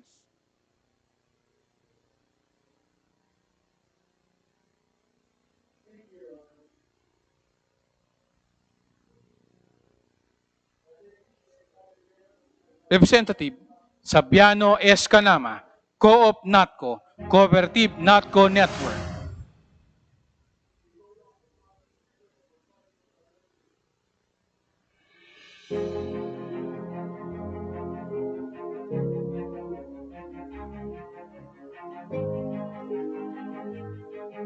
Representative Romeo S. Momo Sr., CWS, Construction Workers Solidarity.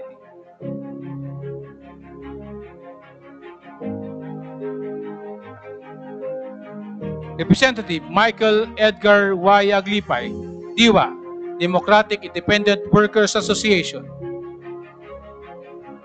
Representative Claudine Diana D. Bautista Lim, Dumper PTA, Dumper Philippines Taxi Drivers Association Incorporated. Representative Dociel Marie S. Cardema, Duterte Youth, due to energize the Republic through enlightenment of youth sector and party list organization.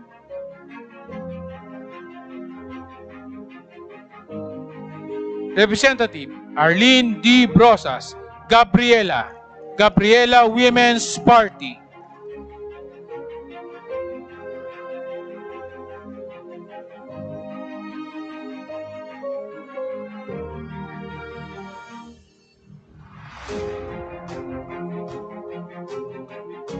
Representative Jose Gay G. Pajenos, GP, galing sa Puso Party.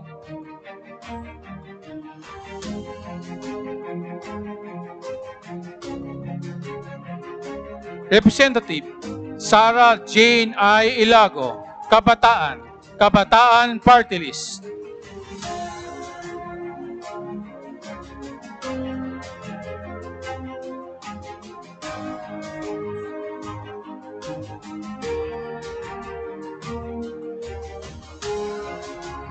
Representative Ron P. Salo, Kabayan, Kapalikat ng Mamamayan.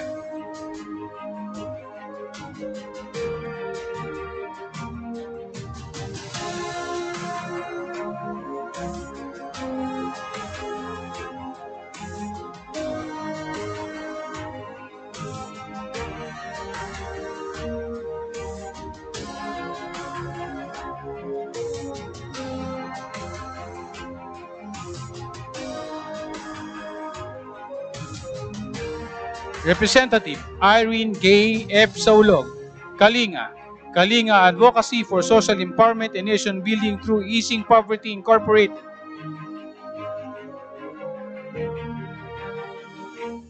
Representative Sherney A. Tan, Usog Tausug.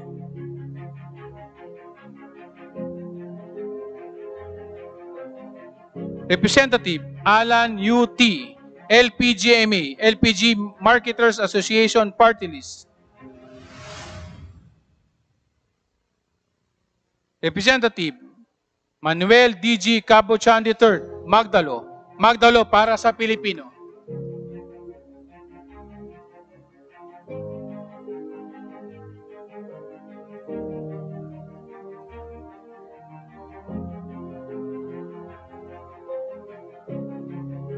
Representative Argel Joseph T. Kapatpat, Magsasaka, Magkakasama sa Sakahan, Kaunlaran.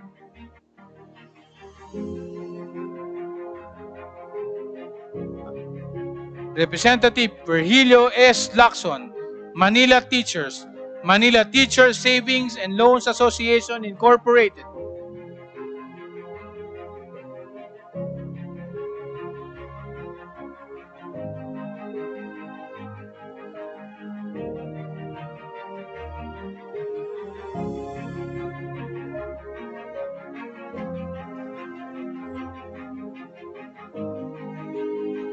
Representative Sandro L. Gonzales, Marino Samahan ng Mga Seaman Incorporated.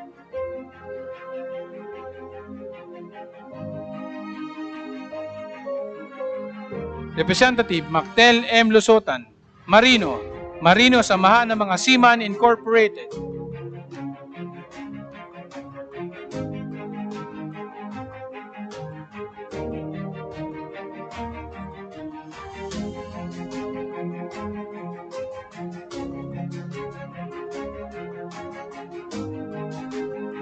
Representative Alberto Bobby Pacquiao, OFW Family Club Incorporated.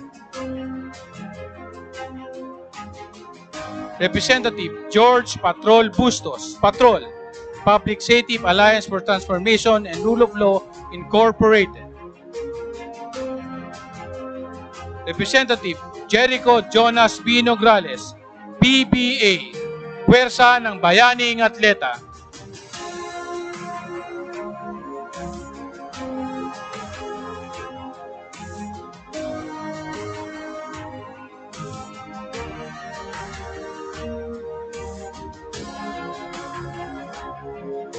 Representative Presley C. De Jesus, PhilReca, Philippine Rural Electric Cooperatives Association Incorporated.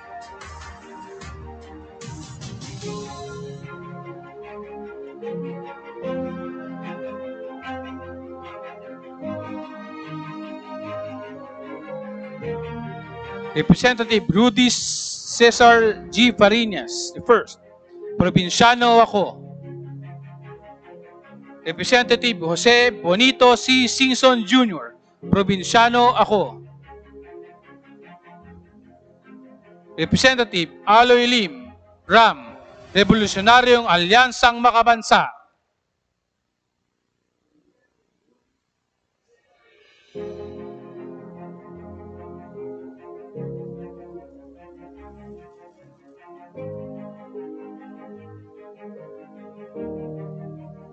Representative Godofredo N. Guya, Recobota, Rural Electric Consumers and Beneficiaries of Development and Advancement Incorporated.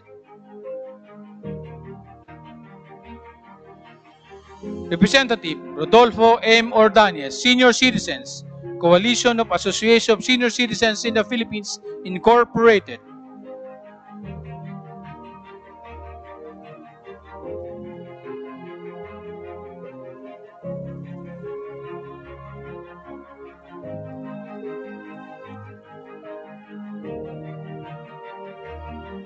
Representative Yeda Marie K. Romualdez, Tingog Sinirangan. Representative Raymond Democrito C. Mendoza, TUCP, Trade Union Congress Party.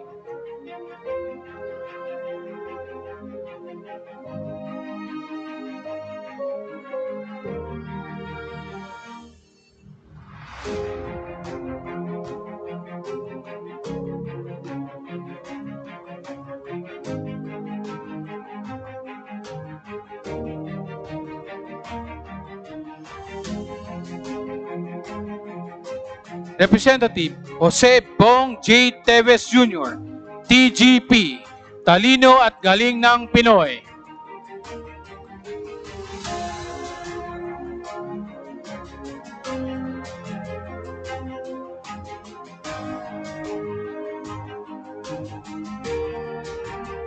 Also belong to this batch is Deputy Speaker Rodante D. Marcoleta, Sagip, Social Remuneration and Genuine Intervention on Poverty.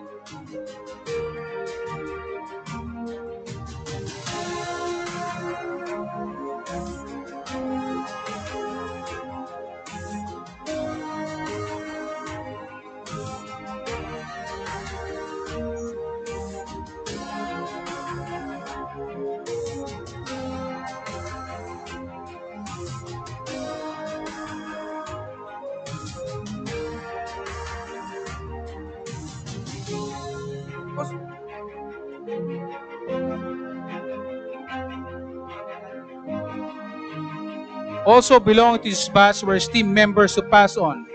Representatives Rodolfo B. Albano, LPGME, LPG Marketers Association Incorporated. Representative Francisco G. Datol Jr., Senior Citizens, Coalition of Association of Senior Citizens in the Philippines Incorporation. May request the Honorable Speaker, Majority Leader, and Minority Leader to join our members for a group photo.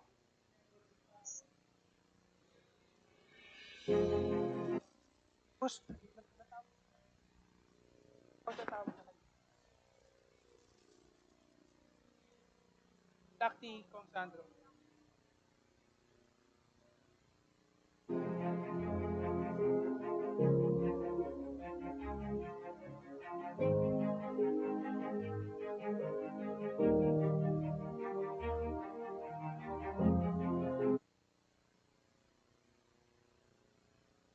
Thank you, Your Honors.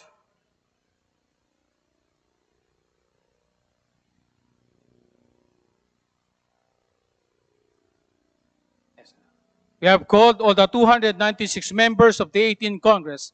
A round of applause, please, for all of them.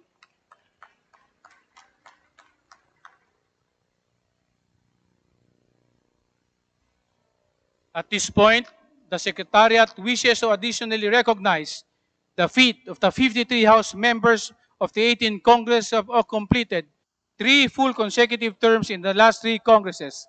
The Secretariat honors not only your accomplishment in this 18th Congress, but the clear mandate of your honors carry from your respective constituencies who have chosen you time and again. to be their voice and spirit in this halls of Congress to the maximum limit of 3 consecutive terms, a total of 9 years, provided under the Constitution. In addition to your certificate of recognition, the 18th Congress Yearbook, and the flash drive containing various House publications, your Secretariat present to your honors your Congressional Medal of Distinction and your legislative performance record. May this medal serve as a reminder to honorable recipients of the years who wish to champion the rights of Filipinos within the august chambers of the House of Representatives. The Deputy Secretary General of the Office of the Speaker, Attorney Joselia Bighani C. Sipin, and the Deputy Secretary General of the Committee Affairs Department, Attorney Arlene C. Dada Arnaldo, will be handing over the Congressional Medal of Distinction, the legislative performance record to our first batch of members who completed 3 full consecutive terms in the last 3 Congress. May we now call on the members of National Capital Region. Representatives, Edgar R. Erice, 2nd District, Caloocan City.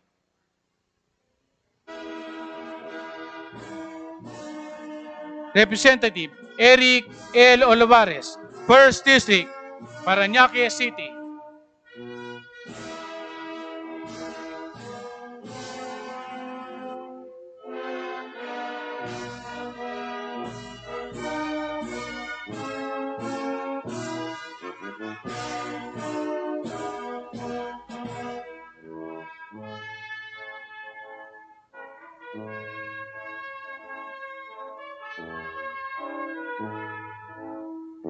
Representative Alfred Vargas, 5th District, Quezon City.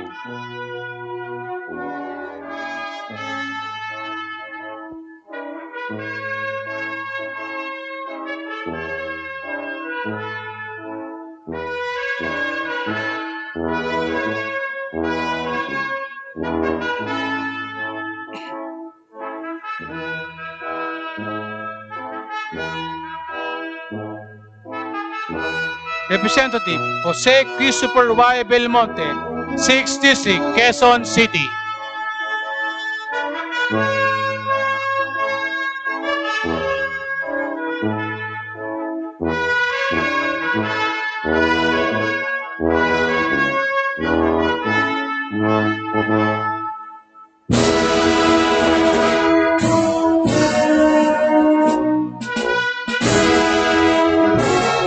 Representative Ronaldo B. Zamora, Lone District, San Juan City.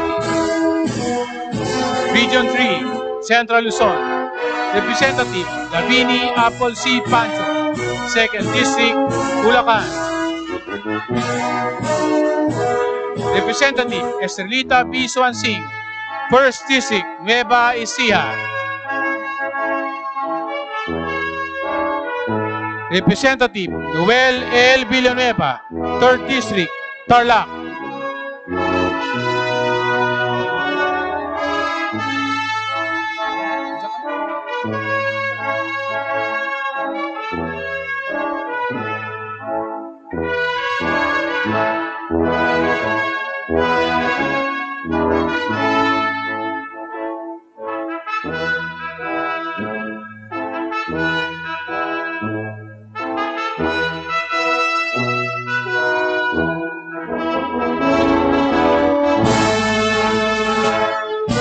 Representative Jeffrey D. Conghun, 1st District, Zambales. Representative Cheryl P. Delioso Montalya, 2nd District, Zambales.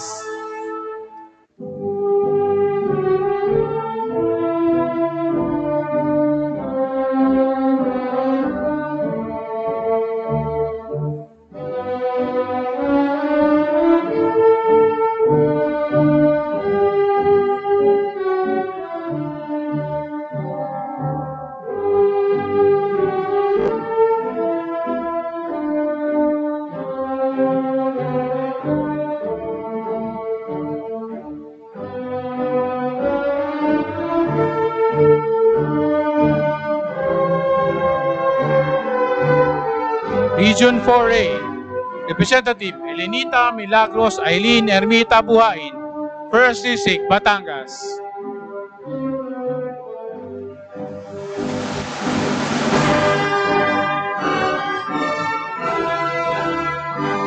former Deputy Speaker Raneo Rani E. Abu, 2nd District, Batangas.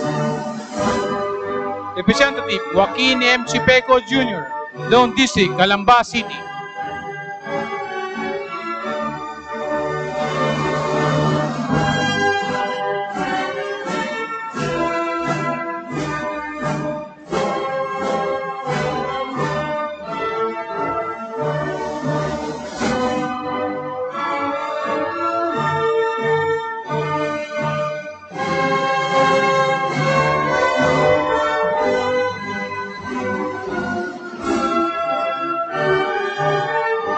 Representative Francis Gerald Aguinaldo Abaya, 1st District, Cavite. Representative Alex A.A.L. Vincula, 3rd District, Cavite. Representative Luis John A. Ferrer IV, 6th District, Cavite. Representative Sol Aragones, 3rd District, Laguna. Representative Benjamin C. Garao Jr., 4th District, Laguna. Representative Angelina Helen D.L. Tan, 4th District, Quezon. Mimaropa Region, Representative Josephine Ramirez Sato, Lone District, Occidental, Mindoro. Representative Franz Chicoy E. Alvarez, 1st District, Palawan.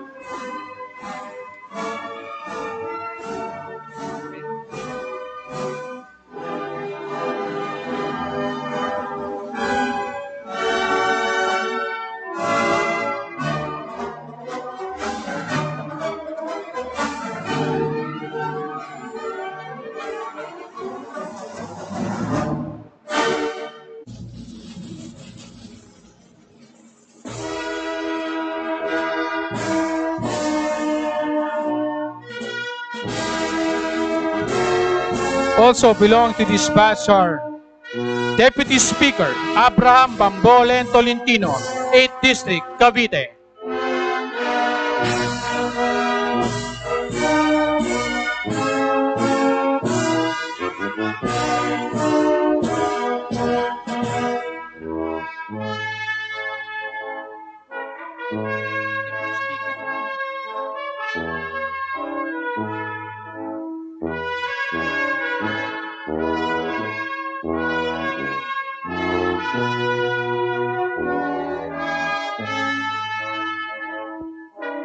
Deputy Speaker Doy Cilia Chon, 1st District, Oriental Mindoro.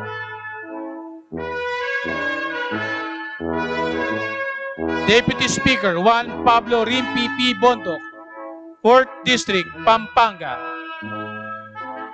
Deputy Speaker Rosemary Tita Baby J. Arenas, 3rd District, Pangasinan.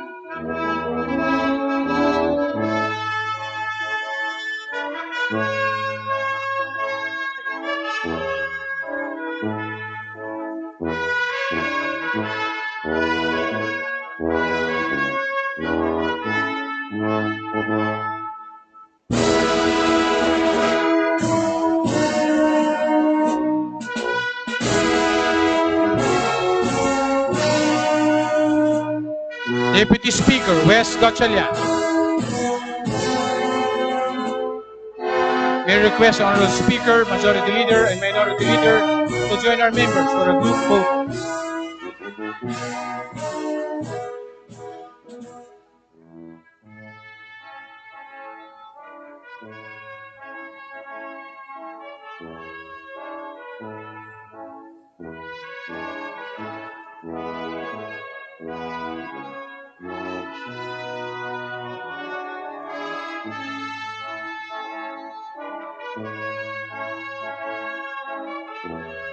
Thank you, Your Honors.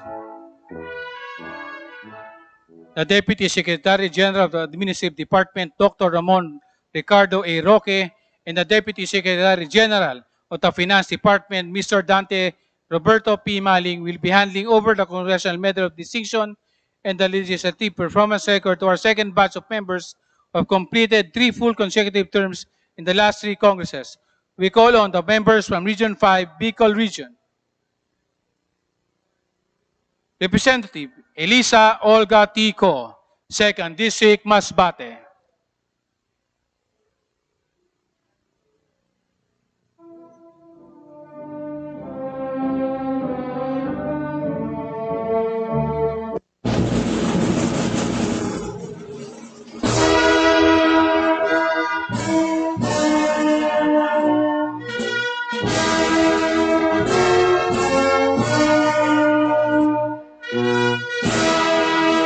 Western Visayas, former Deputy Speaker Ferdinand Fred H. Castro, 2nd District, Capiz.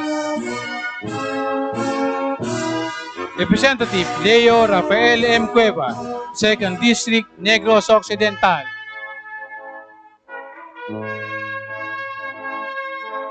Region 7, Central Visayas. Representative Erico Aristotel C. Aumentado, 2nd District, Bohol.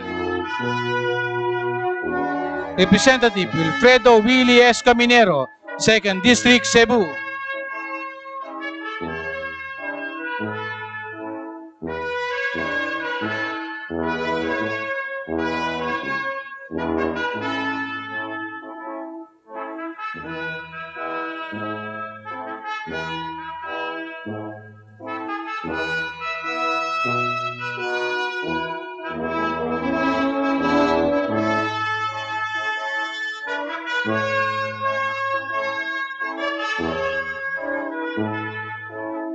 Representative Rodrigo A. Abellanosa, 2nd District, Cebu City.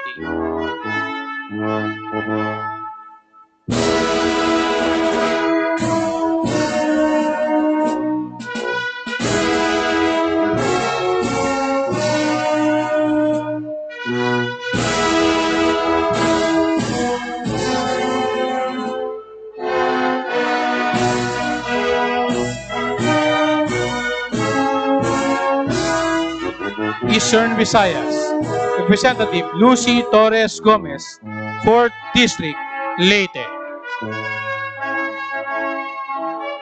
Zamboanga Peninsula, Representative Isagani S. Amatong, 3rd District, Zamboanga del Norte.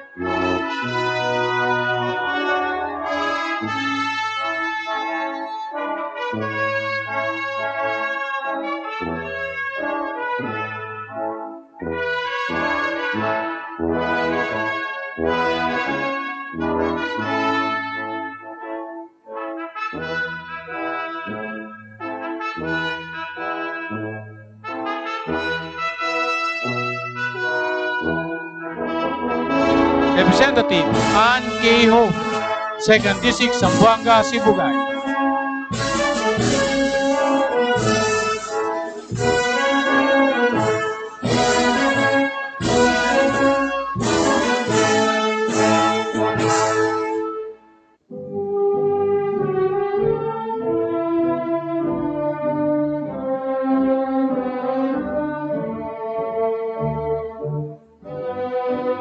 Northern Mindanao, Representative Maria Lourdes Acosta Alba, 1st District, Bukidnon.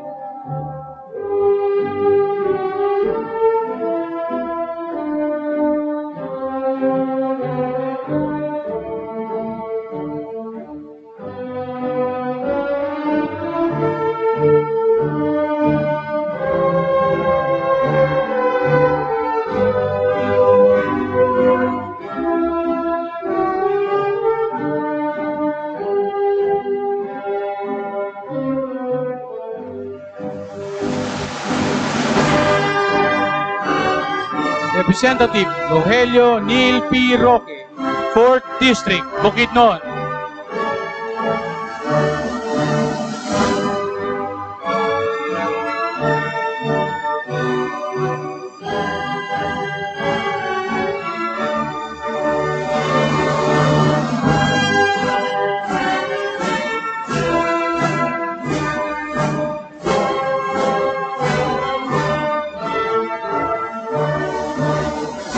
Representative Rolando Clarex A. Uy, 1st District, Cagayan de Oro City.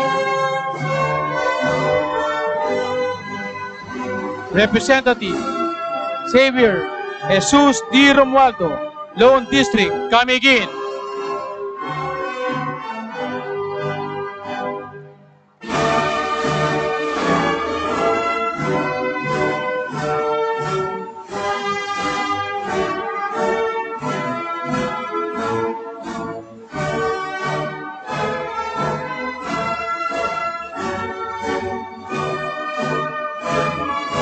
Representative Abdullah Didi Maporo, 2nd District, Lanao del Norte.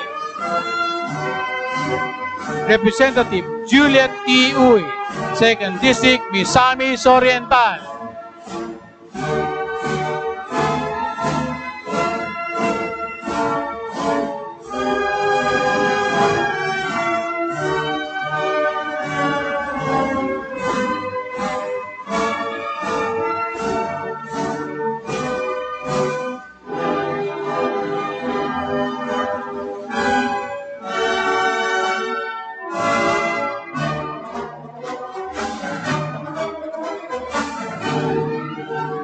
Davao Region, Representative Mercedes DDC Cagas, Lone District, Davao del Sur.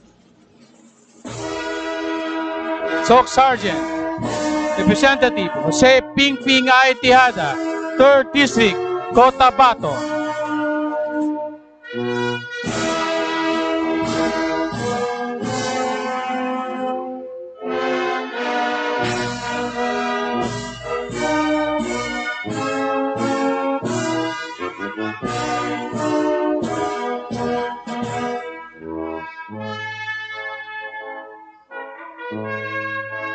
BARM, Bangsamoro Autonomous Region ni Muslim Mindanao. Representative Ansarudin Abdul Malik Jong, 1st District, Lanao del Sur.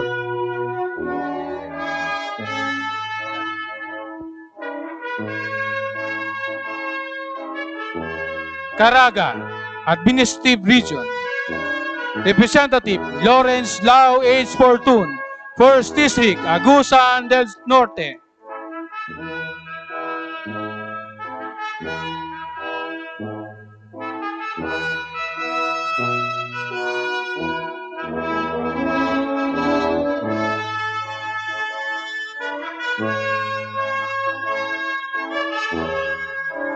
From the party list, Representative Sharon S. Garin. Party list, Ambis OA.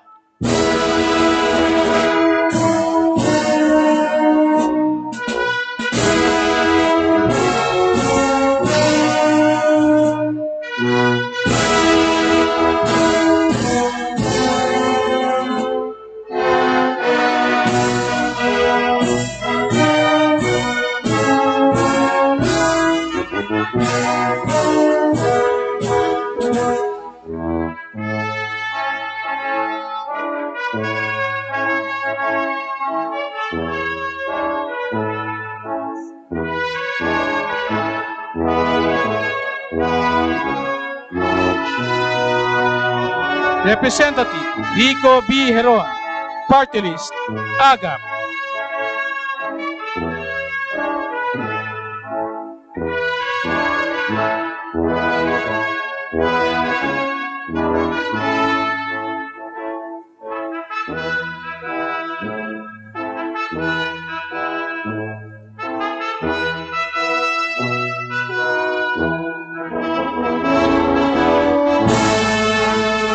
Representative Carlos Isagani T. Sarate, Party List, Bayan Muna.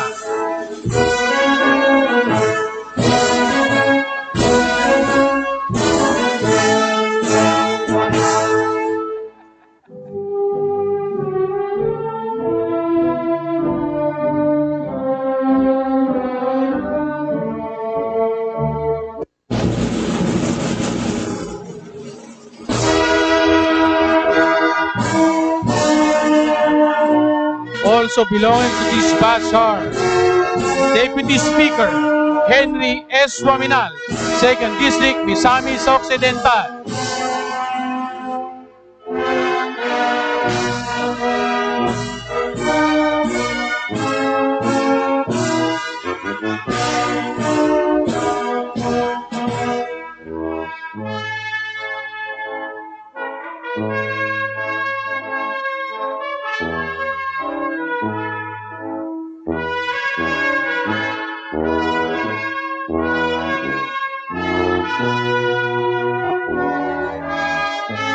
Representative Evelina Tita Ivy G. Escudero, 1st District, Sorsogon.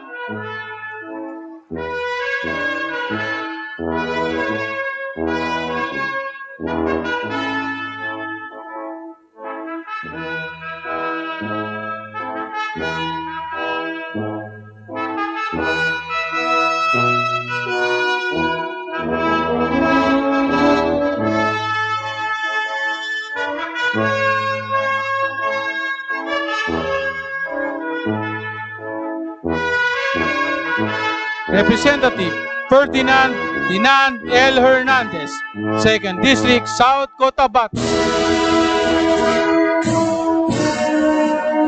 Representative Deputy Speaker Conrado M. Estrella III, Party List, Abono. Deputy Speaker Jose L. Atienza Jr., Party List, Buhay.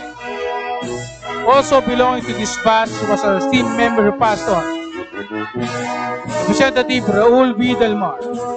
May request the Honorable Speaker, Majority Leader, and Minority Leader to join our members for a brief photo session.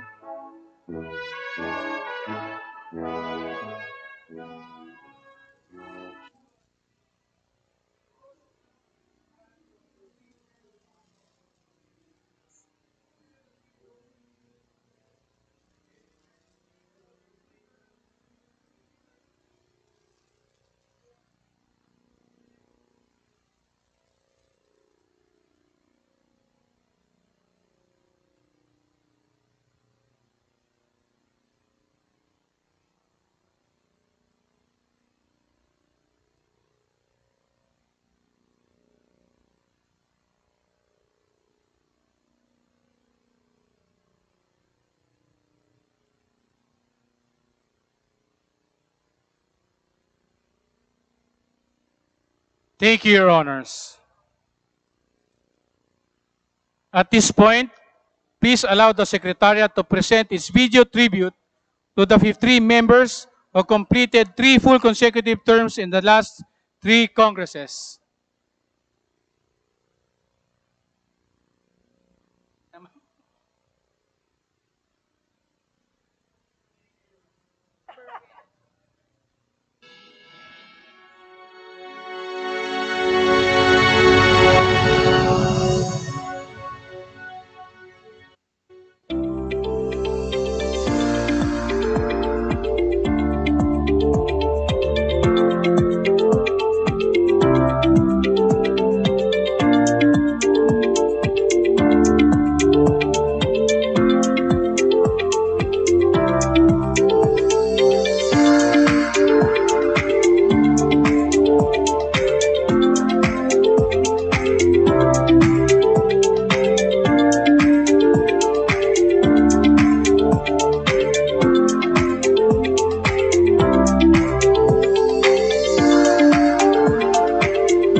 will proceed shortly to the recognition of the House of Representatives leader.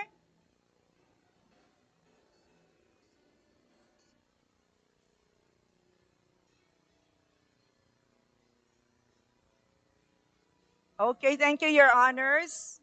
We proceed to recognition of the House leaders of the House of Representatives.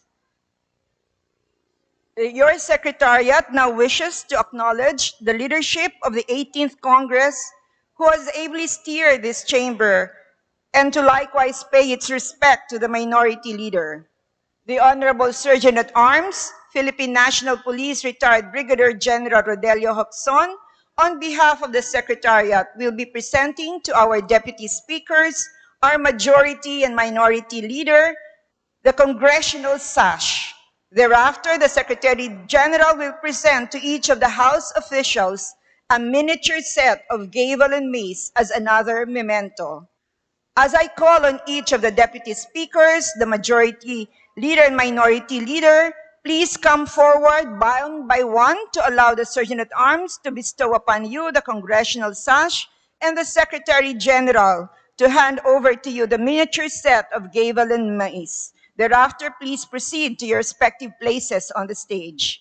May I now call on the Honorable Deputy Speaker, Marlene Len Bialonte.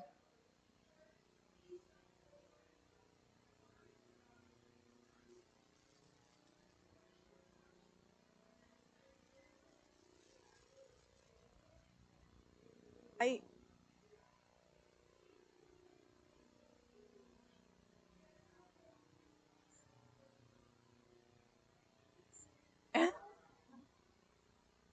Photo.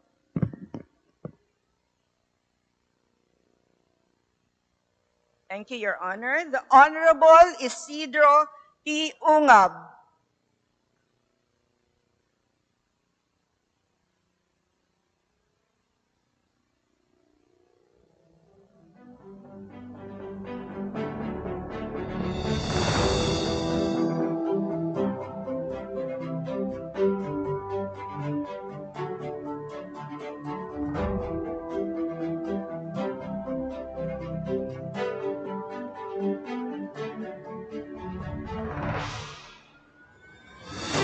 Your Honor, the Honorable Abraham Bambol N. Tolentino.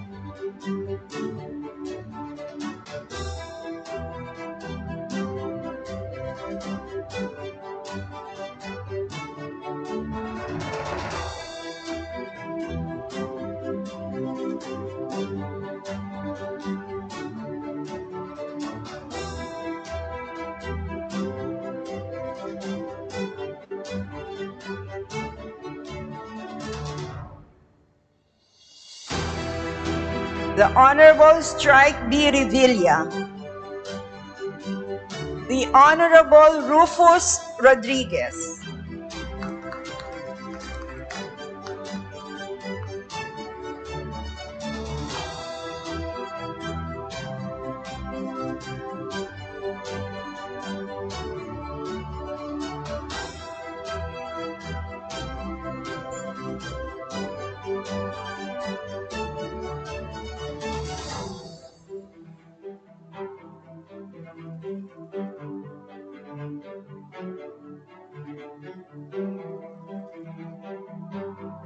Your Honor, the Honorable Mujib S. Hataman, the Honorable Vilma Santos Recto, the Honorable De Gracias Victor D.V. Savellano, the Honorable Pablo John Garcia, the Honorable Henry S. Ominal.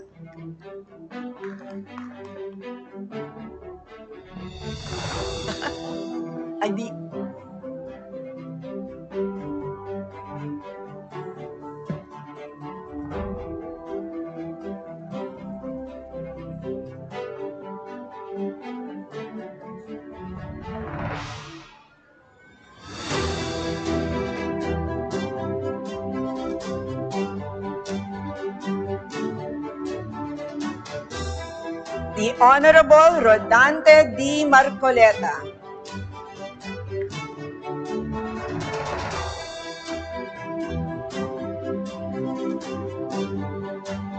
We proceed to call on the Honorable Rosemary Baby J. Arenas.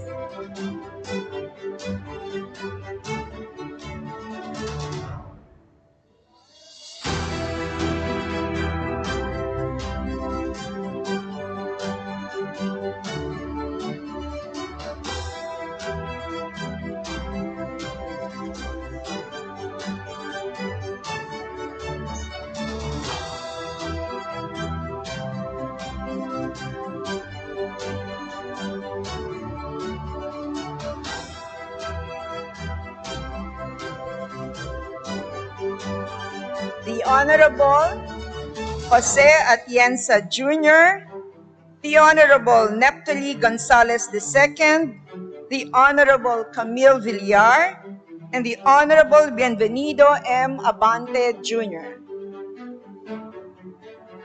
The Honorable Wes Gatchalian, the Honorable Rogelio Ruel Pacquiao, the Honorable Divine Grace Yu, the Honorable Christine Singson Mihan.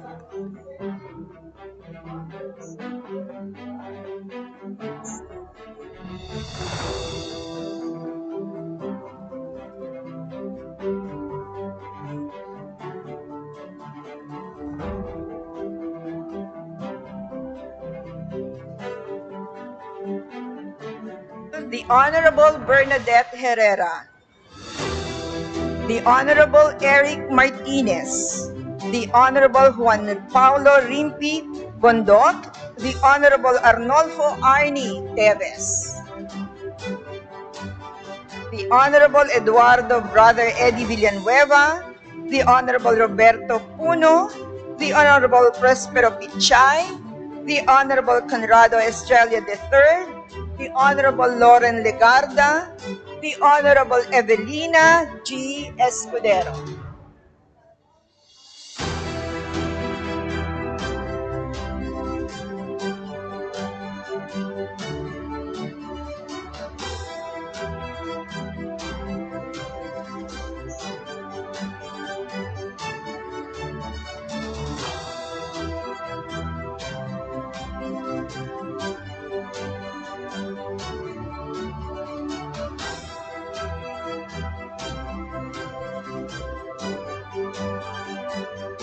The Honorable Ferdinand Dinan Hernandez, the Honorable Michael Romero, the Honorable Doy Liachon. May I now call on the Honorable Minority Leader Joseph Stephen Caraps Paduano to likewise receive his memento.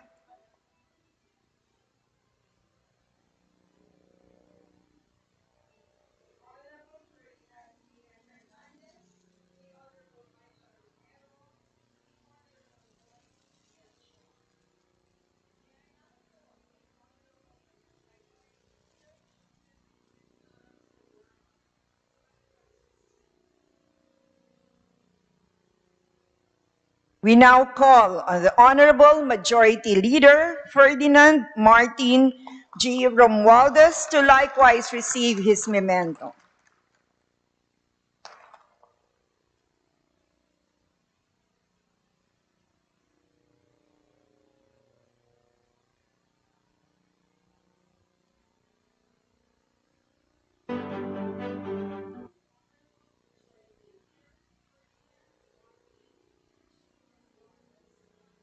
And may we now call on the Honorable Speaker to come up the stage for the posterity photo also of the leadership of the 8th Congress, as we likewise request. As we likewise request the Secretary General and the Sergeant at Arms to join our esteemed leaders.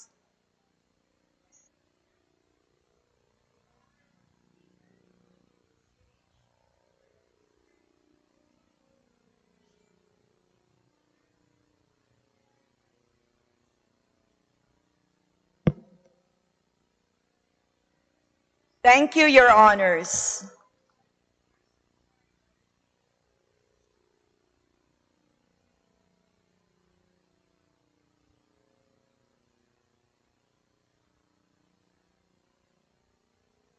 Your Honors, ladies and gentlemen, There is one more member we wish to recognize, the political and administrative head of the House of Representatives, Speaker Lord Alan J. Velasco. Legislatively, he steered the House through its busiest session to date under the most challenging circumstance of a worldwide pandemic.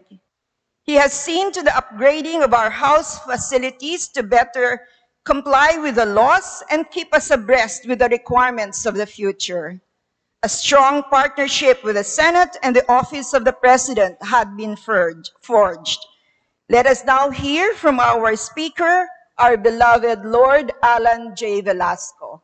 We'll view the video, Your Honors.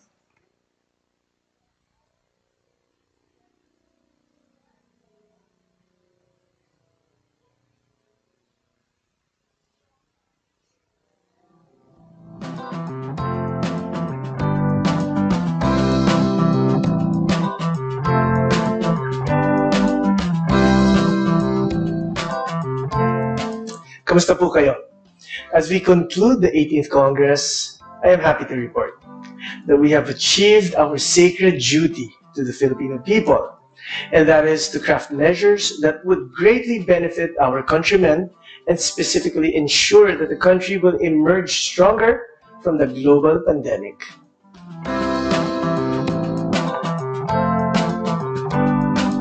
Upon my election as Speaker, we shared the firm resolve to be a united and stronger House. I am humbled by your support and commitment as we work together to help President Rodrigo Roa Duterte deliver his promises of a safe and comfortable life for Filipinos before his term as President ends. Maraming salamat sa inyong tulong at suporta. From October 12, 2020 to February 15, 2022, despite the challenges posed by the numerous COVID-19 surges in the country, we were able to process a total of 3,751 measures in 341 session days, or an average of 91 measures processed per session day. We diligently worked for the passage of 66 laws of national significance, most of which aim to help our countrymen cope with the COVID-19 crisis.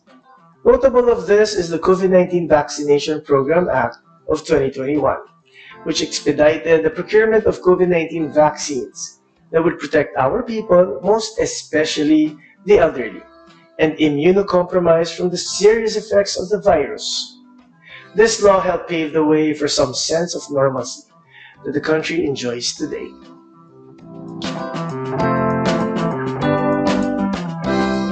We ensure the timely passage of the 2021 and 2022 national budget, being the most important policy instruments of our government as we navigate a path to recovery from the COVID-19 crisis.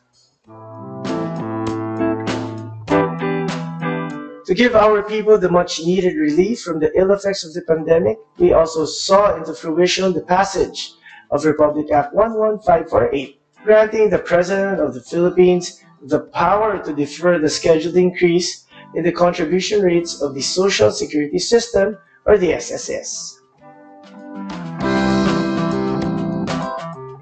To allow more Filipinos to exercise suffrage, or the right to vote, we passed the law fixing the last day of registration of voters for the 2022 national and local elections. Other notable bills we passed for the benefit of more Filipinos are the Coconut Farmers and Industry Trust Fund Act, Department of Migrant Workers Act, resetting the BARM elections and amendments to the Retail Trade Liberalization Act, the BFP Modernization Act, expediting the processing and issuance of national and local permits, licenses, and certifications in times of national emergency, and the Philippine Energy Research and Policy Institute Act. Ang mga ito ay hindi natin makakamit kung wala ang inyong maalab na suporta at dedikasyon. It is truly an honor for me to stand by your side and fight for the welfare of the Filipino people. I would like to personally thank Majority Leader Ferdinand Martin Romualdez, Minority Leader Joseph Stephen Caraps Paduano, all the Deputy Speakers, Chairpersons of the Standing and Special Committees, and all my colleagues in the 18th Congress.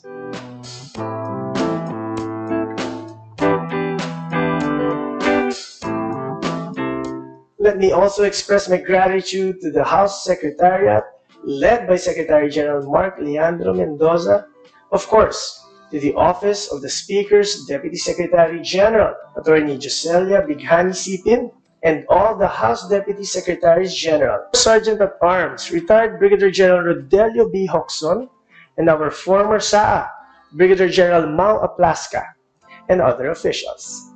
Nais ko rin ipaabot ang aking taus-pusong pasasalamat sa ating masisipag at maasahang Secretariat employees at Congressional staff. Kaysa kayo sa tagumpay ng Kongresong ito, maraming salamat.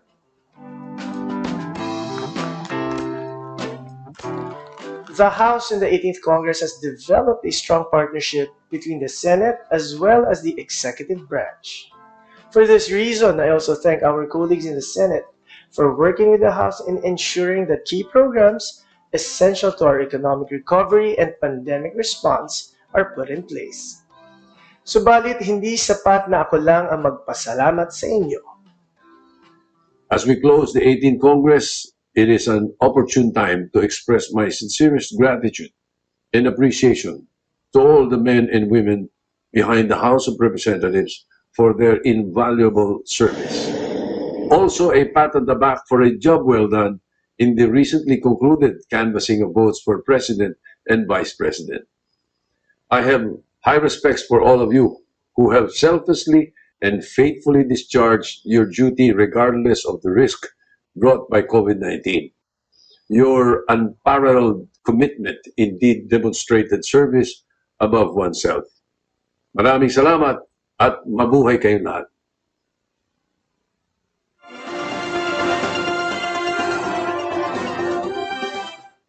My warmest greetings to the members of the House of Representatives as you hold your closing program.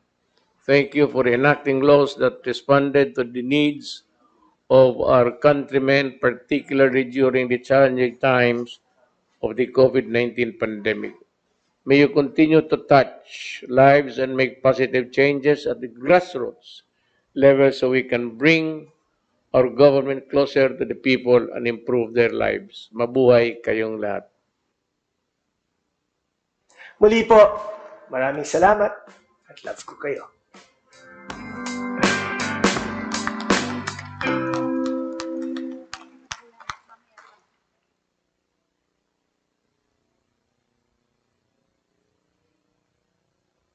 May we now request the Honorable Speaker to go up the stage to receive his various mementos.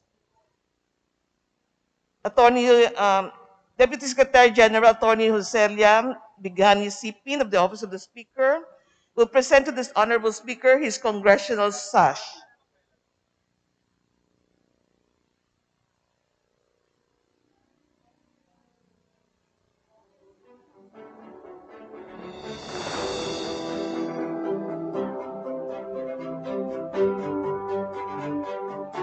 The Deputy Secretary General for Committee Affairs, Attorney Arlene Dada Arnaldo, will present to the Speaker his Certificate of Recognition.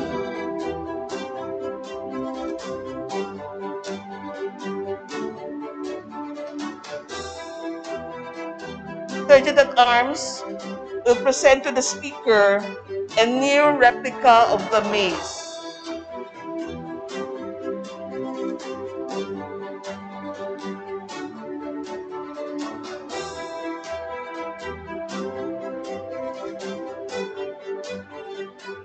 Secretary General will present to the Speaker a miniature gavel.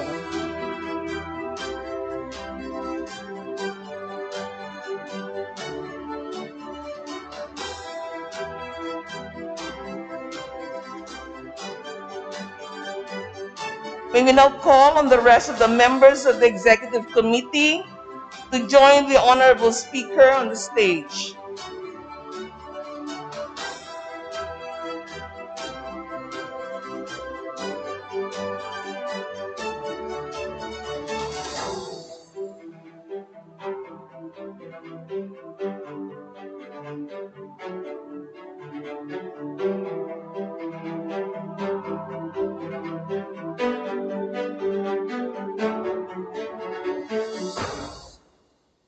the Secretariat presents to the Speaker his portrait as its gift tribute to his successful stewardship of the 18th Congress, again under the most challenging circumstance of a worldwide pandemic.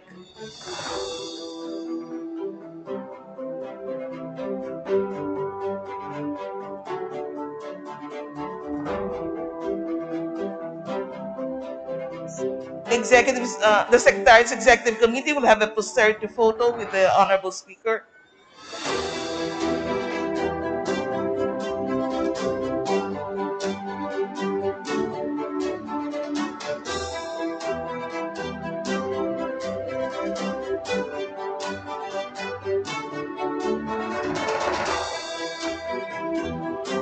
Thank you and congratulations once again, Mr. Speaker.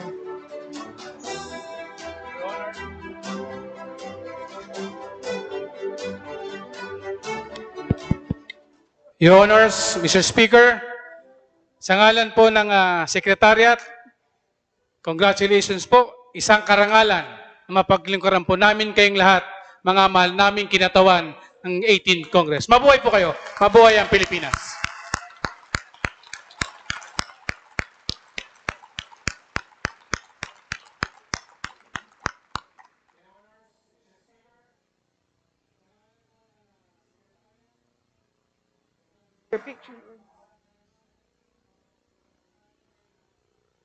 May I request all members to join us in front for a photo opportunity.